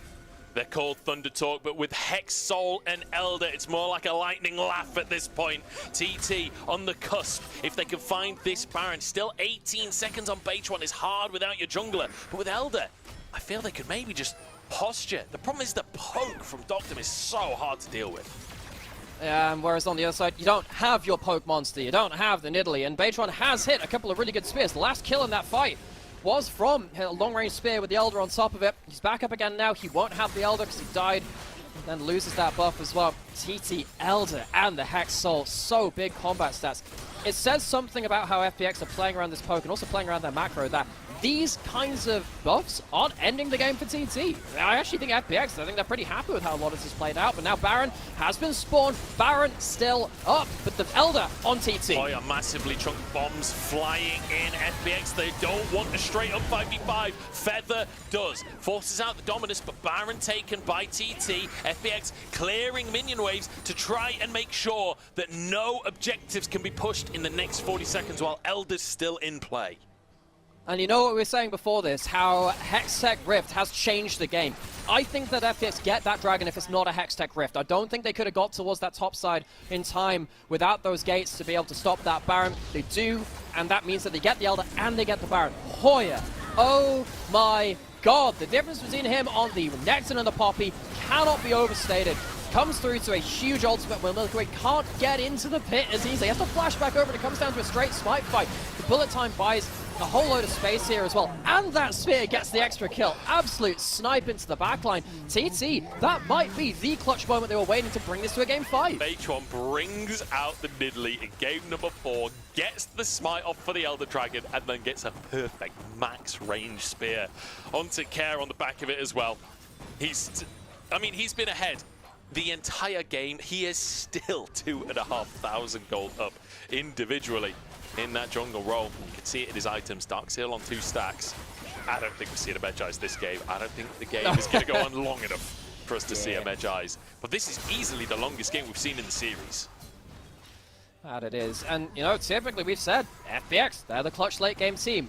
The thing about late games, hyper late games, they are far from a solved question. They are not a perfect science. So FPX, they've shown some good movements in that before, but this is playoffs, baby. This is where Magic comes to rear its head. TT, they're pushing in with that Elder. They don't have, well, with the Baron, they don't have that Elder right now, so the combat buff is gone slightly down. They still have that Hexalt. Is that enough to push in for an inhib? And I'll tell you what, TT, they don't have perfect macro, but they do have a bit of mojo, don't they? We've seen the negative side of the mojo mostly today, with 1xN eating in and such like. But perhaps they can bottle lightning here. Perhaps they can find their moment and push us to 5 games. Yeah. They're on the cusp. They're trying to break into the base, but yet to take an inhibitor. Ooh. Now is their chance as 1xN moves into the mid lane here. UCal pressuring in the top side in the meantime, and it will be 1 tower down. 1xN walking up very aggressively. Level 18s for the, well, pretty much everyone, but supports beyond this point too. It means max range Tristana, means very, very powerful Misfortune on the other side too. That Bloodthirster helping soak up some of that poke. And eventually it's going to be 2 inhibitor turrets down. UCal starting to flex the muscles. Hoya spins his Poppycopter, does not fire the ult off, so low cooldown for that one, but the 2 inhibs are taken. TT very happy with the fact that they got those objectives with no team fight involved. They're very okay with not fighting and just taking those objectives away. Now control is very much in their favor with Elder spawning in 1:20. So those inhibitors being down at that time point is really, really important, because that means that the super minions are going to start crashing into, well, sadly for FPX, the inhibitor and the lane furthest away from the dragon as it spawns. You're going to get them coming through, and someone's going to have to go respond to them. You do have triple teleports, you do have good wave clear. You know, it does mean that your setup for this objective is harder. I still think FPX have, on the whole, had good objective setup, but we'll see whether TT have another Poppy Hammer to make the most of it. I think one of the big things in this game now, going towards this objective setup itself, is what are FPX going to do about Hoya's ultimate? That has been the crucial late game advantage, I think, for the side of TT. There's no spell shield to block it right now. You can't really tank it up with someone of your front line as well. I think that's too important. You just got to somehow dodge it. Dogdam does not want to be tanking that with the Banshees. 1xN gets caught by a Swirl Seed. I'm real scared of those Swirl Seeds from Milky Way at this point. One big sleep could be the end of a player, especially with a Ziggs bomb on top. But 1xN did have that cleanse available. Doesn't have to use it in the end. 1xN with a very aggressive Hex Gate here. Perhaps looking for some kind of positioning, but no. Returns to his team. Maybe a misclick, honestly. Based on him moving back in. Just trying to poke away and doing a good job of it. Milky Way's down to half HP. That's nasty, and another spear. Baytron earning his keep here. Here comes Hoya. This is TT's chance at keeping themselves alive in playoffs. ZDZ gets into the mix, but he's late game Renekton, and he's not doing enough with Milky Way down. ZDZ and Careful as well, and TT might just have done it. They talk with Thunder, they play with Thunder. Doctor denied his recall by Feather as the rest of the team look to end the game. TP from Doctum to try and clear the minion wave. He doesn't have his ultimate though, and Yukal sends him to the fountain. TT have done it. They fight back from the brink and they push us to Silver Scrapes. We're scraping silver here. 5 games here on our first round. TT, in only their second ever playoffs, want to make sure they can have their first best of 5 win in playoffs as well. FPX on the other side, they had an early exit in spring. They would absolutely not want to have that in summer as well. Series has been a show of evolution from both teams. I think that the early games from FPX have been rattled by TT, and I think that the macro from TT has been rattled by FPX. I think we've seen some increases in both of those aspects for each team in this series, and now it comes down to one last game in Game 5. The draft will be important, the macro will be important, the early game, and all the learnings you've taken from this series will come to a head. Honestly, I feel like the biggest difference for TT in this late game versus the other late games, they just didn't fight. Just fight less, it turns out, works better for TT. That's not the LPL way! It's really not, but it might just be the way to a victory for TT. We are going to 5 games. We're going to Silver Scrapes. Don't go anywhere. We'll be right back after this.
Welcome back, everybody, to the LPL. Welcome back, everybody, to game number 5. It's FPX versus TT in our first round of playoffs, and everything is on the line. Whoever loses here goes home. Their year is over. I'm joined by Namira as we head into our Silver Scrapes matchup, and I couldn't be more excited for this game 5. I'm so glad we got to see TT coming back into things here in game 4.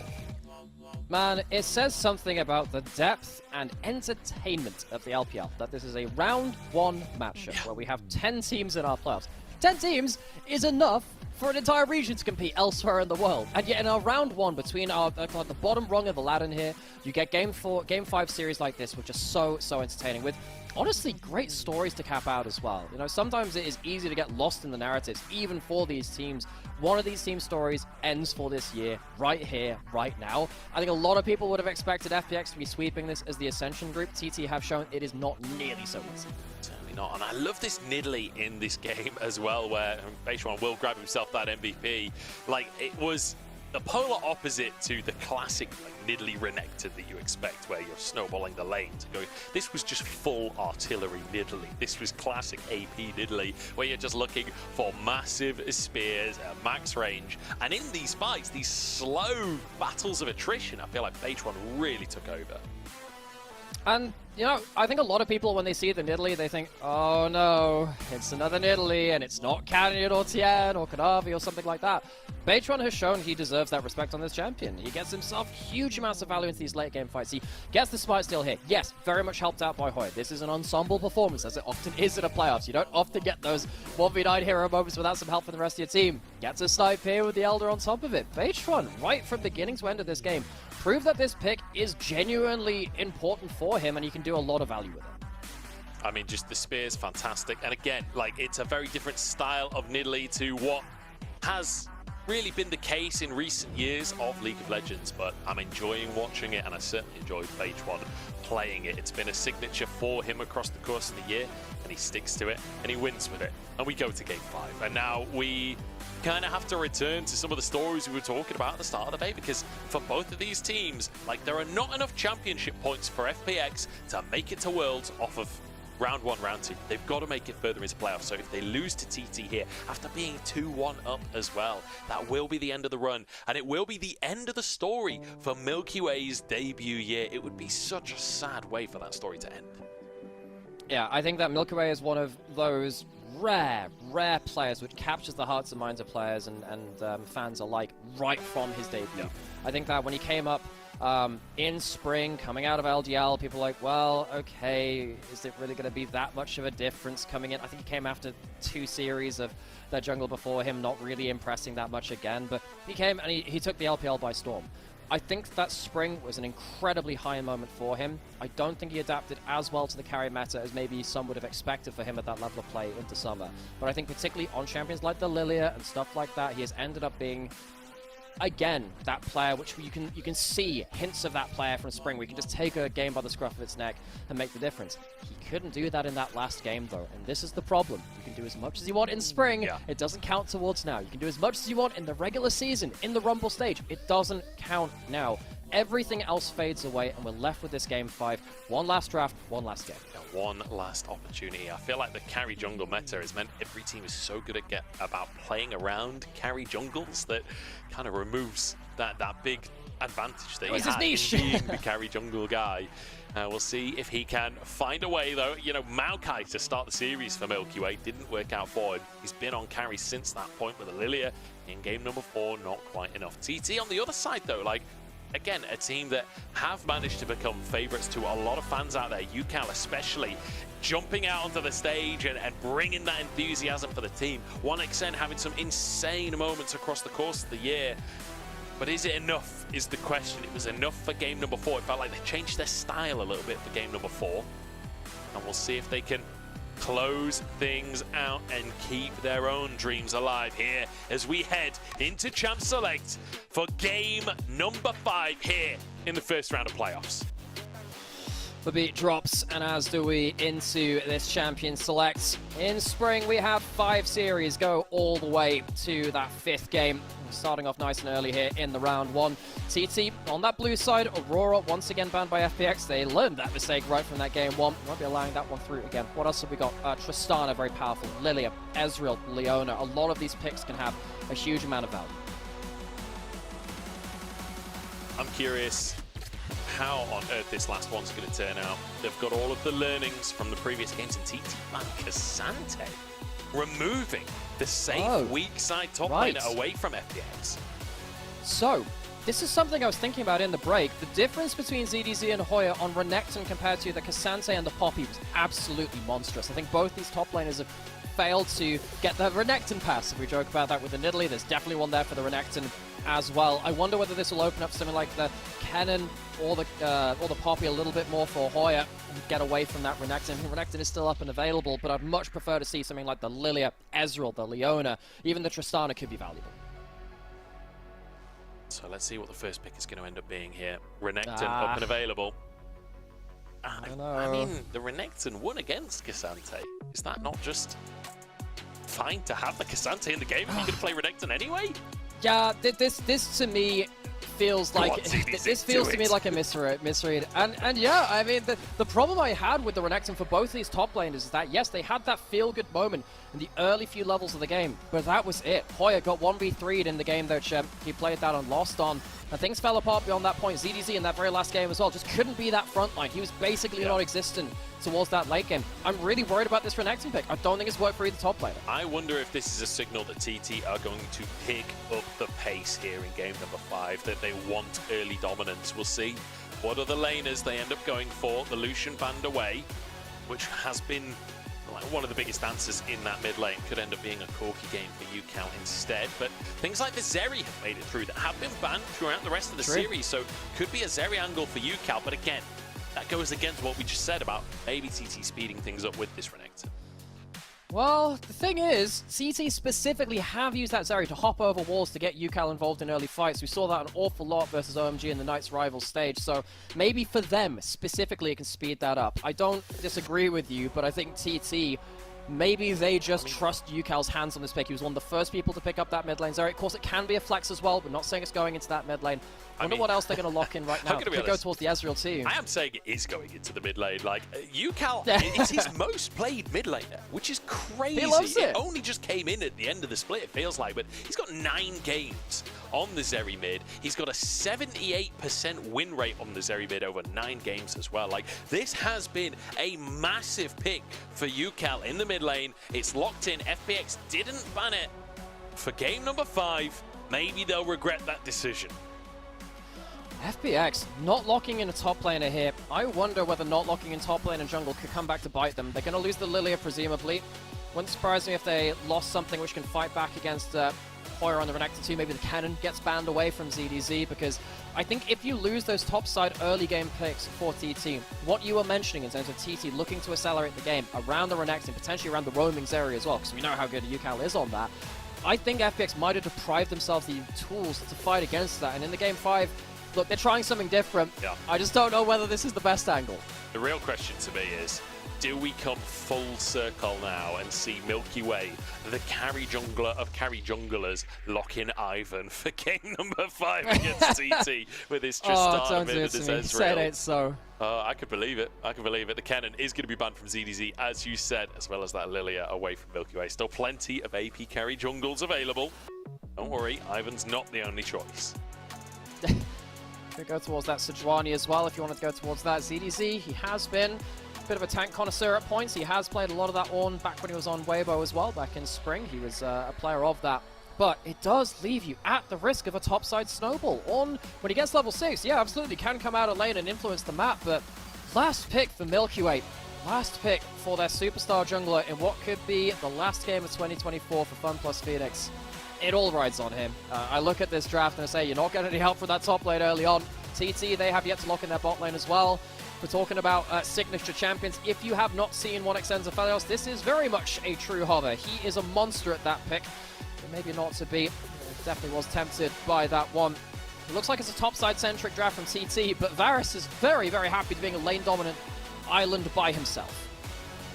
Feels like a lane-centric draft from TT, really, doesn't it? With the Varus and potentially a Karma locked in the bottom lane. They're looking for double range. That's what it feels like. Does that indicate maybe a lethality Varus? I wouldn't particularly enjoy that against the Norn, but then I suppose you do have a Brandon Azeri. Maybe you can go lethality.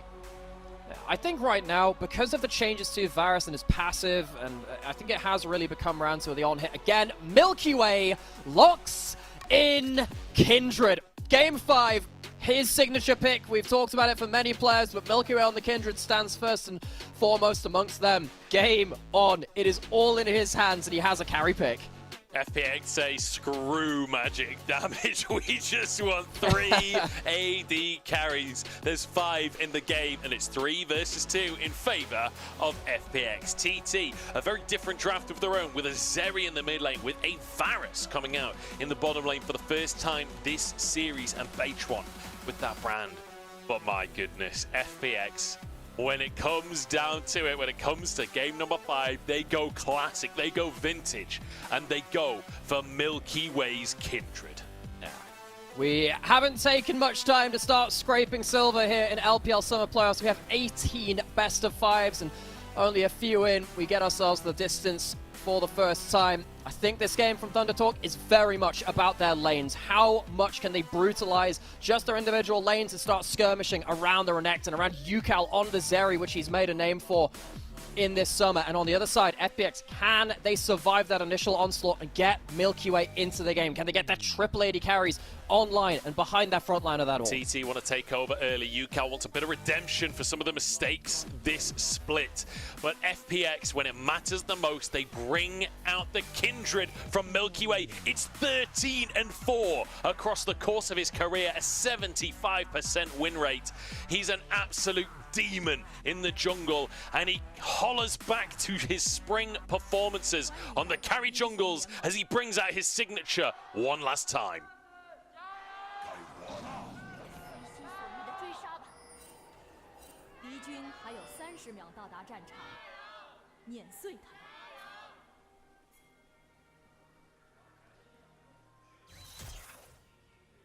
Game number 5, Silver Scrapes has finished, and now silence in the arena. FPX, it feels like a favorite coming in today, but honestly, it depended who you asked, and there was a lot of 3-2 predictions. Some of those 3-2 predictions will be correct at the end of things, as now TT start things off aggressively, look to invade. Care is here to try and protect his jungler, and FPX will do enough, not just to push them away, but maybe look for more as well. Document Life in the brush, getting a chunk onto Yukal to start the laning phase.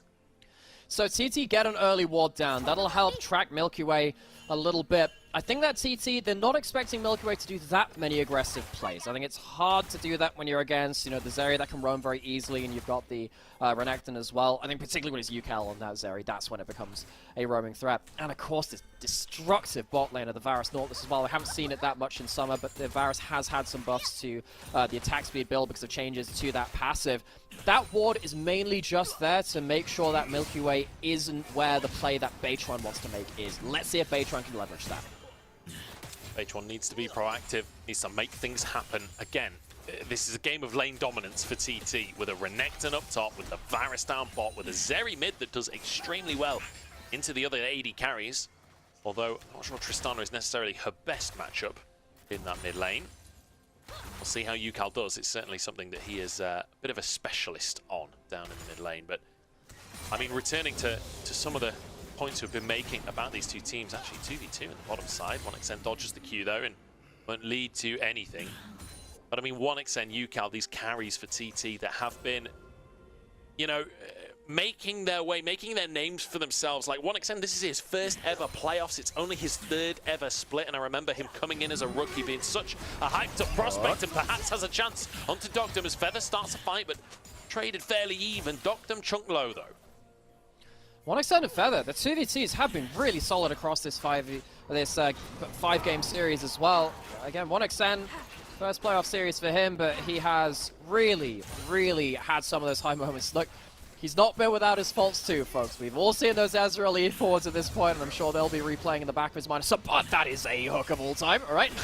So we see once again, just the extra damage starting to get racked up here, and 1xN on the changed Varus, which has that, basically almost like a Jinx reset on his passive now. If you get that champion kill, you go up to like a 3 attack speed cap, and a whole load of attack speed and AD and AP comes through from that, so you need to be really careful letting 1xN get into the play. Mark spawn this bot Scruttle, bot lane control over to TT. First stack, and it leads straight into a fight. Beitron sent away his Feather, tries to flash under the tower, but Dogdom survives. They try and get more as life gets out as well, but Milky Way has chunked Beitron. Ucal starts the crab. So Milky Way might just try and burst this one down and spite it, but he can't. Forced to flash away from Feather as Care gets a good trade onto Ucal, and Milky Way jumps back into the fray once more. Crab taken, nobody dies, but TT get the crab.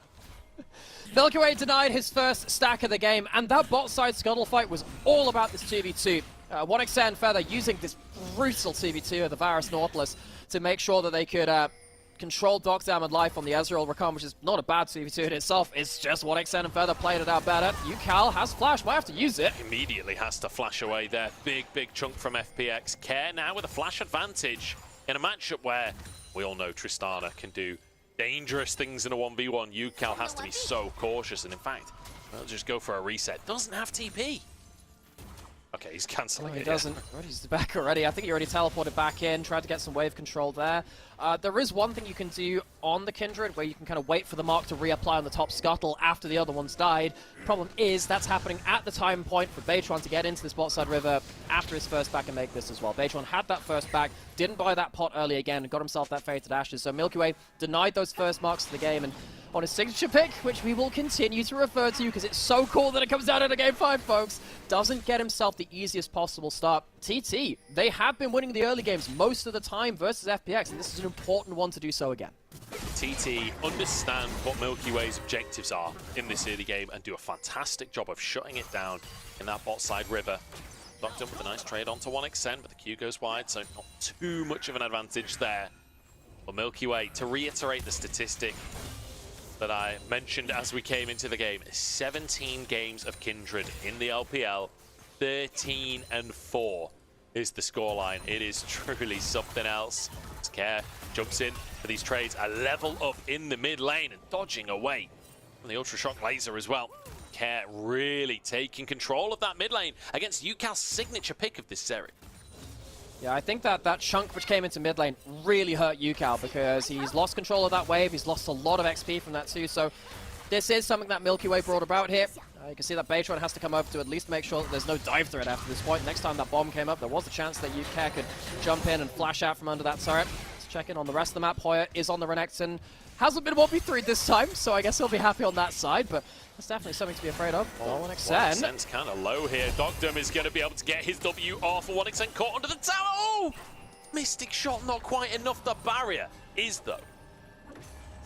That's Milky Way in the bush. This is going to be a dead. Varus all the same. Wolf going to stop that back. Just hounding 1xN at the ankles. They're going to use a Q to just get a couple of minions out. He knows he's dead. It's just what he can do after this point. Actually, teleport coming in. That works out very well for them. 1xN saving Private Varus. Mission worked out. Really importantly, denying Milky Way a stack. Again, Milky Way had put his passive onto 1xN. FPX was setting up for that dive to finally get Milky Way a stack on his passive. This Kindred is the pick for FPX. This is meant to be their saving grace. TT are playing around it beautifully.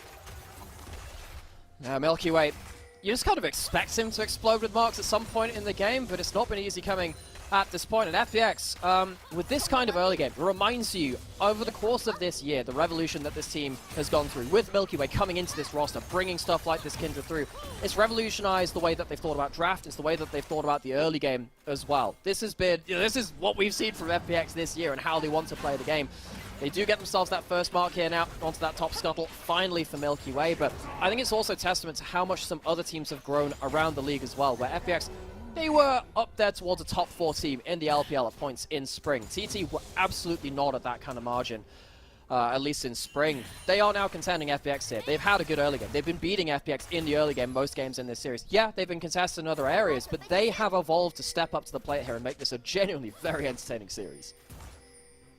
Such an even start to the third game of the series as well. You really couldn't ask for more, could you? The 3 grubs for TT could be a difference maker for them when you've got a Zeri that's going to be going into those side lanes. Those towers will not last long, that is for sure. TT, one of their weaknesses has been that macro. It does feel like the longer this series goes on, it is improving. I wonder if this is one of the things the coaches are focusing on behind the scenes and like trying to feed them information of like, no, not like this, not like that, like this. Which I will say, you know, playoffs might be a little bit late for that kind of development, but you know what, better late than never. Yeah, I think one thing you can learn is about these more common rotation timings. Where does Life like to move on the map? Where does Milky Way like to move on the map? Of course, FPX will be doing the same to TT with their early game. And of course, in this game, gold is very even here so far. And one of the things we came out of draft was saying that TT wanted to play around lane. They wanted to play around a brutalized early game through the Varus, through potentially the Zeri roaming as well. That was very dangerous for them. I will say, though, TT have stopped Milky Way getting on the board very comprehensively in this early game. I still don't think they've hit their MO. I don't think they've managed to brutalize these lanes in the way that they would have liked to. They need themselves an early game watershed moment where they can start getting some big kills somewhere. Especially in this mid lane where Care has got himself 3 plates. He's 500 gold up individually. You know, talked about the Zeri pick being a bit of a lane bully. It's not working against the Tristana. Obviously, Tristana, like, kind of the OG AD carry mid lane bully. Like, she's been doing this before, for years, in fact. She's been doing this since before Zeri was born. And Care very much getting the advantage in the mid lane 1v1. And to be honest, it feels like all series, Care's pretty much been getting the advantage in this mid lane. Yeah.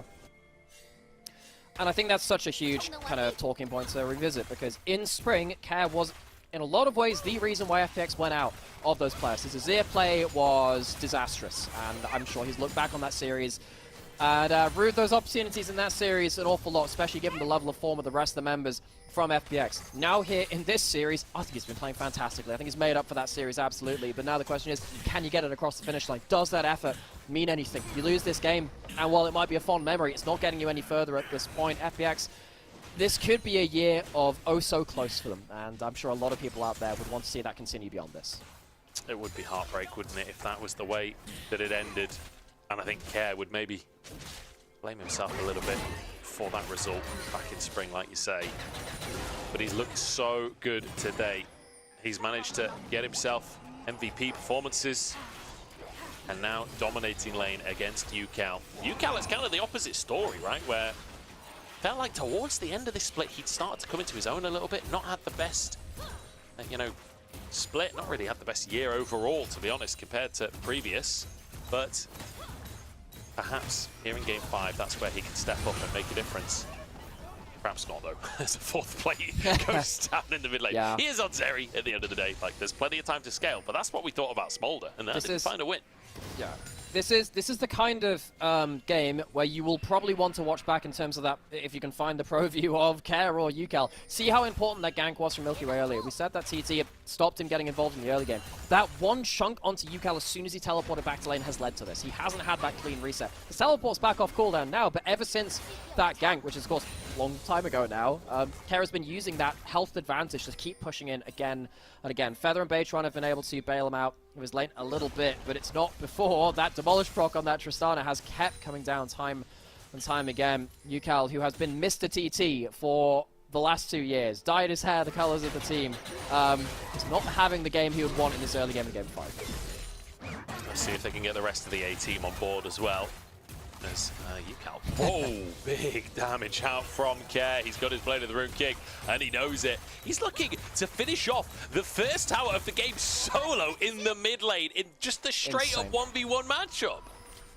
Yeah, folks, if you ever underestimated the power of a pressure gank, which doesn't get a kill, but forces someone down his low HP just to get back to lane, this is a fantastic game to go back and watch from it. So, again, keeps coming back to this point where TT, they wanted to play through lane, they just lost first turn of the game, solo, mid lane, to Care. This is not what you expect in this matchup between players. It's not what you expect between this matchup between champions. And you certainly don't expect it or want to see it for TT in a Game 5, a deciding game for both these teams. This will be the last game of 2024 in the LPL for the loser of this game. I'm pretty sure Life just stole a bunch of the local gold from that tower, which is not really As all not self-respecting really support should do. Yeah, just like, all me. Snags a bit of gold there. Not 100% sure if I saw that right. Could have just been the standard tower gold there, but I didn't actually see the number. Either way, Care off to a phenomenal start. It's not led to a massive lead for FPX, just 600 in their favor right now, as Care now moves up to face up against this Renekton. Now, we've not really talked about top lane at all this game. It's been... We have to, though. Yeah, it's been a quiet lead for the side of Hoya, but he's only 100 gold up, and at the end of the day, it's bloody Ornn. Like, who cares if Ornn is 100 gold down? That's the problem. What did we say coming out of grad draft? What have we said coming through this early game? TT wanted to play through lane. 100 gold lead on a Renekton versus an Ornn is not it. We talked about this in the previous games of the series. There's a margin, you play with it. If you're not 10 CS up and a bunch of gold, like minimum in early game, there's probably something going wrong. Now we're getting towards 14, 15 mark. ZDZ is going to get the second tier of his ultimate soon. He's going to get towards that point where he's going to just be a better teamfight champion than the Renekton. Hoya has not met the mark for that so far, and now Yukal caught out on a side lane. This is not what they want to see. Life and Milky Way are here. There's 3 minions remaining. Call of the Forge God sounds as Yukal knocked up again, but the lightning clash isn't enough. No, it's enough for Care to grab first blood at 14 minutes. It's been a long time coming, but it goes to FPX. They have stunted TT's early game. It's also marked for Milky Way too. Dogtown now somehow caught out randomly in the enemy jungle, but there's no one really to punish around this. Worth noting, TT didn't choose to teleport Hoya down to that play. They left Yukal to die that. They knew that it was likely going to be a 2v4 even if Hoya did teleport him. It was massive overkill from the side of FPX, and it gets them something there. Is there going to be a response from Hoya? I mean, he's going to get, what, some gold out of the turret? He doesn't even, I mean, turret plates are already gone, so it's not even that. Hoya, once again, not really getting much out of this Renekton. It's after plates to spawn. They can get themselves maybe onto the map for this dragon. They saved Yukal's teleport, and that does mean they can maybe go towards what they have seen as a soul point win condition for a grand majority of this series. I'm trying to work out where Care is going right now. It looks like he wants to trade for this dragon. He's moving straight up towards that top lane. Hoya is on the way towards the top lane, but the ward over the wall from Life, I'm pretty sure, is going to give Hoya a bit of a sign that this is not a tower that he wants to walk anywhere near. So he'll stick around in the tier 2 while the rest of his team pressure in this bottom side. That tier 1 in the bottom lane will be traded. A couple of pings on towards the tower in the bottom lane though, because that's a herald out from H1.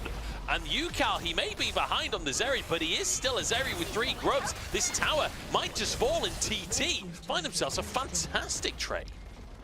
Yeah, they do. That's a lot of good gold back into an important role. Yukal, he's going to get himself what looks like a first item, Blade of the Ruined King coming through here. We do occasionally see that on this area. I mean, we saw it on the Kaiser earlier today. Turns out Blade is just all the rage here, folks. It does come through from Yukal, who probably just wants to cut through ZDZ as best as possible, especially with the Black Cleaver built up from Hoya. Maybe they can play front to back to try and take down that tank. And now getting towards that iron break point gives you some routes to success here from TT. They do have themselves a lot of gold now back onto that mid lane, which was looking like it's blown out of proportion for Cat. Really nice little injection of gold. And, you know, it's funny you mentioned Blade of the Rune King really is all the rage at the minute, which Rage Blade is furious about that, because Rage Blade's typically been the rage.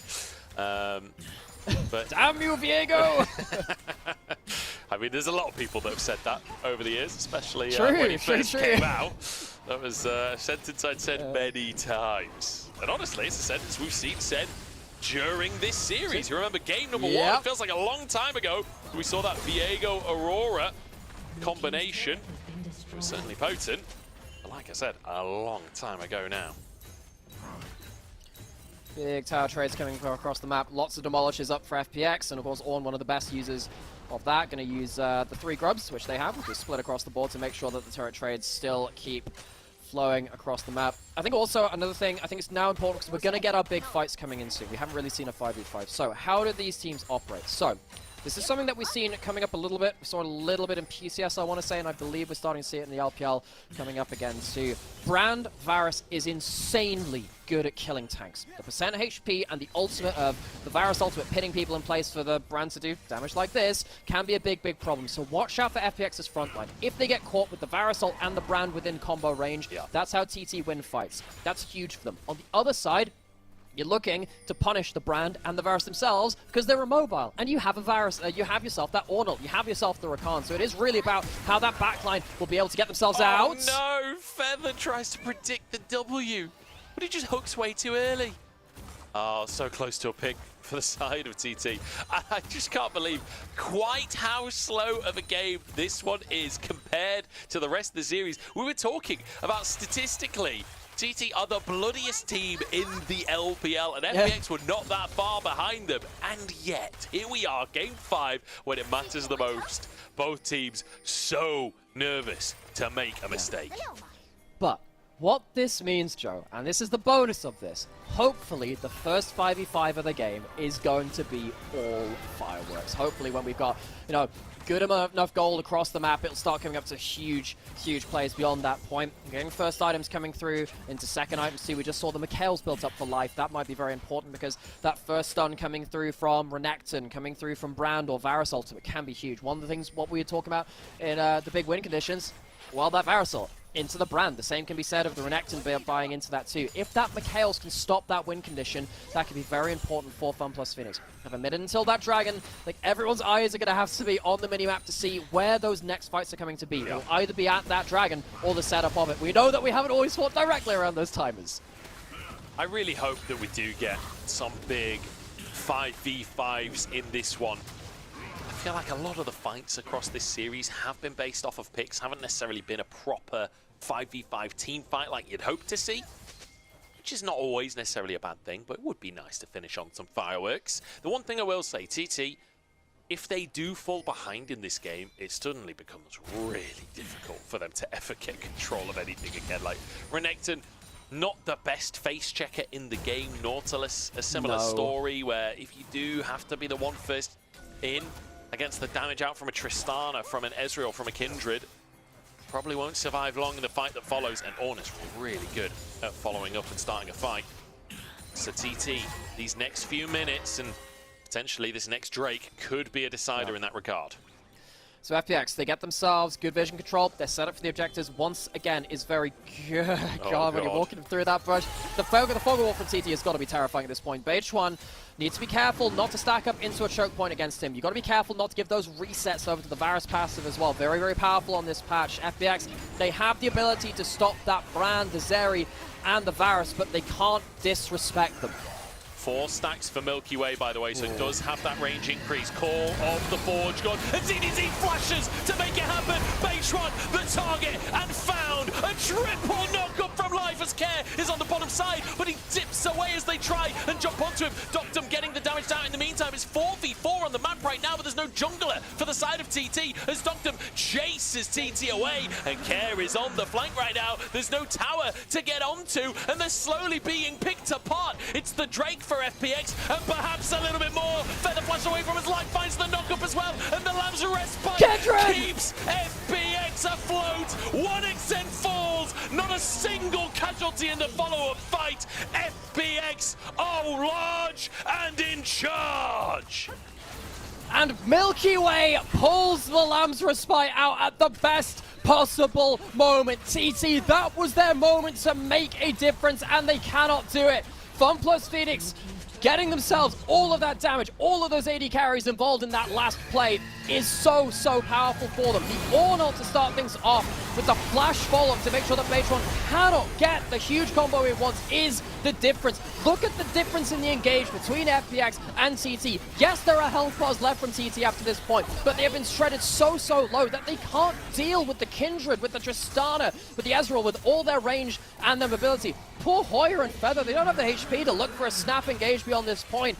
They are just fish in the barrel beyond this point. The encirclement comes through, and At the end of this, you see 1xN trying to flash into the Kindred ult after this point, but he just can't get enough done. He doesn't have the damage at this point. We're back into a fight. We're going again, and ZDZ's been caught this time. A good start for TT as Life gets onto the backline to try and answer, but he's caught himself. A double kill for Hoya as Dogdom will go down too. Yukal gets that, and it's as Baron is onto the map. TT, they found a miracle again. All of our first 14 minutes of all quiet on Summoner's Rift have been made up for here. 10 kills in the ensuing 10 minutes. And it's going to be Baron over for TT. Just as we were praising FPX for using their mobility, chasing down TT when their engage is gone, TT fight back even harder. We didn't even catch the start of that fight. I'm sure we'll get a replay of it, and here it is. How does this start? H1, he's a brand and a choke point. Gets knocked up at the start of this, but it's not a full combo. And then they have to respond into the brand ult. It's a passive onto 2 people. Milky Way can't be the difference maker. We've seen this all year, folks. You can't go into a choke point versus brand. Baytron makes the difference. Just when we thought it was done and dusted for FPX, TT find their fight, and it's Baytron shredding everybody with the Pyroclasm and with his passive. And suddenly TT are straight back into things. We are 500 gold apart between the two teams. And you can see 53 to 47 win rate. Oh my god. It couldn't be closer here. And 2 right, it's game 5s. This is still round 1 of playoffs. And this is how close our series are. It's 2 minutes until the next Drake. FPX maybe still with an advantage, but it's minor at best. Folks, this is why we love the LPL. Round 1, and it's still just so exciting. Baron buff being used, Baytron looking for the stun! Dogdom low, knocked up by the death charge, but he will survive. The Call of Forge God tries to save him as well. Tower down though, and Hoya's just charging on forwards. Yukal is starting to stack up on this Seri. Dogdom low on HP, a true shot barrage is good, but it's not good enough to save these towers. And FPX, they start falling apart to the random pick potential. Baytron, his brand has been so key to TT's success in summer, and as the last remaining Nevada group team in what could have been their last game of this year. Backs against the wall, they found a couple of really clutch plays back to back. It cost them a load of the flashes, but they'll absolutely take that. This is a good Baron power play for them, and they still have a minute left. Not like this, FPX. Not like this, Milky Way. Surely the story doesn't end off of just random picks like this. Dogdom caught out by Baytron. The follow-up is good from the rest of the squad here. TT finished the tower, and Yukal just free-fired. I mean, Dogdom doesn't even die from this. Dogdom's caught out, but I mean, you can say that actually the overstay from the rest of the members is maybe where the fault lies after that point, because it's Care that goes down. Care, such a good series from him. After, again, a weird year from him. He was one of the big reasons in spring why they couldn't quite cross that finish line in that best of 5 they played back then. It is so difficult watching these teams, which we've watched all year, come down to this so close, within a couple of thousand gold. It's a big Baron power play, though, for TT to get the map advantage and get themselves some extra advantage on the board. Dragon's coming up in 20 seconds. FPX don't have the setup this time. It's a rarity for them, I know. They've been the ones with the better setup. And sadly, look at how Life has been playing these fights. He can't get himself into the positions he wants. Will just be a tower on the top side for FPX here as the Drake is spawning, and TT will get themselves to Soul Point. FPX just trading opposite instead, not willing to contend right now. Not that surprised after how the last couple of fights have gone. They do still have 380 carries and an Ornn, so I can understand a thought process here for FPX saying, look, let's wait 5 minutes, let's just scale a little bit more, get a couple more items. Maybe in 5 minutes time, we'll be scaled enough to try and take them on. You're against Deseri and a brand. They ain't slowing down. This is the problem. You have the Ornn. Yes, it's the Ornn versus the Renekton, and that individual matchup's gone well. Hoya has not necessarily been the player to crush this game through. He has a large advantage now, but that wasn't through the individual 1v1. This is where the brand Varus comes to play, and this is why I think we will see the return of Varus. Varus is really back in the Ornn hit because of the changes to the passive and some of the items working in his favor too. Ornn does not survive the brand Varus. You will probably need to blow a Kindred ult onto him to keep him alive, and that is not what you want to see. The damage and the gold available to Baytron and 1xN means that the frontline from FPX needs to play very, very differently. They did have that win condition of play through laning phase. That didn't work out for them. They had a fallback option of the anti-tank damage coming through from their backline. FPX need to stop that coming through. Oh, Yukal, no, not like this! He's caught out. He does manage to survive somehow. The Call of the Forge God finds 1xN. Instead, Care jumps over, but 1xN flashes to safety. And just the way that TT found a lead for themselves, they almost lose it.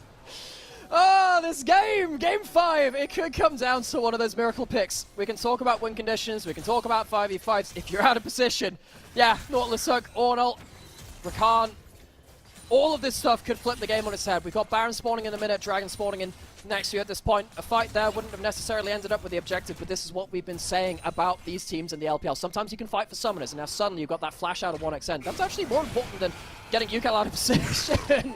Just as we say that, these fishing for summoners, fishing for the engagers continues. And FPX, they need to be so careful when they don't have those big ults available to them. That's what they use to stop TT's anti-tank getting the damage done.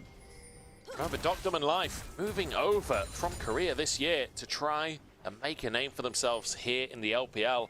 And this 2v2 duo has had its ups and downs, but they have had some really big moments, and it feels like this Ezreal for Doctum needs to be a big carry for his squad. You've got Care in the mid lane who's having a fantastic game, but 1xN really has been the main character of this bottom lane so far across this series. Doctum finally gets that Ezreal for a game. Let's see if he can have a similar performance without the ease forward that we saw from 1xN. Maybe this is his chance to take over something as TT. I mean, we saw that fight down in the bottom side where FPX just kind of outranged everyone on TT and just corralled them.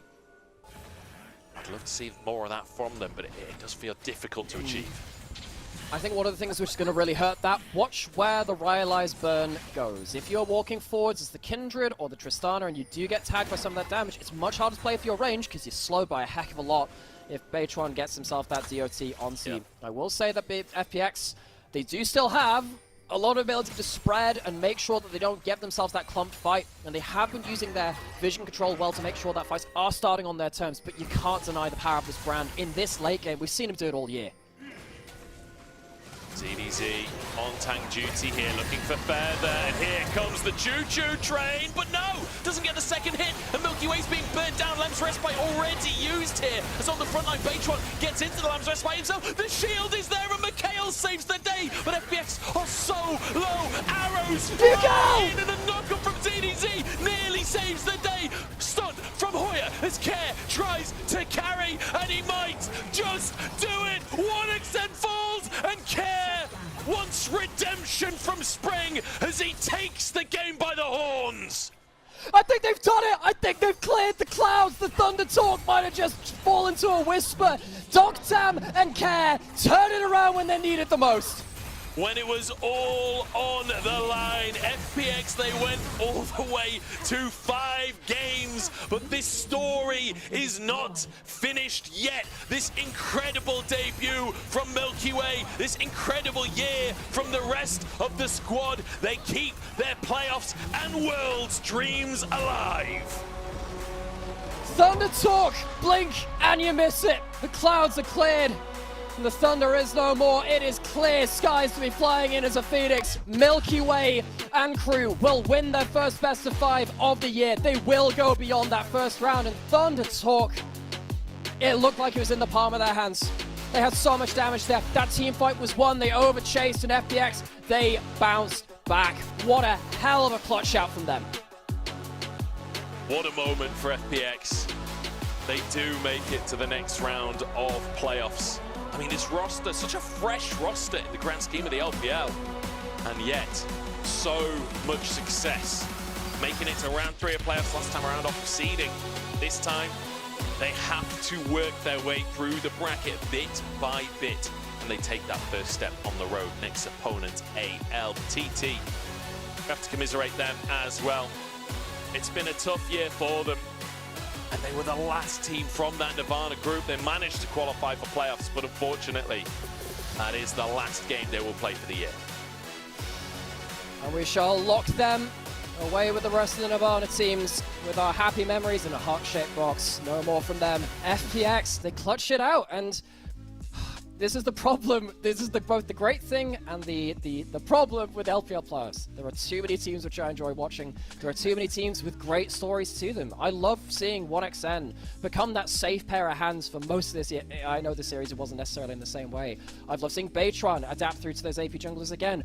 Of course, UCAL come back to form. it wasn't to be. This series was damn close though, and a lot of that was through the play from the star players. Yeah, and so many big moments from just one individual. You know, across all 5 of these games, this felt like a series where the spotlight really could be shone on individuals. I think Care has had a phenomenal series for FPX. To me, Care has been the MVP of this series, to be honest, for FPX, because this mid lane play on these AD carries, he's shown that he has learned this meta. You know, back in spring, he had a really tough playoff series, and FPX were knocked out in that 3rd round. This time around, he is the one that's really stepped up.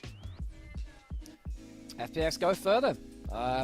I know it's weird to say they win their first best of 5 of the year. They've only played the 2. They've not had much chance to show that. But FPX, I think it would have been probably more sad to see FPX not at least have that chance to show their upper level again. Go up against anyone's legend now in the next round and see if they can revisit that priority again. It's something that you said earlier in the series, and I want to revisit that, which is effectively, I think this FPX team now have the chance to be the best they have ever been in this year. They have been building. They've had to reintegrate a new top laner with ZDZ instead of Shallow, who from earlier in the year. And I think they can go beyond that. They were pushed by TT, and I don't think that is a negative reflection on FPX. TT, I think, grew to be their contender, to be that team which could come from that Nirvana group and still be a threat in playoffs. Yeah. And I feel like it's a multi-sided story there as well, where FPX have kind of found their footing with the changes in the top lane and finally started to solidify as a team. And it's the same story for ZDZ in that top lane, where he was on anyone's legend for 2 straight years, and then he's been kind of bouncing around teams this year. Was on Weibo for a while, was on RNG for a little bit, now has found his home on FPX, and it feels like that started to really mesh for both sides of the story. So really good to see that coming to fruition for FPX. Again, TT, commiserations. I think that there were some admirable moments in this series. I love the way that TT plays. It ain't correct League of Legends, but my God, is it fun. Like, the way that they are so individualistic and so, you know, opportunistic as a team. They try and find these individual plays. Unfortunately, didn't work out for them in the end today, but what a series to watch. Like, they definitely brought the entertainment. Oh my word, the gold graph. We have to see a replay of that last fight. I think that will change a lot of opinions. It happened in the blink of a moment.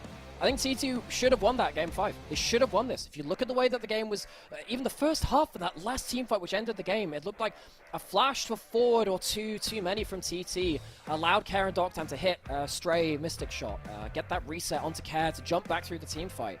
That was very close, folks. We were on the knife's edge. This could just as easily been TT walking away with that game 5, but FPX, they were the ones with the carries that clutched it out.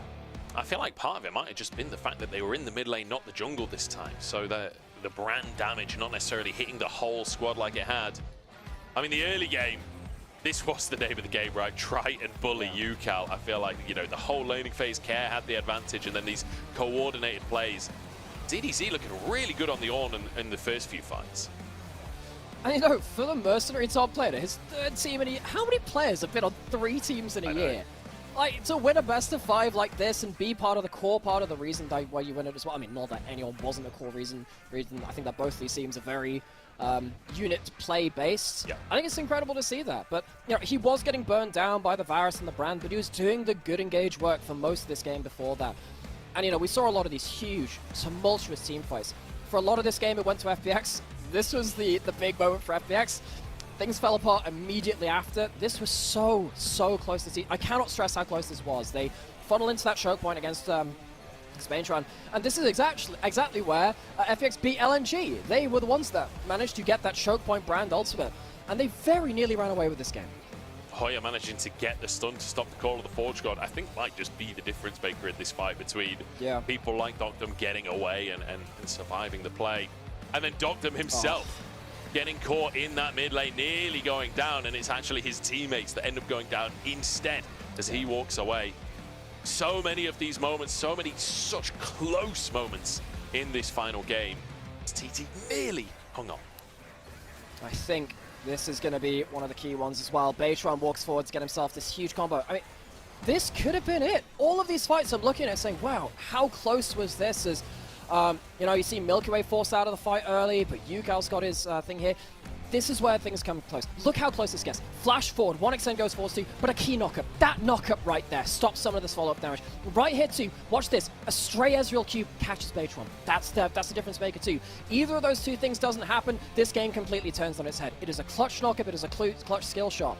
This is Knife's Edge League of Legends. Yeah. I love to watch this. Is it necessarily the cleanest team fights? No, but it is incredibly emotive and it is incredibly exciting to watch. And FPX somehow get that knife to cut them. And honestly, I'm okay with the first round of playoffs not being the best League of Legends I've ever seen, because it was exciting, it was enthralling, and those fights, like you say, really anyone can win it. Any singular moment can turn everything for the two teams. And fantastic bit of fighting out from Doctum. Obviously did get caught in the mid lane at one point, but generally speaking, a really solid game from him on the Ezreal. I mean, we saw the damage chart. He was absolutely chunking people throughout these team fights. But I think Care, for me, definitely the MVP of the day. Series MVP. And when you consider that in the context of Spring, it's fantastic to see that for FPX. Even in the first half of summer, you know, I think really until Lucian came into meta, Care was struggling. If you look at his individual lane matchups, they were not pretty. They were not pretty. When it came down to the Corki Tristana meta, I think he struggled with that first. I think he grew into that later, and of course he has some great Tristana games here today. But I think over the course, we don't give full series MVPs. We give like the player of the game, and they kind of rack up over time. But yeah, I think over the course of the 5 games, fantastic showing from Care. And I hope that people tuning into this series realize that FPX are more than just the Milky Way show. Now, they are also the Milky Way show, and he's a very fantastic player, don't get me wrong, but this, when you tune into series like this, you realize that it is very hard for one team to be focused around one player all the time. And when those players don't exactly have the easiest entry into the series, Milky Way didn't have the best Maokai game to start things off, you do need that safe pair of hands to throw it back to, and Care was that today. I feel like, you know, speaking of the Milky Way show, as it were, we saw in the early game, we were trying to track the stacks, and I think TT did a really good job of trying to deny these stacks away from Milky Way. But the second the game got chaotic, he went from 0 to 4 stacks like that. The man is an expert on the second you give him an opportunity to find stacks for himself, he will find those stacks. It was an admirable opportunity, or an admirable try at denying those stacks from TT, but once things got into the fights, he managed to get his stacks and managed to find his med. But honestly, this last game was not his story. This was a team story for FPX, and I couldn't be happier for them. I will say, they're now up against Anyone's Legend. You know, ZDZ, we just talked about him moving away from Anyone's Legend at the start of this year, playing a bit for Weibo, playing a bit for RNG. Now on FPX, his next playoffs opponent will be Anyone's Legend, the new version of that roster, a team that a lot of people are touting as potentially a team that could fight for top 4. This will really be a decision-making moment for FPX. Like, can they prove themselves against a real top team? Care certainly looking good today.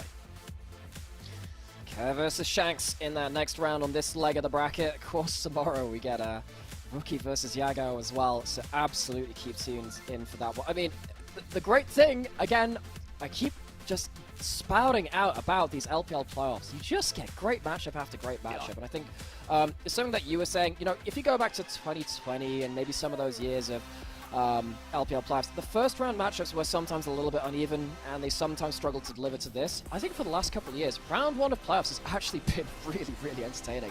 I've fond memories now of this one. I think that there was a, you know, an IG Weibo game last year, which went to 5 games as well. We have been blessed with fantastic bangers right the way through playoffs. We have 5 game 5s in spring alone. I mean, for me, it's ever since OMG. That version of OMG with Aki, Shanji, Cream, since that team was in the league, right from the start of playoffs, it's been fantastic. And I feel like the last few years, like you said, we have been blessed. We can take another look at some of these moments from Care. He grabs himself his MVP, and rightly so. What a series he has had for himself, and really good to see him finally getting a bit of spotlight. And like, you know, we saw, you know, you mentioned Rookie versus Yagao tomorrow. They've been complaining about the fact that his AD carry better. Care is like loving the fact that his AD carry better in the LPL right now. Oh man, you know, we had some talks about that as well. Like, we've seen, that was what, 60, 70 games of, well, 60 games of Corki versus Tristana throughout the whole of it. God, we've seen so much of it, but I will say it has still been a great benchmark to see which teams have adapted the best to the AP jungle, to the AD carry mids, and I think in series like this, you can see that TT actually were one of the better teams to adapt to it, but it wasn't enough to overcome FPX today, and we were blessed with a great series because of that adaptation nonetheless. Yeah, fantastic stuff, and I'm honestly blessed to have been the one commentating this absolute bagger of a best of 5. Let's take a look. That was all right. Yeah, it was okay. It was okay. Let's take a look at our result as we round things out today. 3-2 in favor of FPX. At the end of the day, TT tried their damnedest. The last representative of Group Nirvana, but Group Ascend comes out on top at the end of the day. FPX 3-2. And that leads us to what is coming up tomorrow, because tomorrow is a bit of a turbo banger, actually. JDG, a team that, you know, I think people expected a bit of a higher seeding from them. They've fallen a little bit, but still an insane roster that you just have to fear against NIP, a team searching for redemption, and it's Rookie versus Yagao in the mid lane. It's just got to be good. It's going to be excellent. And you know what? I wonder if NIP have a bit of a unexpected leg up because of the patch, because I don't know whether Yagao plays Aurora. We need to see that, because yes, he's got a wide champion pool, he's played a lot over time, but we definitely know Rookie can play. Played it yesterday, he stomped out an MVP. Maybe that'll change the bans as well. It means that maybe we get ourselves another one of those close series in an unexpected way. I will be amazed if Yagao does not play Aurora as a control mage guy.